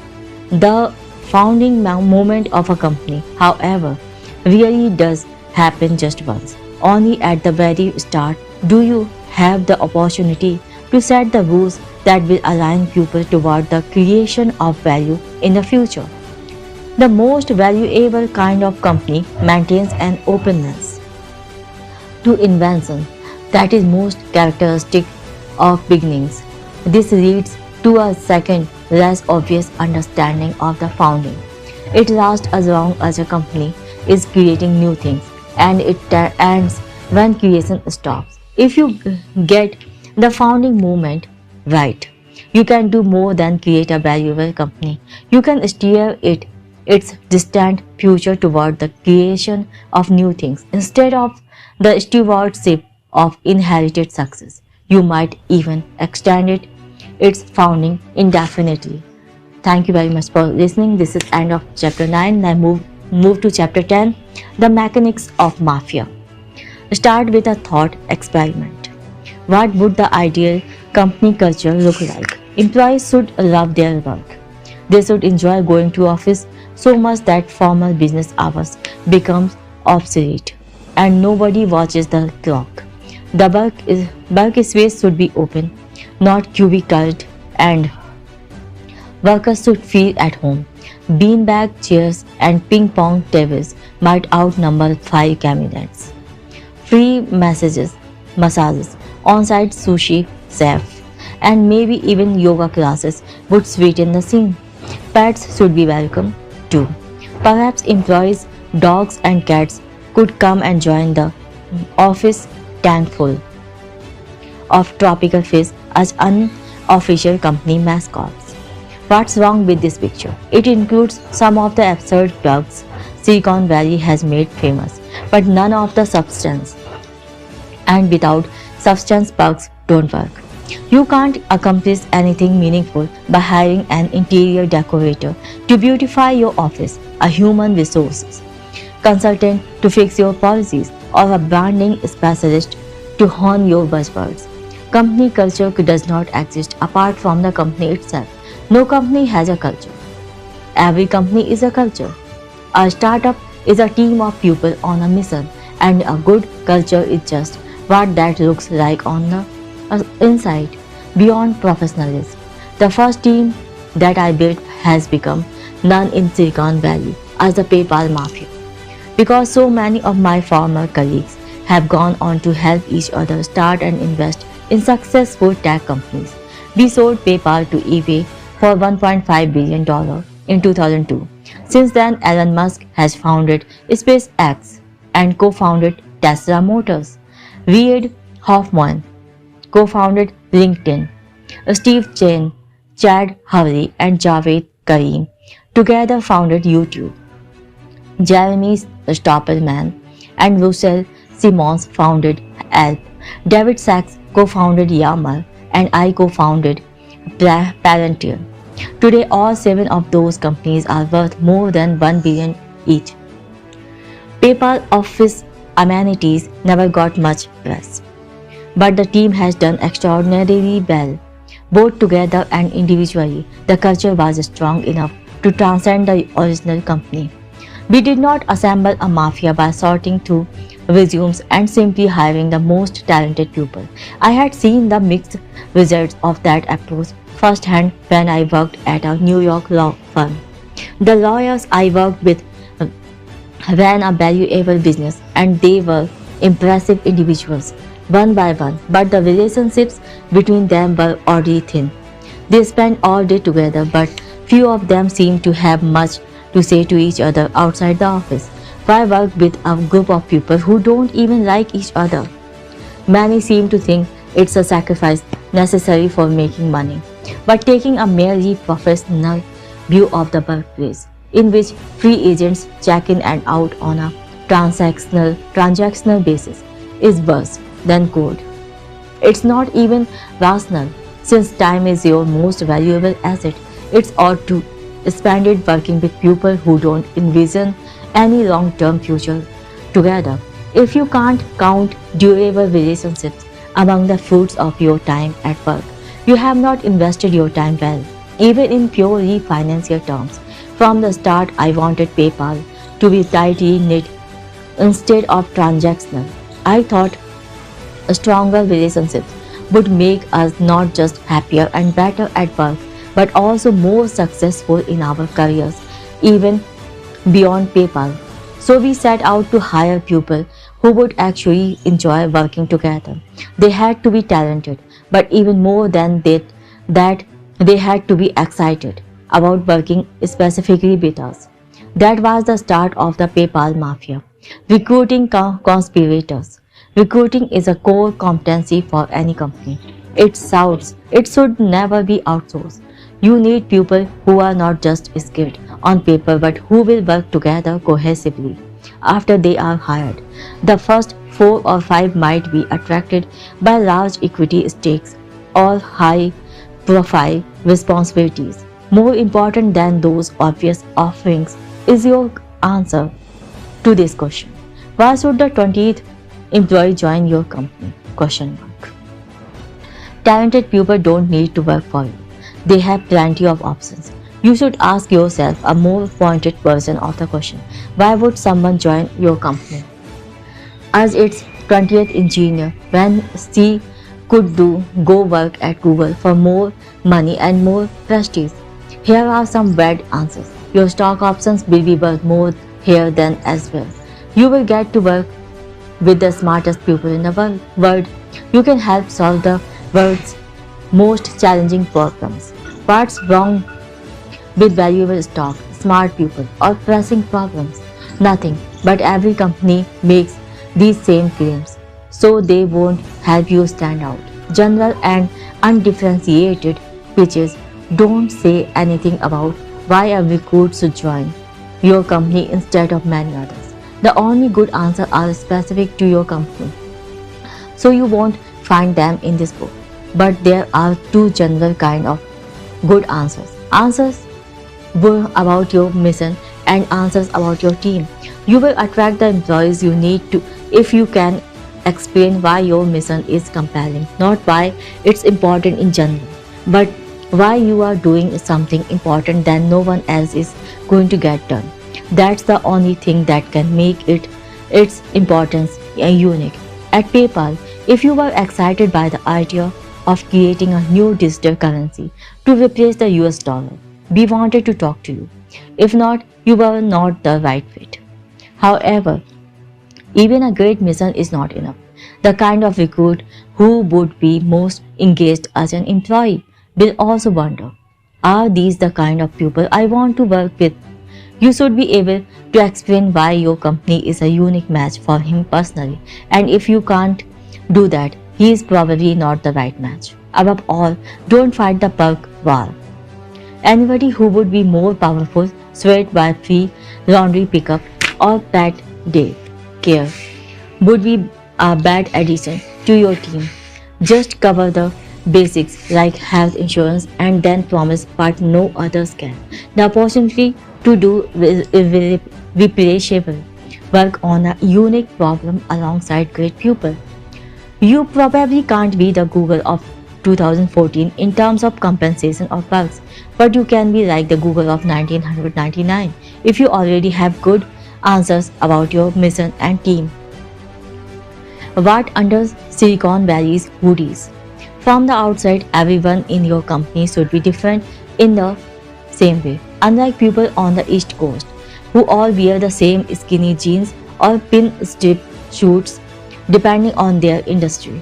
Young people in Mountain View and Palo Alto go to work wearing t-shirts. It's a glitch that tech workers don't care about what they wear. But if you look closely at those t-shirts, you will see the logos of the bearers companies.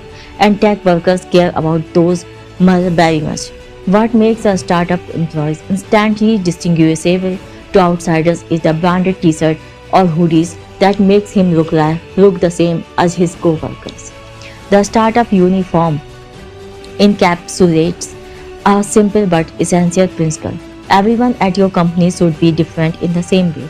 A tribe of like-minded people, fiercely devoted to the company's mission. Max Levchin, my co-founder at PayPal, says that startups should make their early staff as personally similar as possible. Startups have limited resources and small teams. They must work quickly and efficiently in order to survive, and that's easier to do when everyone shares an understanding of the world. The early PayPal team worked well together because we were all the same kind of nerd. We all loved science fiction. Cryptonomicon was required reading, and we preferred the capitalist Star Wars to the communist Star Trek. Most important, we were all obsessed with creating a digital currency that would be controlled by individuals instead of the government. For the company to work, it did not matter what people looked like or which country they came from, but we needed every new hire to be equally obsessed. Do one thing. On the inside, every individual should be sharply distinguished by her work. When assigning responsibilities to employees in a startup, you could start by treating it as a simple optimization problem to efficiently match talents with tasks. But even if you could somehow get this perfectly right, any given solution would quickly break down. Partly that's because startups have to move fast, so individual roles can't remain static for long. But it's also because job assignments are not just about the relationships between workers and tasks. They are also about relationships between employees. The best thing I did as a manager at PayPal was to make every person in the company responsible for doing just one thing. Every employee's one thing was unique, and everyone knew I would evaluate him only on that one thing. I had started doing this just to simplify the task of managing people. But when I noticed a deeper result, the defining roles reduced conflict. Most fights inside a company happen when colleagues compete for the same responsibility. Startups face an especially high risk of this since job roles are fluid at the early stages. Eliminating competition makes it easier for everyone to build the kinds of long-term relationships that transcend mere professionalism. More than that, internal peace is what enables a startup to survive at all. When a startup fails, we often imagine it succumbing to predatory rivals in a competitive ecosystem. But every company is also its own ecosystem, and factional strife makes it vulnerable to outside threats. Internal conflict is like an autoimmune disease. The technical cause of death may be pneumonia, but the real cause remains hidden from plain view. Of cults and consultants. In the most intense kind of organization, members hang out only with other members. They ignore their families and abandon the outside world. In exchange, they experience strong feelings of belonging and maybe get access to esoteric truth, esoteric, esoteric truths denied to ordinary people. We have a word for such organizations, cults. Cultures of total dedication look crazy from the outside, partly because the most notorious cults were homicidal. Jim Jones and Charles Manson did not make good exits, but entrepreneurs should take cultures of extreme dedication seriously. Is a lukewarm attitude to one's work a sign of mental health? Is a merely professional attitude the only sane approach? The extreme opposite of a cult is a consulting firm like Accenture. Not only does it lack a distinctive mission of its own, but individual consultants are regularly dropping in and out of companies to which they have no long-term connection whatsoever. Every company culture can be plotted on a linear spectrum. One side 0 to 1, it's one side consultant and the other side cults, dogmatism. The best startup might be considered slightly less extreme kinds of cults.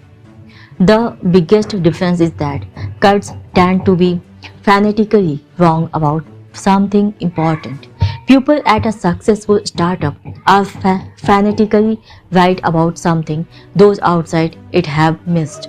You are not going to learn those kinds of secrets from consultants, and you don't need to worry if your company does not make sense to conventional professionals. Better to be called a cult or even a mafia. This is the end of the chapter 10 and now move to chapter 11. If you build it, will they come? Even though sales is everywhere, most people underrate its importance. Silicon Valley underrates it more than most. The geek classic, The Hitchhiker's Guide to the Galaxy even explained the founding of our planet as a reaction against salesmen. When an imminent catastrophe requires the evacuation of humanity's original home, the population escapes on three giant ships. The thinkers, leaders, and achievers takes the A ship. The salesperson and consultants get the B ship, and the workers and artisans take the C ship. The B ship leaves first and all its passengers rejoice vainly, but the salespeople don't realize they are caught in a ruse. The A ship and C ship people had always thought that the B ship people were useless, so they conspired to get rid of them, and it was the B ship that landed on Earth. Distribution may not matter in fictional worlds, but it matters in ours. We underestimate the importance of distribution, a catch-all term for everything it takes to sell a product, because we share the same bias the A-ship and the C-ship people had. Salespeople and other middlemen supposedly get in the way, and distribution should flow magically from the creation of a good product. The field of dreams conceit is especially popular in Silicon Valley, where engineers are biased toward building cool stuff rather than selling it. But customers will not come just because you built it. You have to make that happen, and it's harder than its look. Nerds versus salesmen. The US advertising industry collects annual revenues of $150 billion and employs more than 6 lakh people at $450 billion annually. The US sales industry is even bigger. When they hear that 3.2 million Americans work in sales, seasoned executives will suspect the number is low, but engineers may sigh in bewilderment. What could that many salespeople possibly be doing? In Silicon Valley, nerds are skeptical of advertising, marketing, and sales because they seem superficial and irrational. But advertising matters because it works. It works on nerds and it works on you. You may think that you are an exception, that your preferences are authentic, and advertising only works on other people. It's easy to resist the most obvious sales pitches, so we entertain a false confidence in our own independence of mind. But advertising does not exist to make you buy a product right away. It exists to embed subtle impressions that will drive sales later. Anyone who cannot acknowledge its likely effect on himself is doubly deceived. Nerds are used to transparency. They add value by becoming expert at a technical skill like computer programming. In engineering disciplines, a solution either works or fails. If you can evaluate someone else's work with relative ease, as surface appearances don't matter much. Sales is the opposite, an orchestrated campaign to change surface appearances without changing the underlying reality. This strikes engineers as trivial, if not fundamentally dishonest. They know their own jobs are hard, so when they look at salespeople laughing on the phone with a customer or going to 2-hour lunches, they suspect that no real work is being done. If anything, pupils overestimate the relative difficulty of science and engineering because the challenges of those fields are obvious. What nerds miss is that it takes hard work to make sales look easy. Sales is hidden. All salesmen are actors. Their priority is persuasion, not sincerity.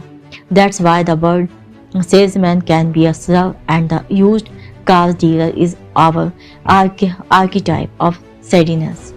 But we only react negatively to awkward, obvious salesmen, that is, the bad ones. There's a wide range of sales ability. There are many gradations between novices, experts, and masters. There are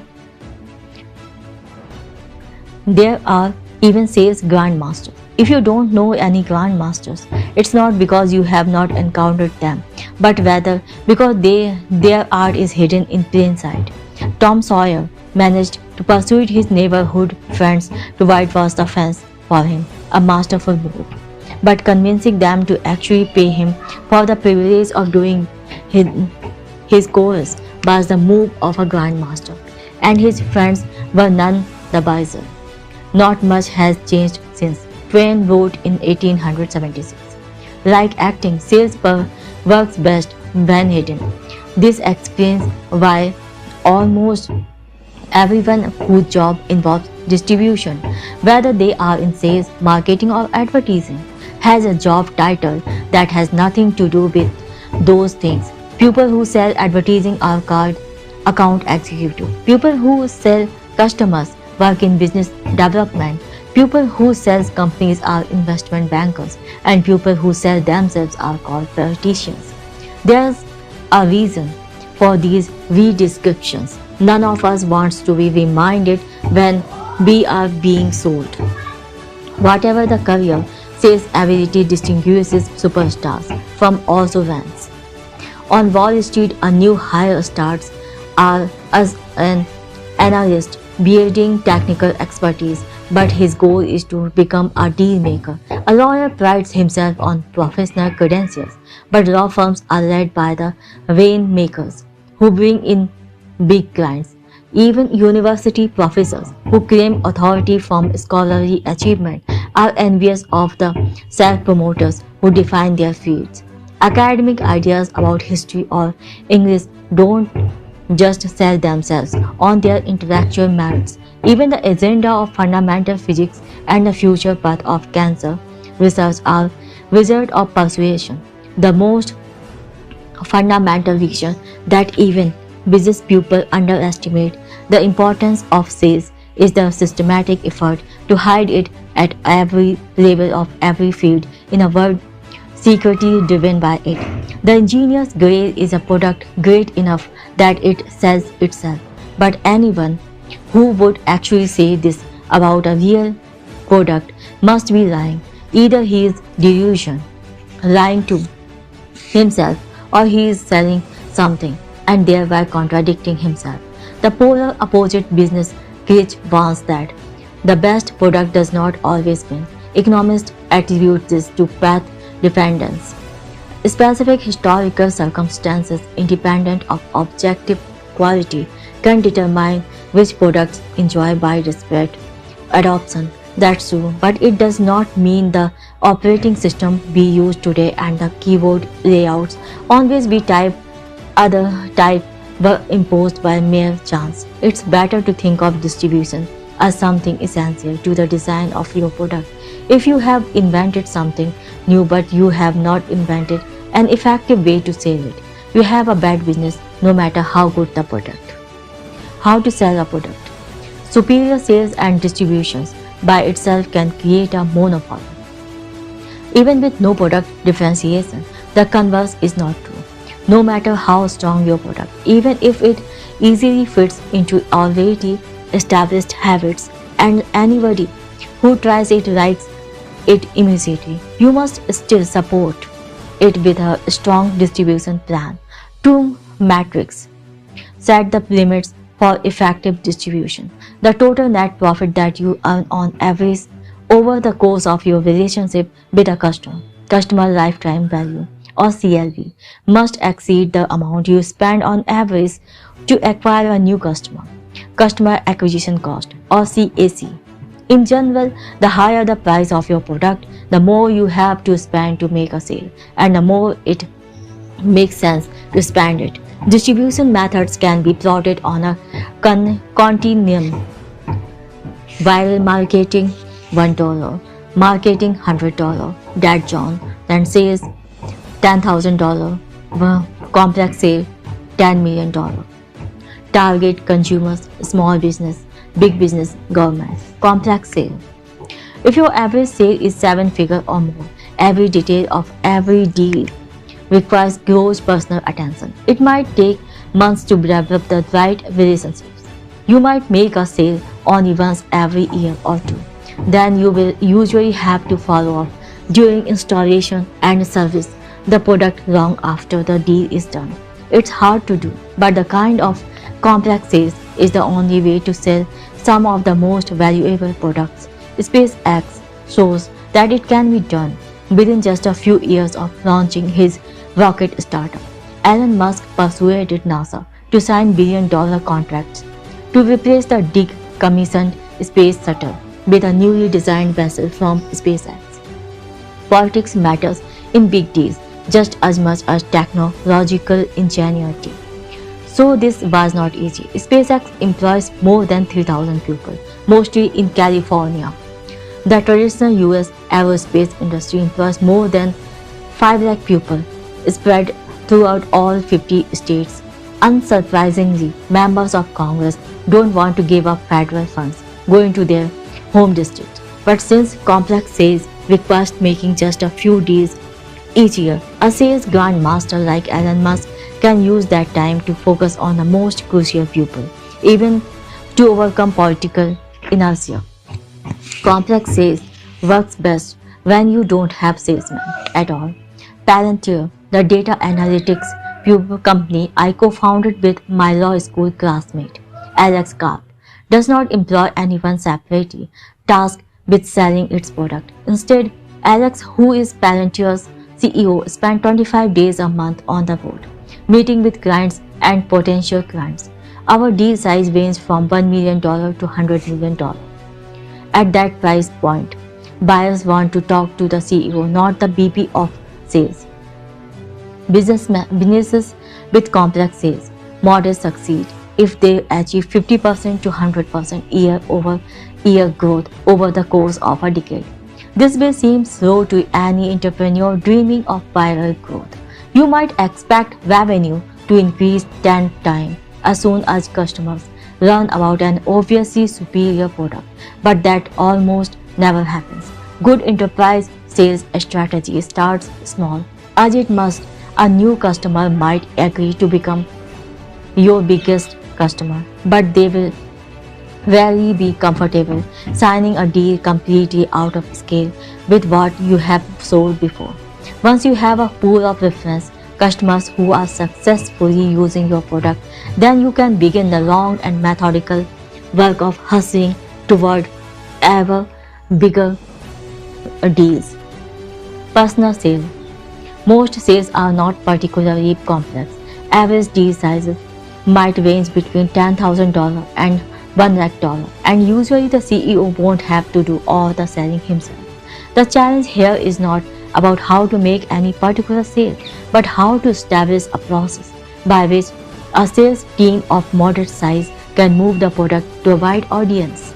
In 2008, Box had a good way for companies to store their data safely and accessibly in the cloud. But people did not know they needed such a thing. Cloud computing had not caught on yet. That summer, Blake was hired as Box's third salesperson to help change that. Starting with the small groups of users who had the most acute file sharing problems, Box sales reps built relationships with more and more users in each client company. In 2009, Blake sold a small Box account to the Stanford sleep clinic, where researchers needed an easy, secure way to store experimental data logs. Today, the university offers a Stanford branded Box account to every one of its students and faculty members, and Stanford Hospital runs on Box.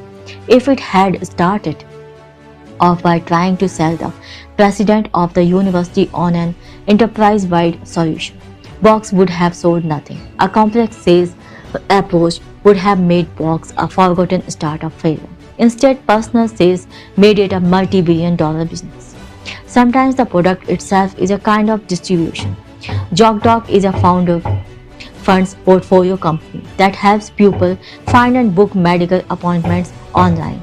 The company charges doctors a few $100s per month to be included in its network, with an average deal size of just a few $1,000s.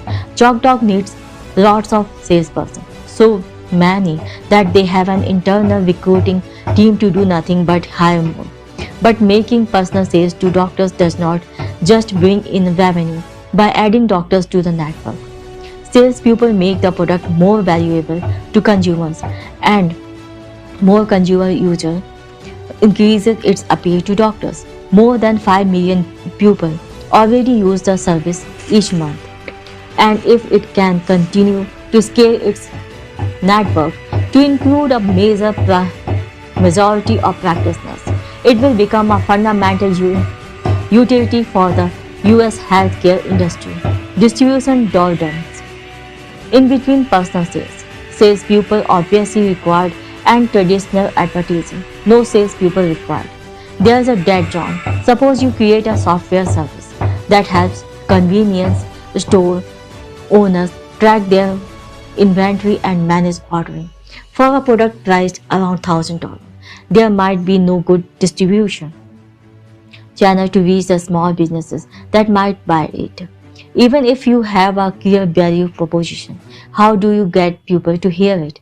Advertising would either be too broad, there's no TV channel that only convenience store owners watch, or too inefficient on its own. An ad in convenience store news probably won't convince any owner to part with $1,000 a year. The product needs a personal sales effort, but at that price point, you simply don't have the resources to send an actual person to talk to every prospective customer. This is why so many small and medium-sized businesses don't use tools that bigger firms take for granted. It's not that small business proprietors are unusually backward or that good tools don't exist. Distribution is the hidden bottleneck. Marketing and advertising. Marketing and advertising work for relatively low-priced products that have mass appeal but lack any method of viral distribution. Procter and Gamble can't afford to pay salespeople to go door to door selling laundry detergent.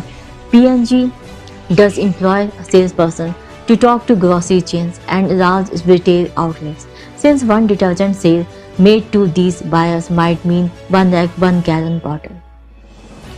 To reach its end users, a packaged good company had to produce television commercials, print coupons in newspapers, and design its product boxes to attract attention.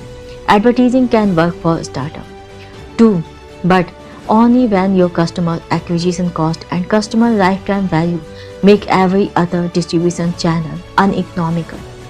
Consider e-commerce startup Barbie Parker, which designs and sells fashionable prescription eyeglasses online instead of contracting sales out to retail eyewear distributors. Each pair starts at around $100, so assuming the average customer buys a few pairs in her lifetime, the company's CLV is a few $100s. That's too little to justify personal attention on every transaction. But at the other extreme, $100 physical products don't exactly go viral. By running advertisements and creating quirky TV commercials, Barbie is able to get its better, less expensive offerings in front of millions of eyeglass wearing customers. The company states plainly on its website that TV is a great big megaphone, and when you can only afford to spend dozens of dollars acquiring a new customer, you need the biggest megaphone you can find. Every entrepreneur envies a recognizable ad campaign, but startups should resist the temptation to compete with bigger companies in the endless contest to put on the most memorable TV spots or the most elaborate PR stunts. I know this from experience. At PayPal, we hired James Doohan, who played Scotty on Star Trek, to be our official spokesperson. When we released our first software for the Palm Pilot, we invited journalists to an event when they could hear James recite these immortal lines. I have been beaming people up my whole career, but this is the first time I have ever been able to beam money. It flopped. The few who actually came to cover the event were not impressed. We were all nerds, so we had thought Scotty, the chief engineer, could speak with more authority than, say, Captain Kirk, just like a salesperson. Kirk was always so voting out in some exotic locale and leaving it up to the engineers to bail him out of his own mistakes. We were wrong. When Priceline.com cast William Shatner, the actor who played Kirk, in a famous series of TV spots, it worked for them. But by then, Priceline was a major player. No early stage startup can match big companies' advertising budgets. Captain Kirk truly is in a league of his own. Viral marketing. A product is viral if its core functionality encourages users to invite their friends to become users too. This is how Facebook and PayPal both grew quickly. Every time someone shares with a friend or makes a payment, they naturally invite more and more people into the network. This is not just cheap, it's fast too. If every new user leads to more than one additional user, you can achieve a chain reaction of exponential growth. The ideal viral loop should be as quick and frictionless as possible. Funny YouTube videos or internet memes get millions of views very quickly because they have extremely short cycle times. People see the kitten, feel warm inside, and forward it to their friends in a matter of seconds. At PayPal, our initial user base was 24 people, all of whom worked at PayPal. Acquiring customers through banner advertising proved too expensive. However, by directly paying people to sign up and then paying them more to refer friends, we achieved extraordinary growth. This strategy cost us $20 per customer, but it also led to 7% daily growth, which means that our user base nearly doubled every 10 days. After 4 or 5 months, we had hundreds of thousands of users and a viable opportunity to build a great company by servicing money transfers for small fees that ended up greatly exceeding our customer acquisition cost. Whoever is first to dominate the most important segment of a market with viral potential will be the last mover in the whole market. At PayPal, we did not want to acquire more users at random. We wanted to get the most valuable users first. The most obvious market segment in email-based payments was the millions of immigrants still working, still using Western Union to wire money to their families back home. Our product made that effortless, but the transactions were too infrequent. We needed a smaller niche market segment with a higher velocity of money, a segment we found in eBay power sellers, the professional vendors who sold goods online through eBay's auction marketplace. There were 20,000 of them. Most had multiple auctions ending each day, and they bought almost as much as they sold, which meant a constant stream of payments. And because eBay's own solutions to the payment problems was terrible, these merchants were extremely enthusiastic early adopters. Once PayPal dominated this segment and became the payment platform for eBay, there was no catching up on eBay or anywhere else. The power law of distribution, one of these methods, is likely to be far more powerful than every other for any given business. Distribution follows a power law of its own. This is counterintuitive for most entrepreneurs who assume that more is more, but the kitchen sink approach employs a few salespeople, place some magazine ads, and try to add some kind of viral functionality to the product as an afterthought. Does not work. Most businesses get zero distribution channel to work. Poor sales rather than bad product is the most common cause of failure. If you can get just one distribution channel to work, you have a great business. If you try for several but don't nail one, you are finished selling to non-customers. Your company needs to sell more than its product.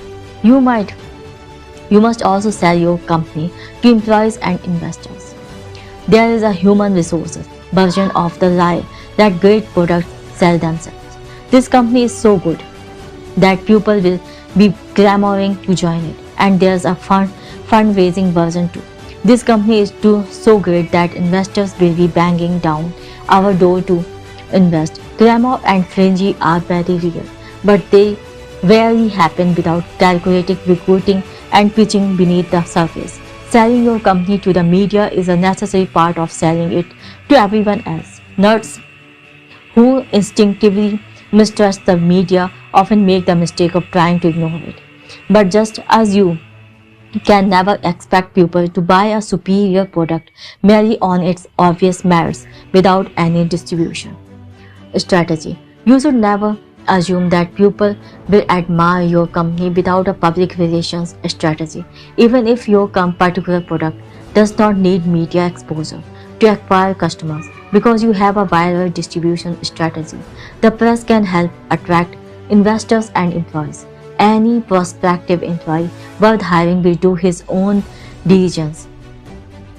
What he finds or does not find when he Googles you will be critical to the success of your company. Everybody sells. Nerds might wish that distribution could be ignored and salesman vanished to another planet. All of us want to believe that we make up our own minds that sales does not work on us, but it's not true.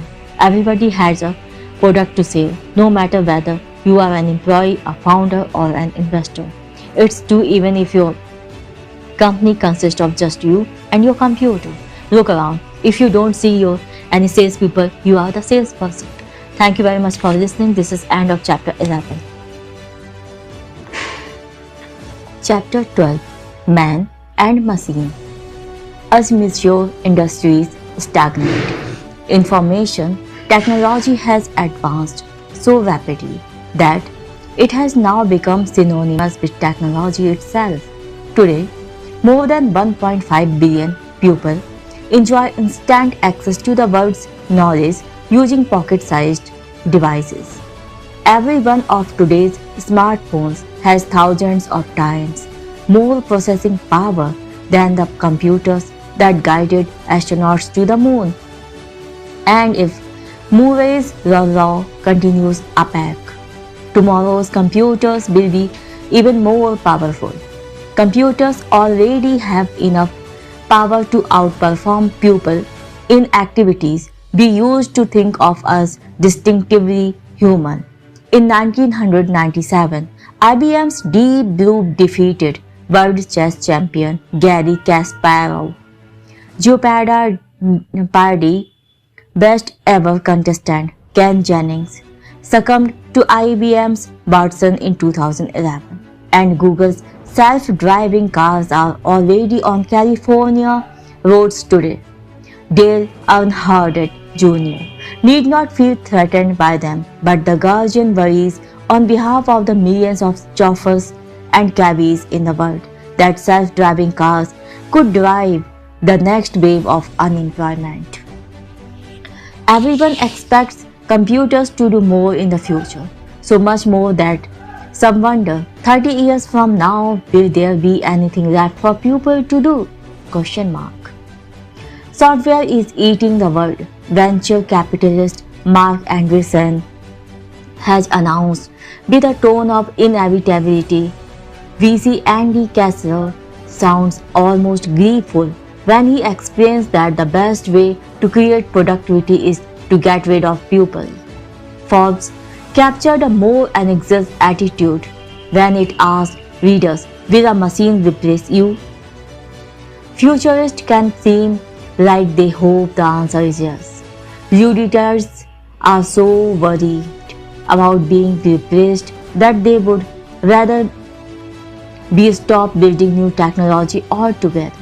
Neither side questions the premise that better computers will necessarily replace human workers, but that premise is wrong. Computers are complements for humans, not substitutes.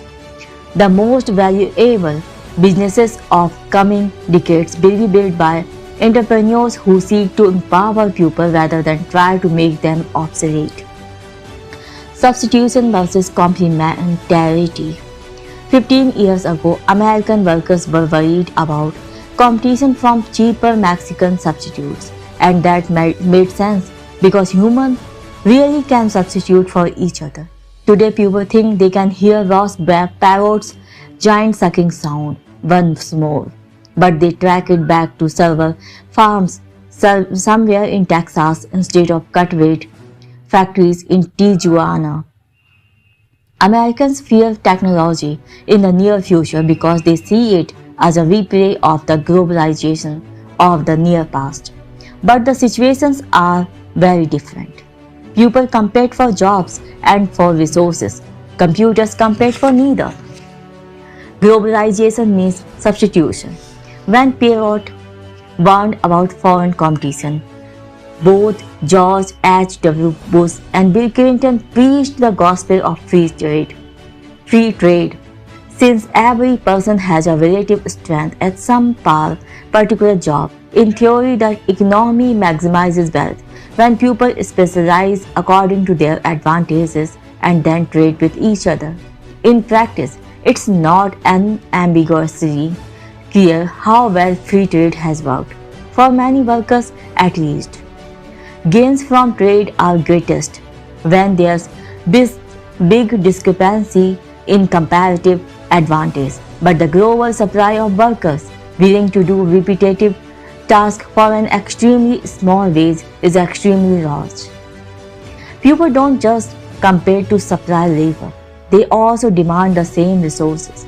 While American consumers have benefited from access to cheap toys and textiles from China, they have had to pay higher prices for the gasoline newly desired by millions of Chinese motorists. Whether people eat shark fins in Shanghai or fish tacos in San Diego, they all need food and they all need shelter, and desire does not stop at subsistence.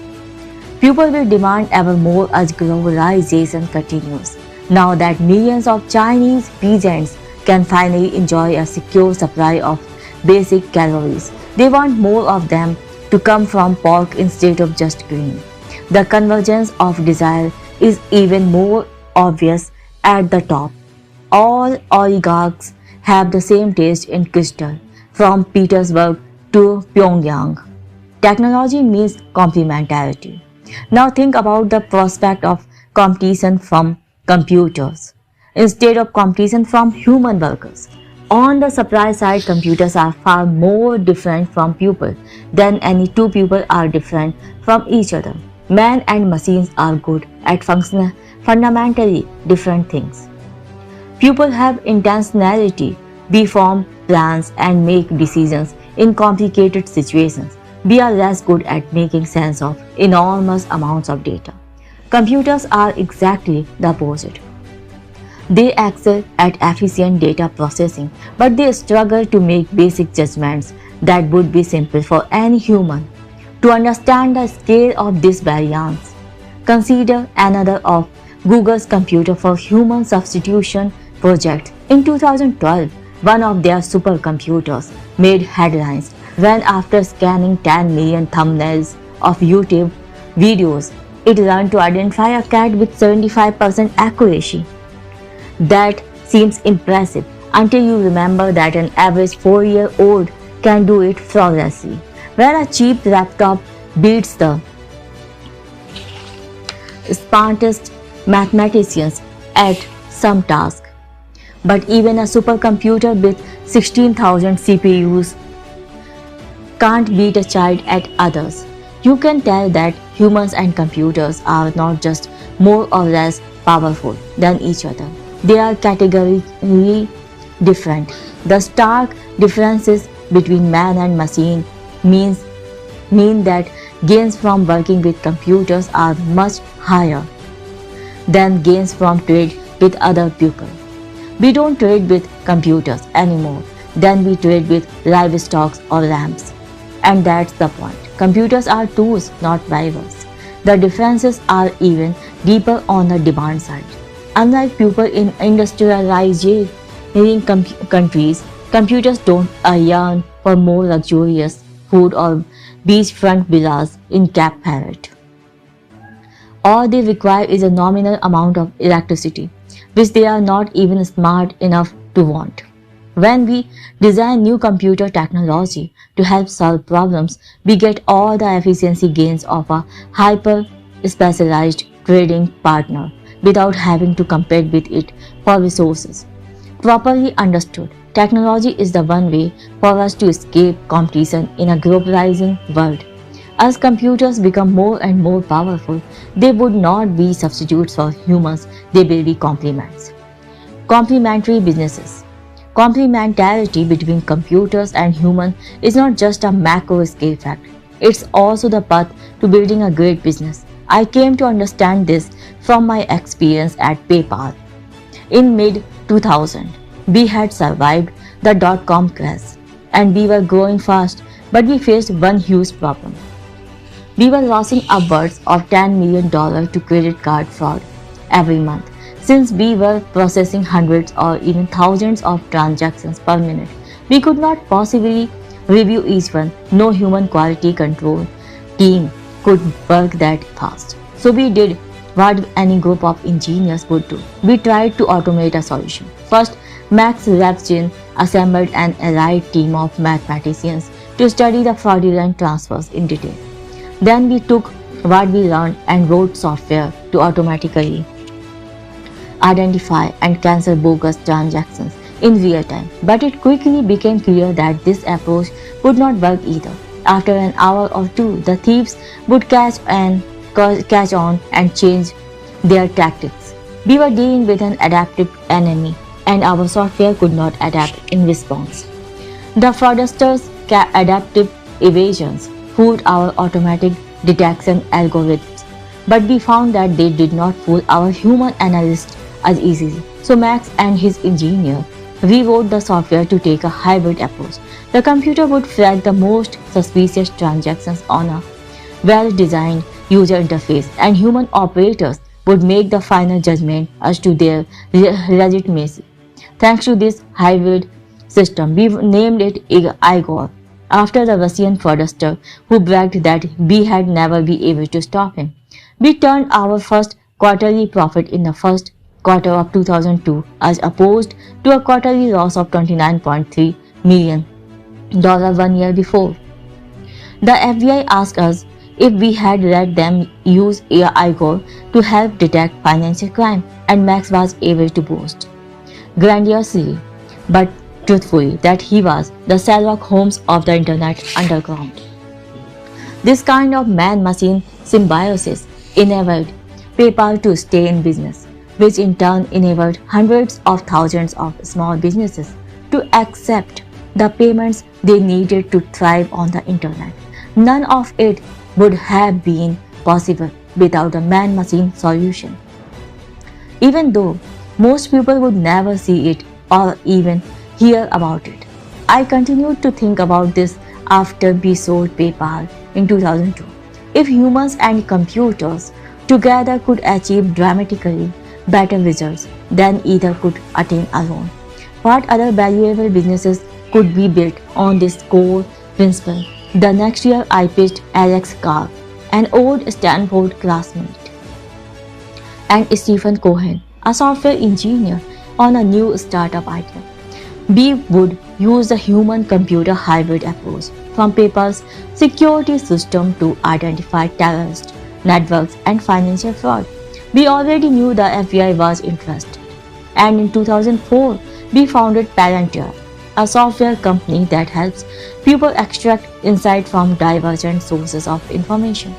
The company is on track to book sales of $1 billion in 2014, and Forbes has called Palantir's software the killer app for its rumored role in helping the government locate Osama bin Laden. We have no details to share from that operation, but we can say that neither human intelligence by itself nor computers alone will be able to make us safe. America's two biggest spy agencies take opposite approaches. The Central Intelligence Agency is run by spies who privilege humans. The National Security Agency is run by generals who prioritize computers. CIA analysts have to wade through so much noise that it's very difficult to identify the most serious threats. NSA computers can process huge quantities of data, but machines alone cannot authoritatively determine whether someone is thwarting a terrorist act. Palantir aims to transcend these opposing biases. Its software analyzes the data the government feeds it. Phone records of radical clerics in Yemen or bank accounts linked to terror cell activity, for instance, and flags suspicious activities for a trained analyst to review. In addition to helping find terrorists, analysts using Palantir's software have been able to predict where insurgents plant IEDs in Afghanistan, prosecute high-profile insider trading cases, take down the largest child pornography ring in the world, support the Centers for Disease Control and Prevention in fighting foodborne disease outbreaks, and save both commercial banks and the government hundreds of millions of dollars annually through advanced fraud detection.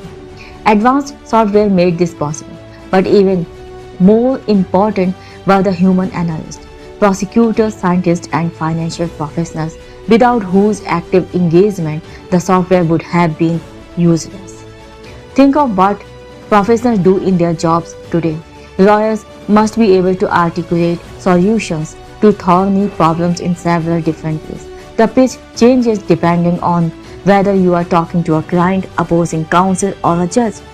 Doctors need to marry clinical understanding with an ability to communicate it to non-expert patients.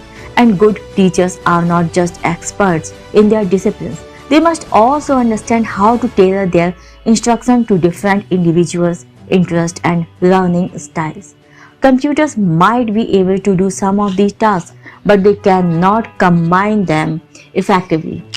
Better technology in law, medicine, and education won't replace professionals. It will allow them to do even more.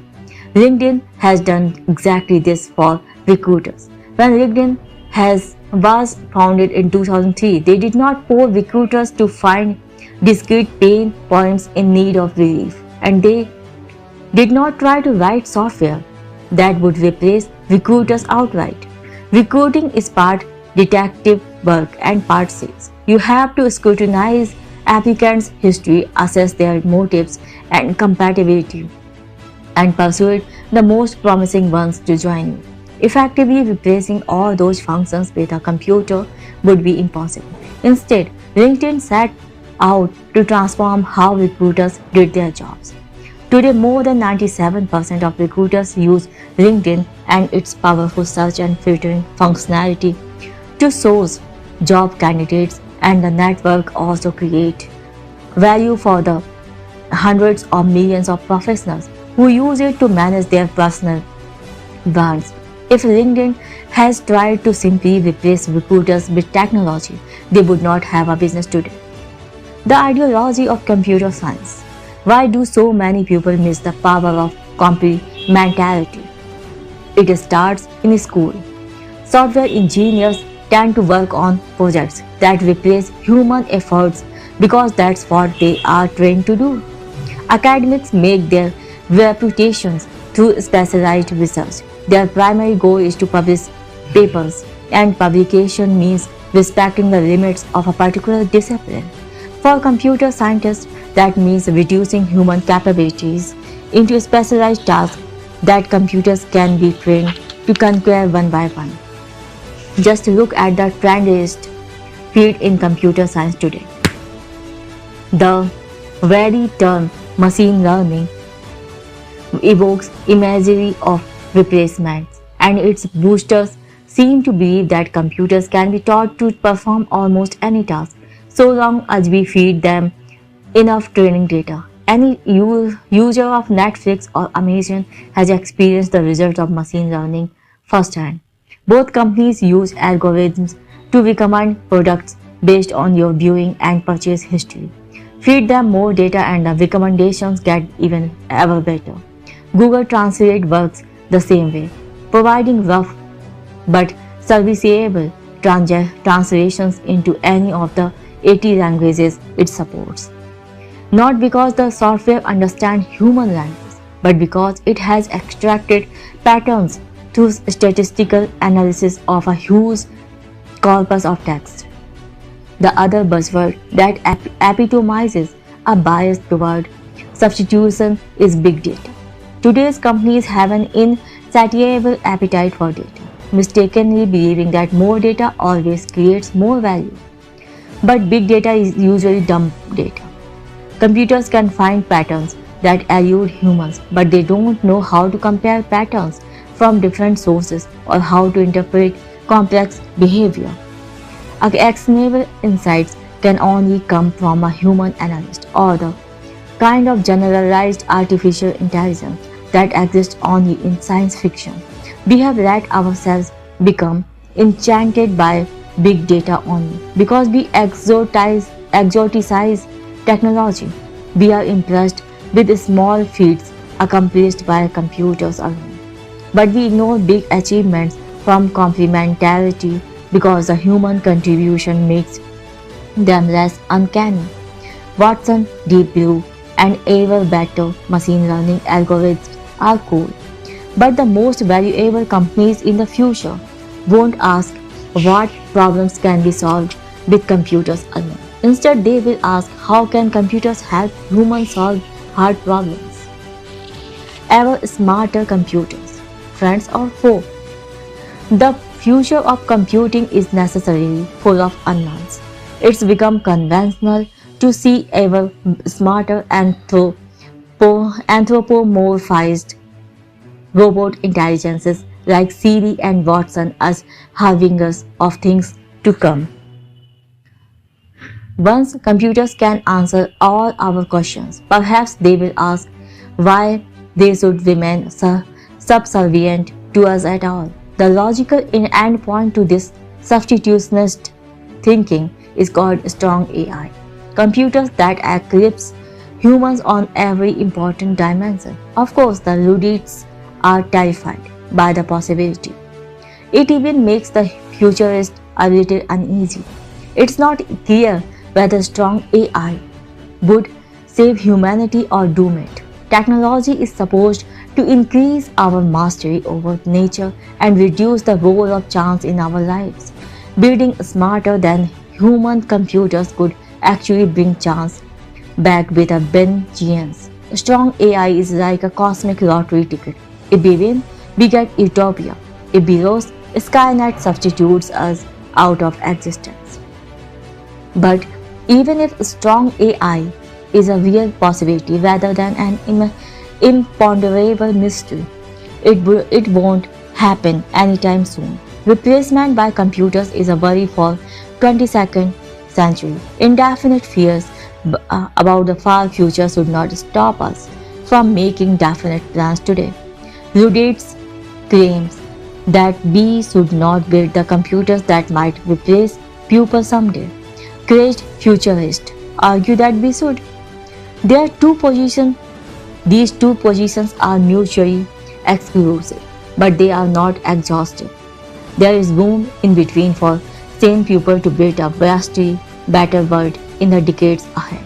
As we find new ways to use computers, they won't just get better at the kind of things people already do. They will help us to do what was previously unimaginable. End of the chapter 12, and now move to next chapter. Chapter 13, Seeing Green. At the start of 21st century, everyone agreed that the next big thing was green technology. It had to be. In Beijing, the smoke had gotten so bad that people could not see from building to building. Even breathing was a health risk. Bangladesh, with its arsenic-laden water wells, was suffering what the New York Times called the biggest mass poisoning in history. In the US, hurricanes Ivan and Katrina were said to be harbingers of the coming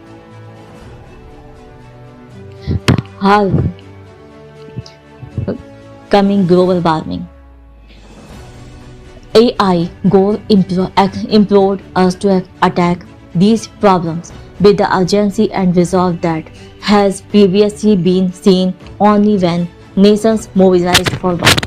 People got busy.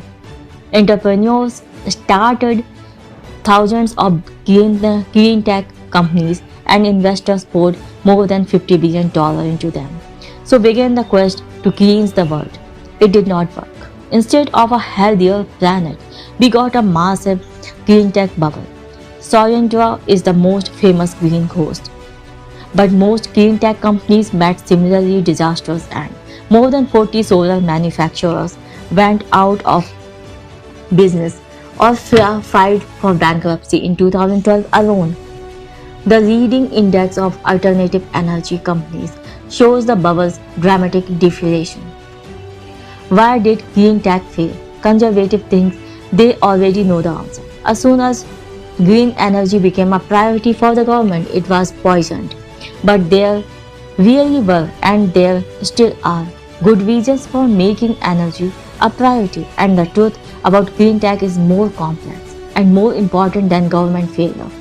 Most green tech companies crashed because they neglected one or more of the 7 questions that every business must answer.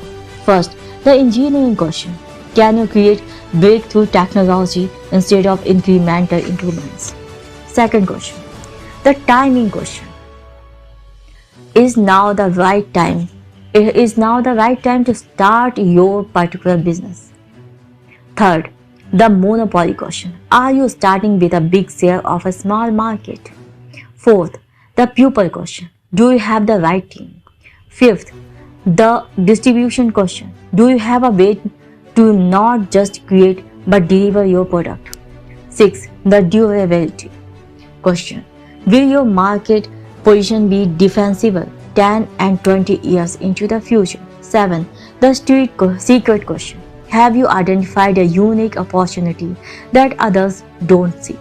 We have discussed these elements before. Whatever your industry, any great business plan must address every one of them. If you don't have good answers to these questions, you will run into lots of bad luck and your business will fail. If you nail all 7, you will master fortune and succeed. Even getting 5 or 6 correct might work, but the striking thing about the clean tech bubble was that people were starting companies with 0 good answers, and that means hoping for a miracle. It's hard to know exactly why any particular clean tech company failed, since almost all of them made several serious mistakes. But since any one of those mistakes is enough to doom your company, it's worth reviewing clean tech's losing scorecard in more detail. The engineering question. A great technology company should have proprietary technology an order of magnitude better than its nearest substitute. But clean tech companies rarely produce 2 times, let alone 10 times improvements. Sometimes their offerings were actually worse than the products they sought to replace. Solyndra developed novel, cylindrical solar cells, but to a first approximation, cylindrical cells are only 1 by pi as efficient as flat ones. They simply don't receive as much direct sunlight. The company tried to correct for this deficiency by using mirrors to reflect more sunlight to hit the bottoms of the panels, but it's hard to recover from a radically inferior starting point. Companies must strive for 10 times better because merely incremental improvements often end up meaning no improvement at all for the end user. Suppose you develop a new wind turbine that's 20% more efficient than any existing technology.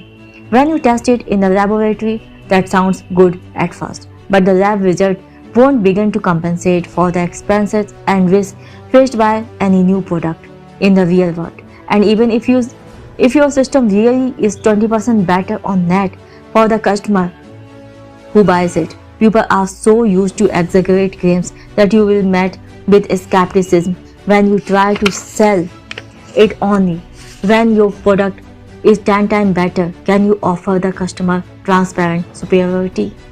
The timing question. Clean tech entrepreneurs worked hard to convince themselves that their appointed hour had arrived. When he announced his new company in 2008, SpectraWatt CEO Andrew Wilson stated that the solar tech industry is akin to where the microprocessor industry was in the late 1970s. There is a lot to be figured out and improved. The second part was right, but the microprocessor analogy was way off.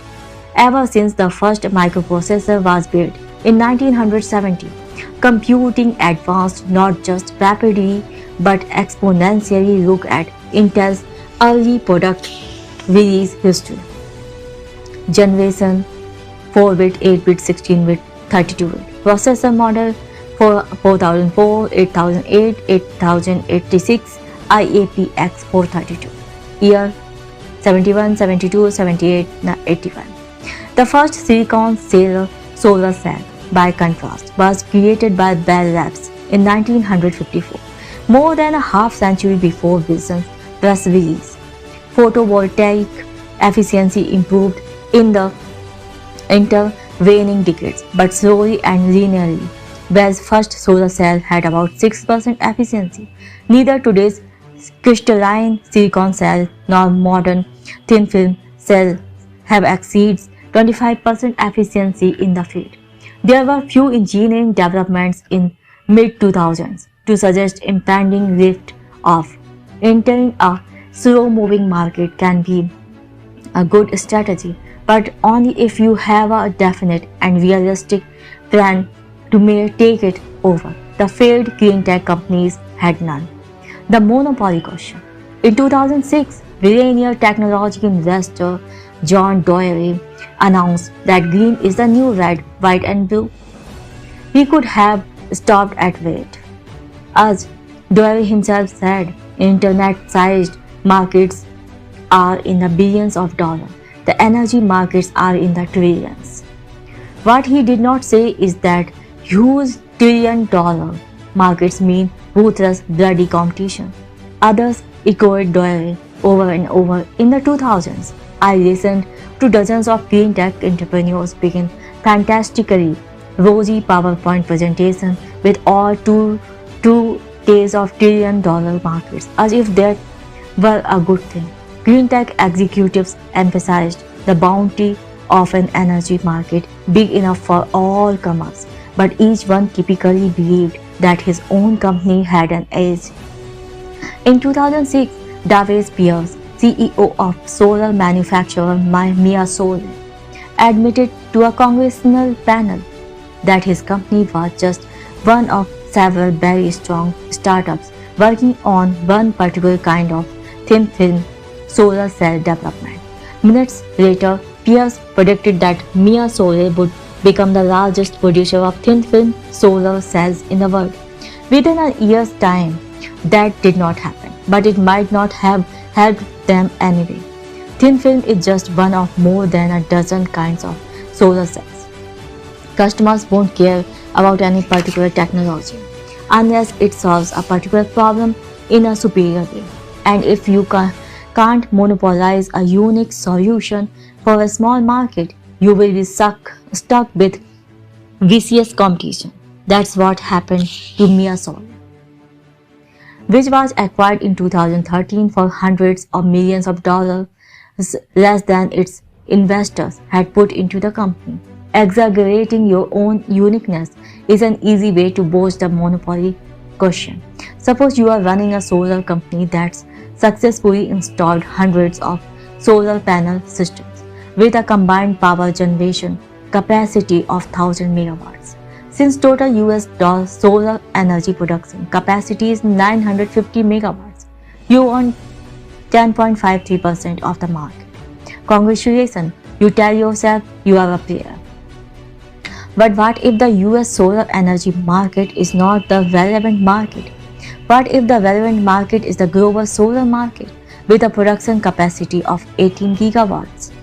Your 100 megawatts now make you a very small fish indeed. Suddenly you own less than 1% of the market. And what if the appropriate measure is not global solar, but rather renewable energy in general? Annual production capacity from renewables is 420 gigawatts global. You just shrank to 0.02% of the market. And compared to the total global power generation capacity of 15,000 gigawatts, your 100 megawatts is just a drop in the ocean. Clean tech entrepreneurs thinking about markets was hopelessly confused.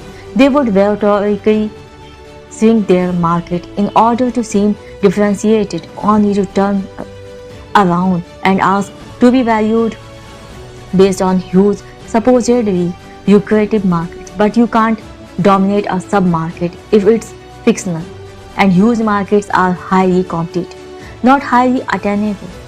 Most clean tech founders would have been better off opening a new British restaurant in downtown Palo Alto. The pupil question: energy problems are engineering problems. So you would expect to find nerds running clean tech companies. You had be wrong. The ones that failed were run by shockingly non-technical teams. These salesman executives were good at raising capital and securing government subsidies, but they were less good at building products that customers wanted to buy. At Founders Fund, we saw this coming. The most obvious clue was sartorial. Clean tech executives were running around wearing suits and ties. This was a huge red flag because we are technologists, wear t-shirts and jeans, so we instituted a blanket rule. Pass on any company whose founders dressed up for pitch meeting. Maybe we still would have avoided these bad investments if we had taken the time to evaluate each company's technology in detail. But the team inside never invests in a tech CEO that wears a suit got us to the truth a lot faster. The best sales is hidden. There's nothing wrong with a CEO who can sell, but if he actually looks like a salesman, he is probably bad at sales and worse at tech. The distribution question. Green tech companies effectively courted government and investors, but they often forgot about customers. They learned the hard way that the world is not a laboratory. Selling and delivering a product is at least as important as the product itself. Just ask Israeli electric vehicle startup Better Place, which from 2007 to 2012 raised and spent more than $800 million to build swappable battery packs and charging stations for electric cars. The company sought to create a green alternative that would lessen our dependence on highly polluting transportation technologies, and it did just that, at least by 1,000 cars. The number it sold before filing for bankruptcy. Even selling that many was an achievement because each of those cars was very hard for customers to buy. For starters, it was never clear what you were actually buying. Better Place bought sedans from Renault and refitted them with electric batteries and electric motors. So were you buying an electric Renault or were you buying a Better Place? In any case, if you decided to buy one, you had to jump through a series of hoops. First, you needed to seek approval from Better Place. To get that, you had to prove that you lived close enough to a Better Place battery swapping station and promise to follow predictable routes.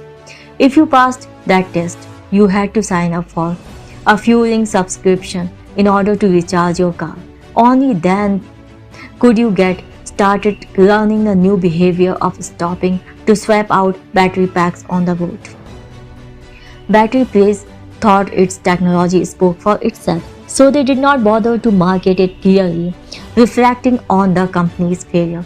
One frustrated customer asked, why was not there a billboard Tel Aviv showing a picture of Toyota Prius for 1,60,000 shekels and a picture of this car for 1,60,000 plus fuel for 4 years. He still bought one of the cars, but unlike most people, he was a hobbyist who would do anything to keep driving it. Unfortunately, he can't, as the Better Place board of directors stated upon selling the company's assets for a measure of $12 million in 2013. The technical challenges we overcame successfully, but the other obstacles we were not able to overcome. The durability question. Every entrepreneur should plan to be the last mover in her particular market.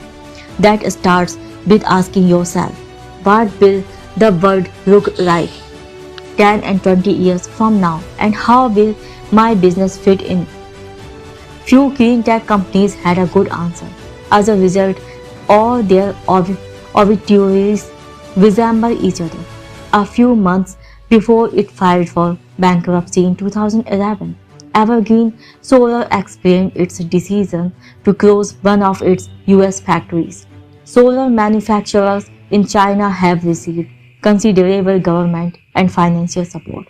Although our production costs are now below originally planned levels and lower than most Western manufacturers, they are still much higher than those of our low-cost competitors in China.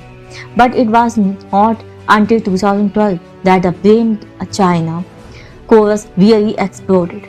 Discussing its bankruptcy filing, US Department of Energy backed around solar blamed aggressive pricing actions from Chinese solar panel companies that made it very difficult for an early-stage startup company to scale in current market conditions. When solar panel maker energy conversion devices failed in February 2012, it went beyond blaming China in a press release and filed a $950 million lawsuit against 3 prominent Chinese solar manufacturers, the same companies that Sorendra's trustees in bankruptcy sued later that a year on the ground of attempted monopolization, conspiracy, and predatory pricing. But was competition from Chinese manufacturers really impossible to predict? Clean tech entrepreneurs would have done well to rephrase the durability question and ask, what will stop China from wiping out my business? Without an answer, the result should not have come as a surprise. Beyond the failure to anticipate competition and manufacturing the same green products, clean tech embraced misguided assumptions about the energy market as a whole. An industry premised on the supposed twilight of fossil fuels was blindsided by the rise of fracking. In 2000, just 1.7% of America's natural gas came from fracked shale. 5 years later, that figure had climbed to 4.1%. Nevertheless, nobody in clean tech took this trend seriously. Renewables were the only way forward. Fossil fuels could not possibly get cheaper or cleaner in the future, but they did. By 2013, shale gas accounted for 34% of America's natural gas, and gas prices had fallen more than 70% since 2008, devastating most renewable energy business models. Fracking may not be a durable energy solution either, but it was enough to doom clean tech companies that did not see it coming. The secret question. Every clean tech company justified itself with conventional truths about the need for a cleaner world. They deluded themselves into believing that an overwhelming social need for alternative energy solution implied an overwhelming business opportunity for clean tech companies of all kinds. Consider how conventional it had become by 2006 to be bullish on solar. That year, President George W. Bush heralded a future of solar roofs that will enable the American family to be able to generate their own electricity. Investor and clean tech executive Bill Gross declared that the potential for solar is enormous. Subi Sharma, then CEO of solar manufacturer Solaria, admitted that while there is a gold rush feeling to solar, there's also real gold there, or in our case, sunshine. But rushing to embrace the convention sent scores of solar panel companies, Q-Cells, Evergreen Solar, Spectra Watt, and even Gross own energy innovation, to name just a few. From promising beginning to bankruptcy code were very quickly. Each of the casualties had described their bright futures, using broad conventions on which everybody agreed. Great companies have secrets, specific reasons for success that other people don't see. The myth of social entrepreneurship. Clean tech entrepreneurs aim for more than just success. As most businesses define it, the clean tech bubble was the biggest phenomenon and the biggest flop in the history of social entrepreneurship. The philanthropic approach to business starts with the idea that corporations and non-profits have until now been polar opposites. Corporations have great power, but they are shackled to the profit motive. Non-profits pursue the public interest, but they are weak players in the wider economy. Social entrepreneurs aim to combine the best of both worlds and do well by doing good.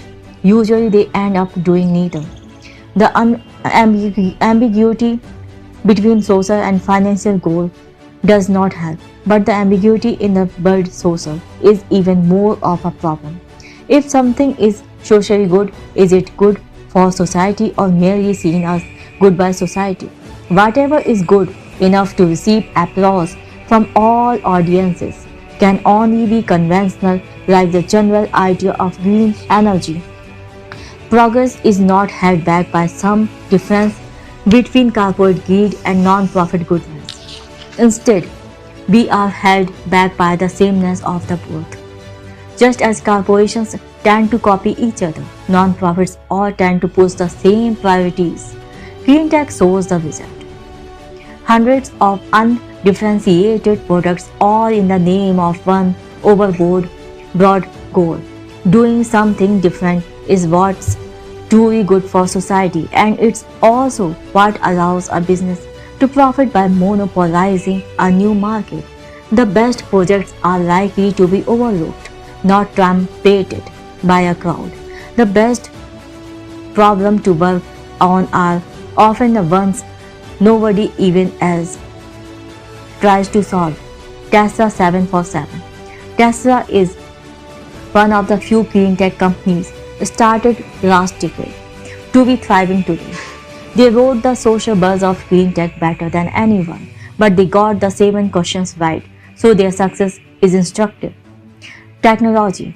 Tesla's technology is so good that other car companies rely on it. Daimler uses Tesla's battery packs. Mercedes-Benz uses a Tesla powertrain. Toyota uses a Tesla motor. General Motors has even created a task force to track Tesla's next moves. But Tesla's greatest technology achievement is not any single part or component, but rather its ability to integrate many components into one single superior product.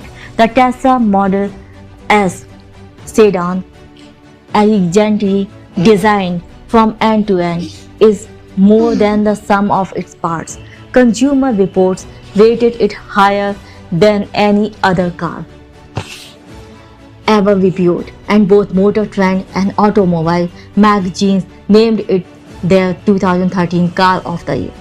Timing. In 2009, it was easy to think that the government would continue to support green tech. Green jobs were a political priority. Federal funds were already earmarked, and Congress even seemed likely to pass cap and trade legislation, but where others saw generous subsidies that could flow indefinitely. Tesla CEO Elon Musk rightly saw a one-time only opportunity. In January 2010, about a year and a half before Sohindra imploded under the Obama administration and politicized the subsidy question, Tesla secured a $465 million loan from the US Department of Energy. A $500 million subsidy was unthinkable in the mid-2000s. It's unthinkable today. There was only one moment where that was possible, and Tesla played it perfectly. Monopoly. Tesla started with a tiny submarket that it could dominate, the market for high-end electric sports cars. Since the first Roadsters rolled off the production line in 2008, Tesla sold only about 3,000 of them, but at $109,000 apiece. That's not trivial. Starting small allowed Tesla to undertake the necessary research and development to build the slightly less expensive Model S, and now Tesla owns the luxury electric sedan market too.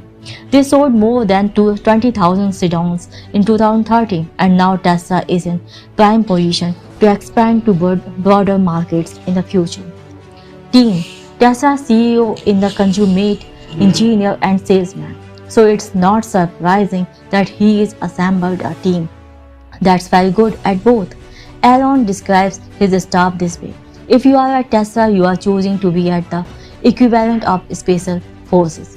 There's the regular army, and that's fine. But if you are working at Tesla, you are choosing to step up your game. Distribution. Most companies underestimate distribution, but Tesla took it so seriously that it decided to own the entire distribution chain.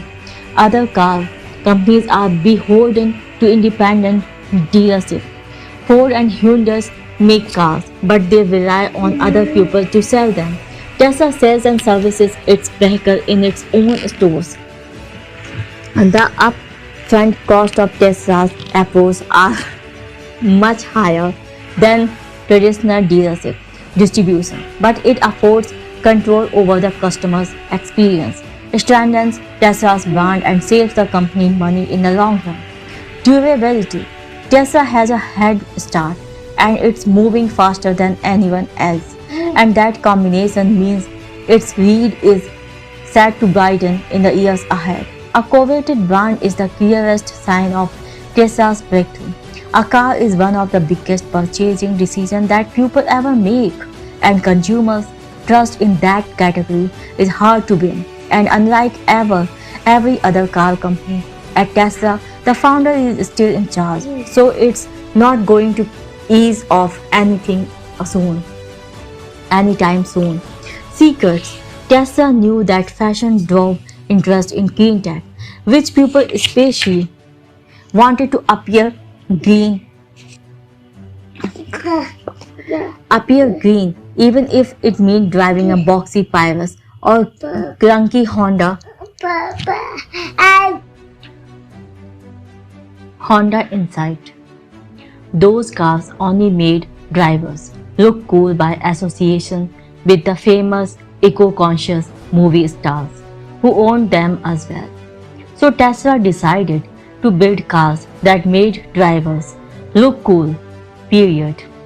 Leonardo DiCaprio even ditched his Prius for an expensive looking Tesla Roadster, while generic clean tech companies struggled to differentiate themselves.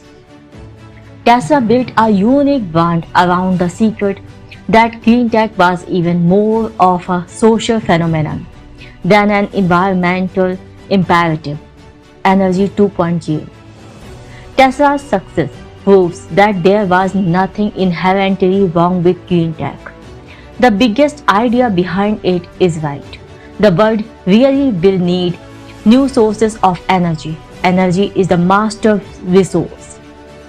It's how we feed ourselves, build shelter, and make everything we need to live comfortably. Most of the world dreams of living as comfortably as Americans do today, and globalization will cause increasingly severe energy challenges unless we build new technology. There simply are not enough resources in the world to replicate old approaches or redistribute our way to prosperity. Clean tech gave people a way to be optimistic about the future of energy.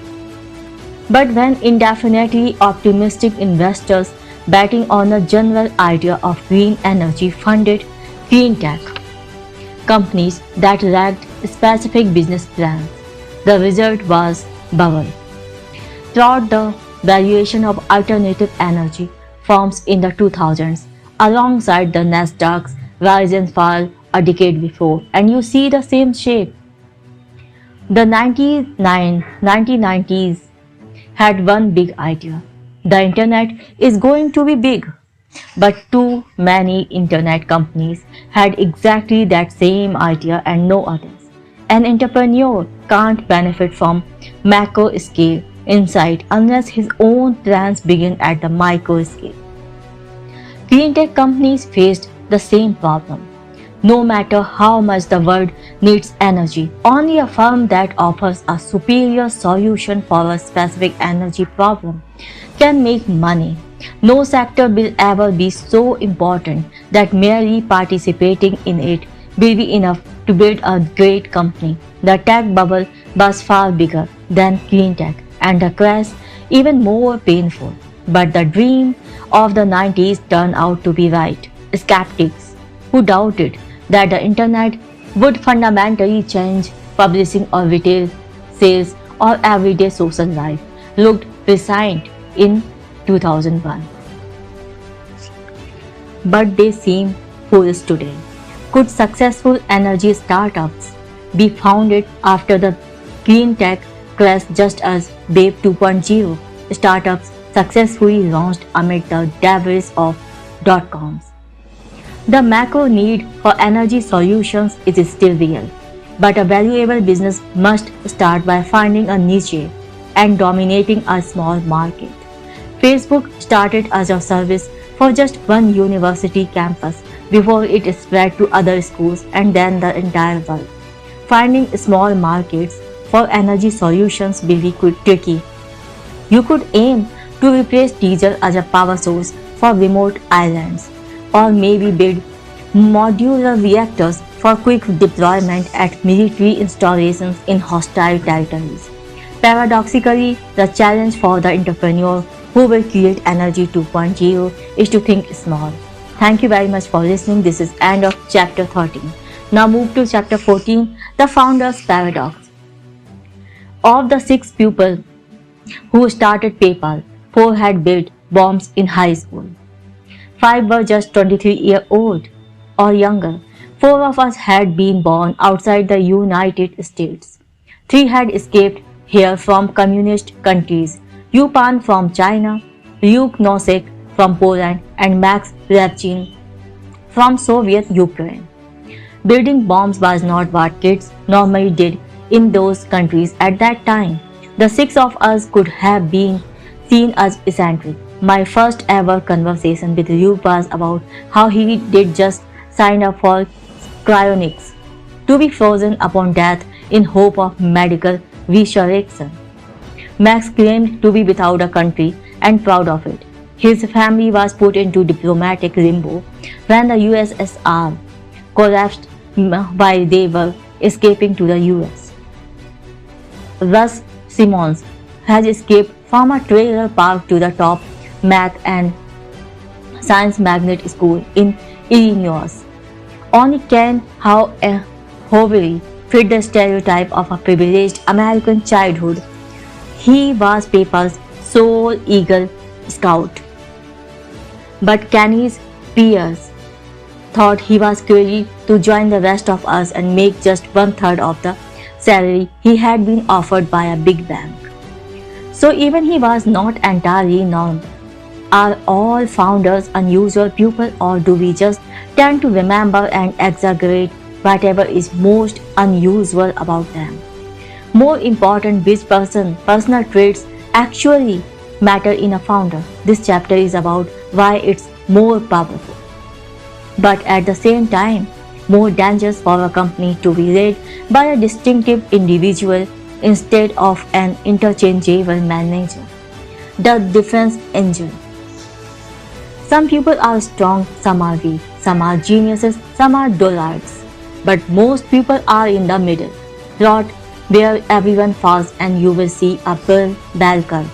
Since so many founders seem to have extreme traits, you might guess that a plot showing only founders' traits would have fatter trays with more people at either side. But what does not capture the strangest thing about founders? Normally we expect opposite traits to be mutually exclusive. A normal person can't be both rich and poor at the same time, for instance. But it happens all the time to founders. Startup CEOs can be cash poor but millionaire on paper.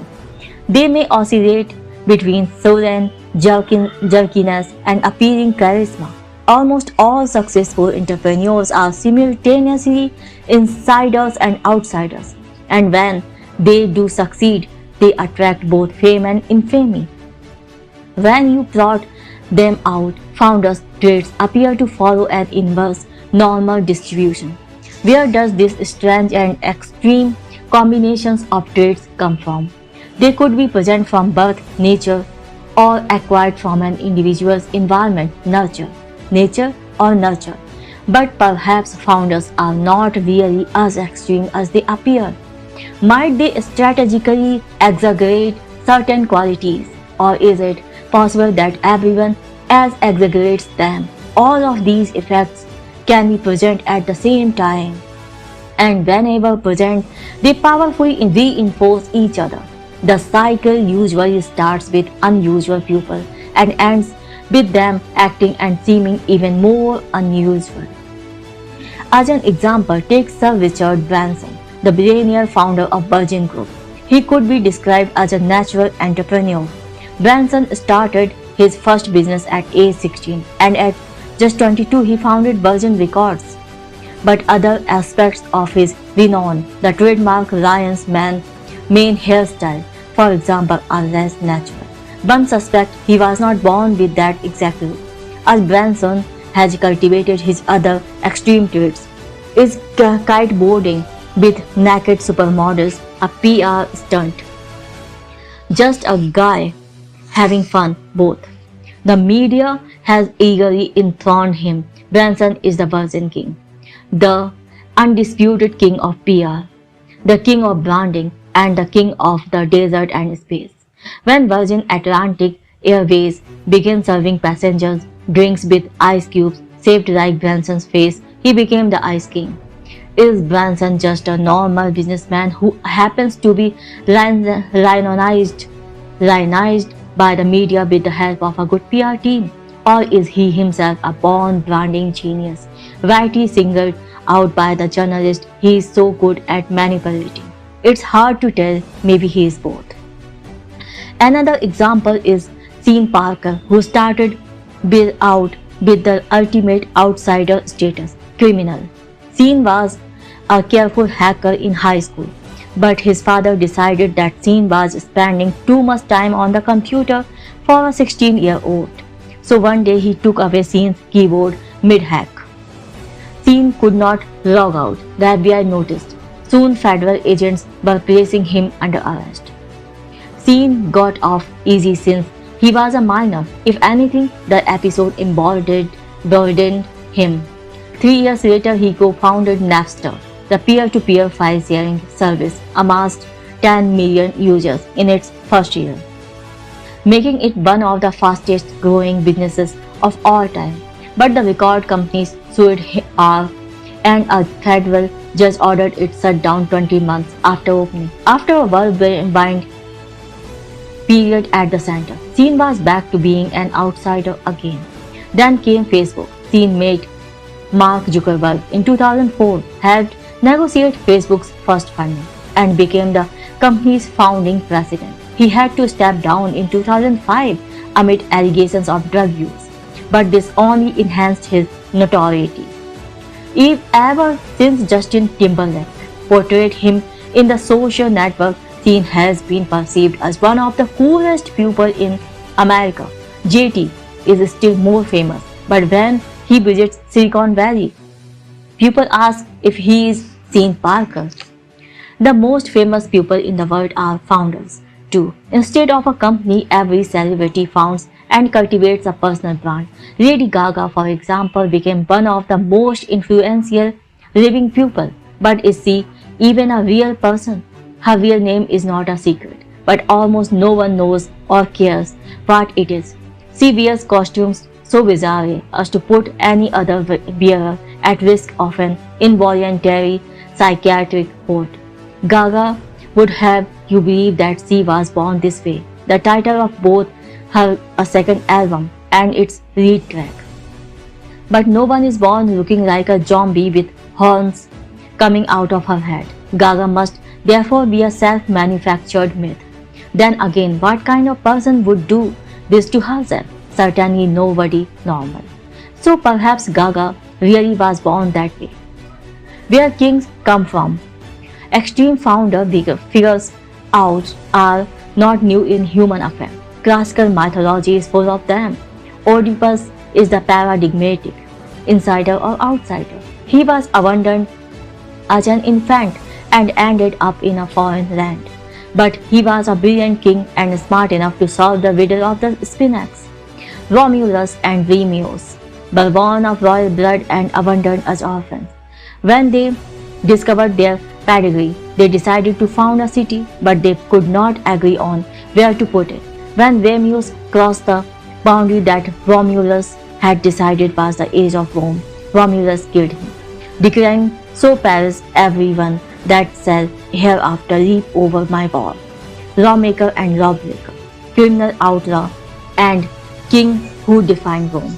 Romulus was a self-contradictory insider or outsider. Normal people are not like Oedipus or Romulus.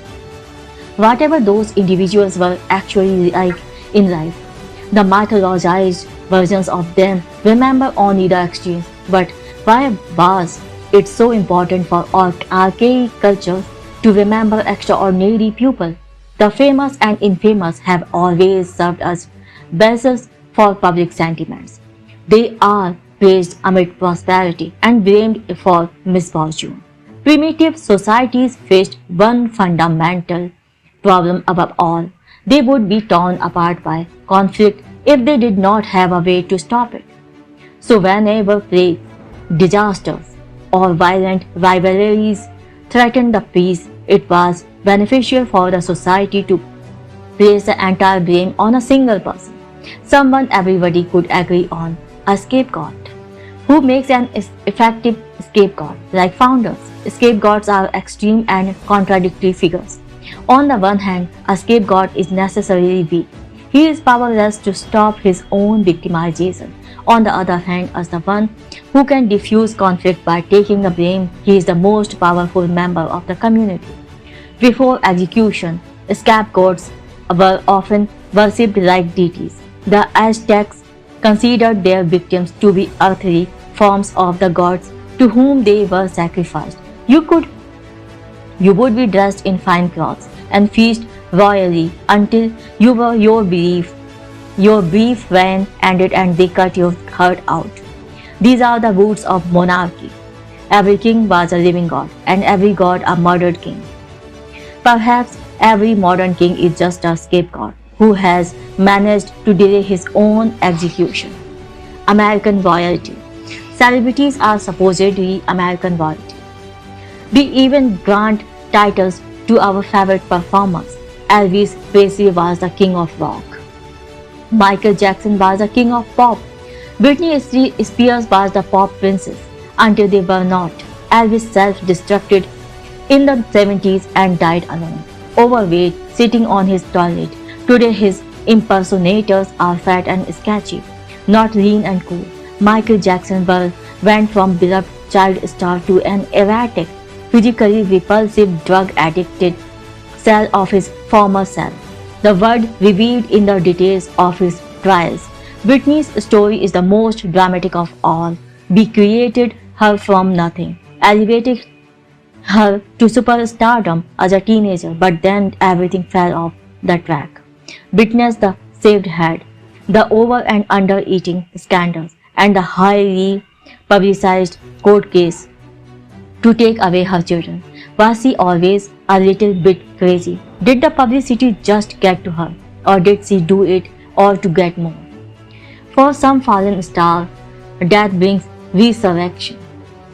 So many popular musicians have died at age 27. Janis Joplin, Jimi Hendrix, Jim Morrison, Kurt Cobain, for example. That this set has become immortalized as the 27 Club. Before she joined the club in 2011, Amy Winehouse sang, "They tried to make me go to rehab, but I said no, no, no." Maybe rehab seemed so unattractive because it blocked the path to my immortality. Perhaps the only way to be a rock god forever is to die an early death. Be alternatively worship and despise technology founders just as we do celebrities. Howard Hughes' arc from fame to pity is the most dramatic of any 20th century tech founder. He was born wealthy, but he was always more interested in engineering than luxury. He built Houston's first radio transmitter at the age of 11. The year after that, he built the city's first motorcycle. By age 30, he did made 9 commercially successful movies at a time when Hollywood was on the technological frontier. But Hughes was even more famous for his parallel career in aviation. He designed planes, produced them, and piloted them himself. Hughes set world record for top air speed, fastest transcontinental flight, and fastest flight around the world. Hughes was obsessed with flying higher than everyone else. He liked to remind people that he was a mere mortal, not a Greek god, something that mortals say only when they want to invite comparisons to gods. Hughes was a man to whom you cannot apply the same standards as you can to you and me. His lawyer once argued in federal court. Hughes paid the lawyer to say that, but according to the New York Times, there was no dispute on this point from judge or jury when Hughes was awarded the Congressional Gold Medal in 1939. For his achievements in aviation, he did not even show up to claim it. Years later, President Truman found it in the White House and mailed it to him. The beginning of Hughes and Come came in 1946, when he suffered his third and worst plane crash. Had he died then, he would have been remembered forever as one of the most dashing and successful Americans of all time. But he survived, barely. He became obsessive-compulsive, addicted to painkillers, and withdrew from the public to spend the last 30 years of his life in self-imposed solitary confinement. Hughes had always acted a little crazy, on the theory that fewer people would want to bother a crazy person. But when his crazy act turned into a crazy life, he became an object of pity as much as awe. More recently, Bill Gates has shown how highly visible success can attract highly focused attacks. Gates embodied the founder archetype. He was simultaneously an awkward and nerdy college dropout outsider and the world's wealthiest insider. Did he choose his geeky eyeglasses strategically to build up a distinctive persona, or in his incurable nerdiness? Did his geek glasses choose him? It's hard to know, but his dominance was undeniable. Microsoft's Windows claimed a 90% share of the market for operating system in 2000. That year, Peter Jennings could plausibly ask, who is more important in the world today, Bill Clinton or Bill Gates? I don't know. It's a good question. The US Department of Justice did not limit itself to rhetorical questions. They opened an investigation and sued Microsoft for anti-competitive conduct. In June 2000, a court ordered that Microsoft be broken apart. Gates had stepped down as CEO of Microsoft 6 months earlier, having been forced to spend most of his time responding to legal threats instead of building new technology. A court of appeals later overturned the breakup order, and Microsoft reached a settlement with the government in 2001. But by then, Gates' enemies had already deprived his company of the full engagement of its founder, and Microsoft entered an era of relative stagnation. Today, Gates is better known as a philanthropist than a technologist. The return of the king. Just as the legal attack on Microsoft was ending Bill Gates' dominance, Steve Jobs' return to Apple demonstrated the irreplaceable value of a company's founder. In some ways, Steve Jobs and Bill Gates were opposites. Jobs was an artist, preferred closed systems, and spent his time thinking about great products above all else. Gates was a businessman, kept his product open, and wanted to run the world. But both were insider or outsider, and both pushed the companies they started to achievements that nobody else would have been able to match. A college dropout who walked around barefoot and refused to shower, Jobs was also the insider of his own personality cult. He could act charismatic or crazy, perhaps according to his mood or perhaps according to his calculations. It's hard to believe that such weird practices as Apple only diets were not part of a larger strategy, but all this eccentricity backfired on him in 1985. Apple's board effectively kicked crest with the professional CEO brought in to provide adult supervision. Jobs' return to Apple 12 years later shows how the most important task in business, the creation of new value, cannot be reduced to a formula and applied by professionals. When he was hired as interim CEO of Apple in 1997, the impeccably credentialed executives who preceded him had steered the company nearly to bankruptcy. That year, Michael Dell famously said of Apple, "What would I do? I did shut it down and give the money back to the shareholders." Instead, Jobs introduced the iPod 2001, the iPhone 2007, and the iPad 2010 before he had to resign in 2011 because of poor health. By the following year, Apple was the single most valuable company in the world. Apple's value crucially depended on the singular vision of a particular person. This hints at the strange way in which the companies that create new technology often resemble feudal monarchies rather than organizations that are supposedly more modern. A unique founder can make authoritative decisions, inspire strong personal loyalty, and plan ahead for decades. Paradoxically, impersonal bureaucracies staffed by trained professionals can last longer than any lifetime, but they usually act with short time horizons. The lesson for business is that we need founders. If anything, we should be more tolerant of founders who seem strange or extreme. We need unusual individuals to lead companies beyond mere incrementalism. The lesson for founders is that individual prominence and adulation can never be enjoyed except on the condition that it may be exchanged for individual notoriety and demonization at any moment, so be careful. Above all, don't overestimate your own power as an individual. Founders are important not because they are the only ones whose work has value, but rather because a great founder can bring out the best work from everybody at his company. That we need individual founders in all their peculiarity does not mean that we are called to worship Ayn prime movers who claim to be independent of everybody around them. In this respect, Rand was a merely half-great writer. Her villains were real, but her heroes were fake. There is no Gad's gulch.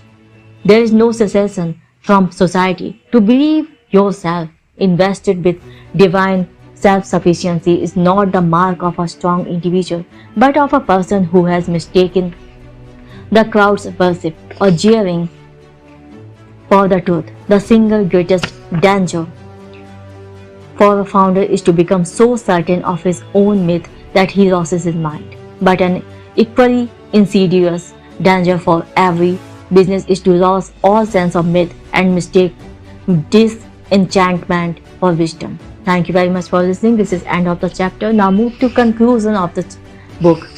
Conclusion: stagnation or singularity. If even the most far-sighted founders cannot plan beyond the next 20 to 30 years, is there anything to say about the very distant future? We don't know anything specific, but we can make out the broad contours.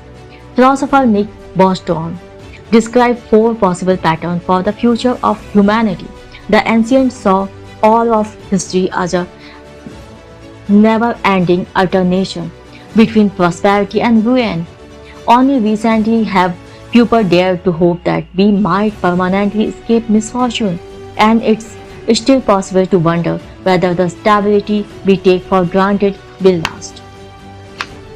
Recurrent collapse. However, we usually suppress our doubts. Conventional wisdom seems to assume instead that the whole world will converge toward a plateau of development similar to the life of the richest countries today.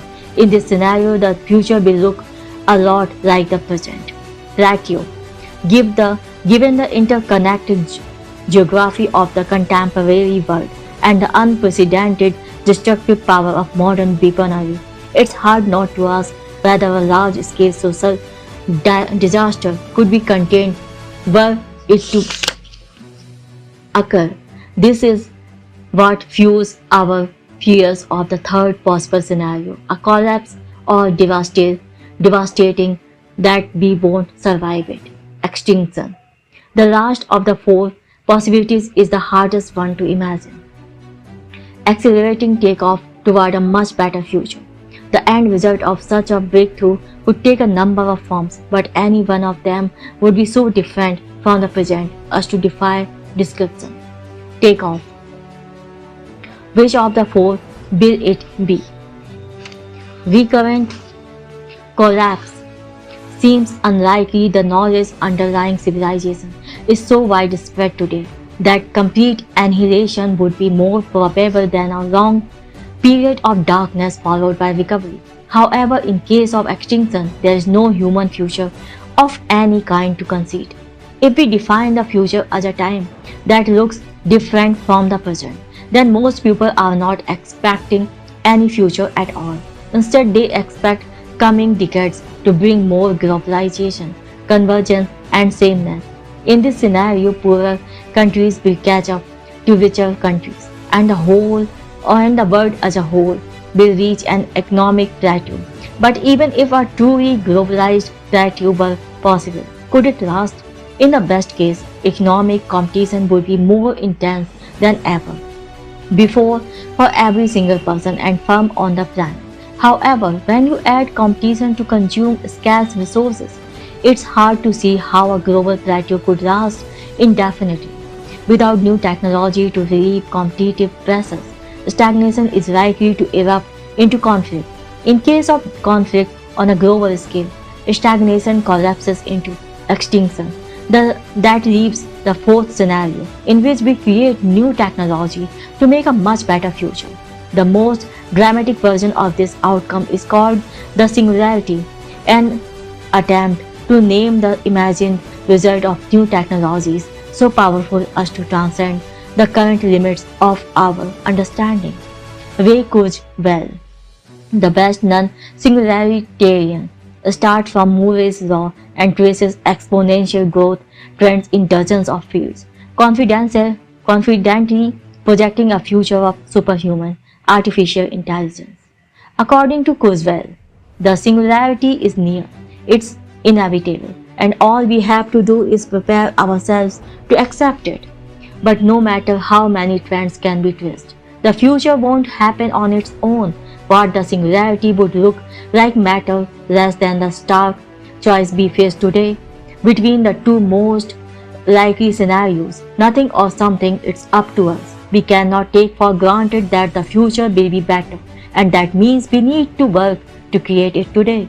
Whether we achieve the singularity on a cosmic scale is perhaps less important than whether we seize the unique opportunities we have to do new things in our own working lives. Everything important to us, the universe, the planet, the country, your company, your life, and this very moment is singular.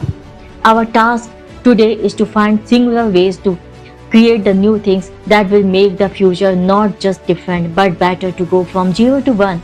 The essential first step is to think for yourself. Only by seeing our world anew, as fresh and strange as it was to the ancients who saw it first, can we both recreate it and preserve it for the future.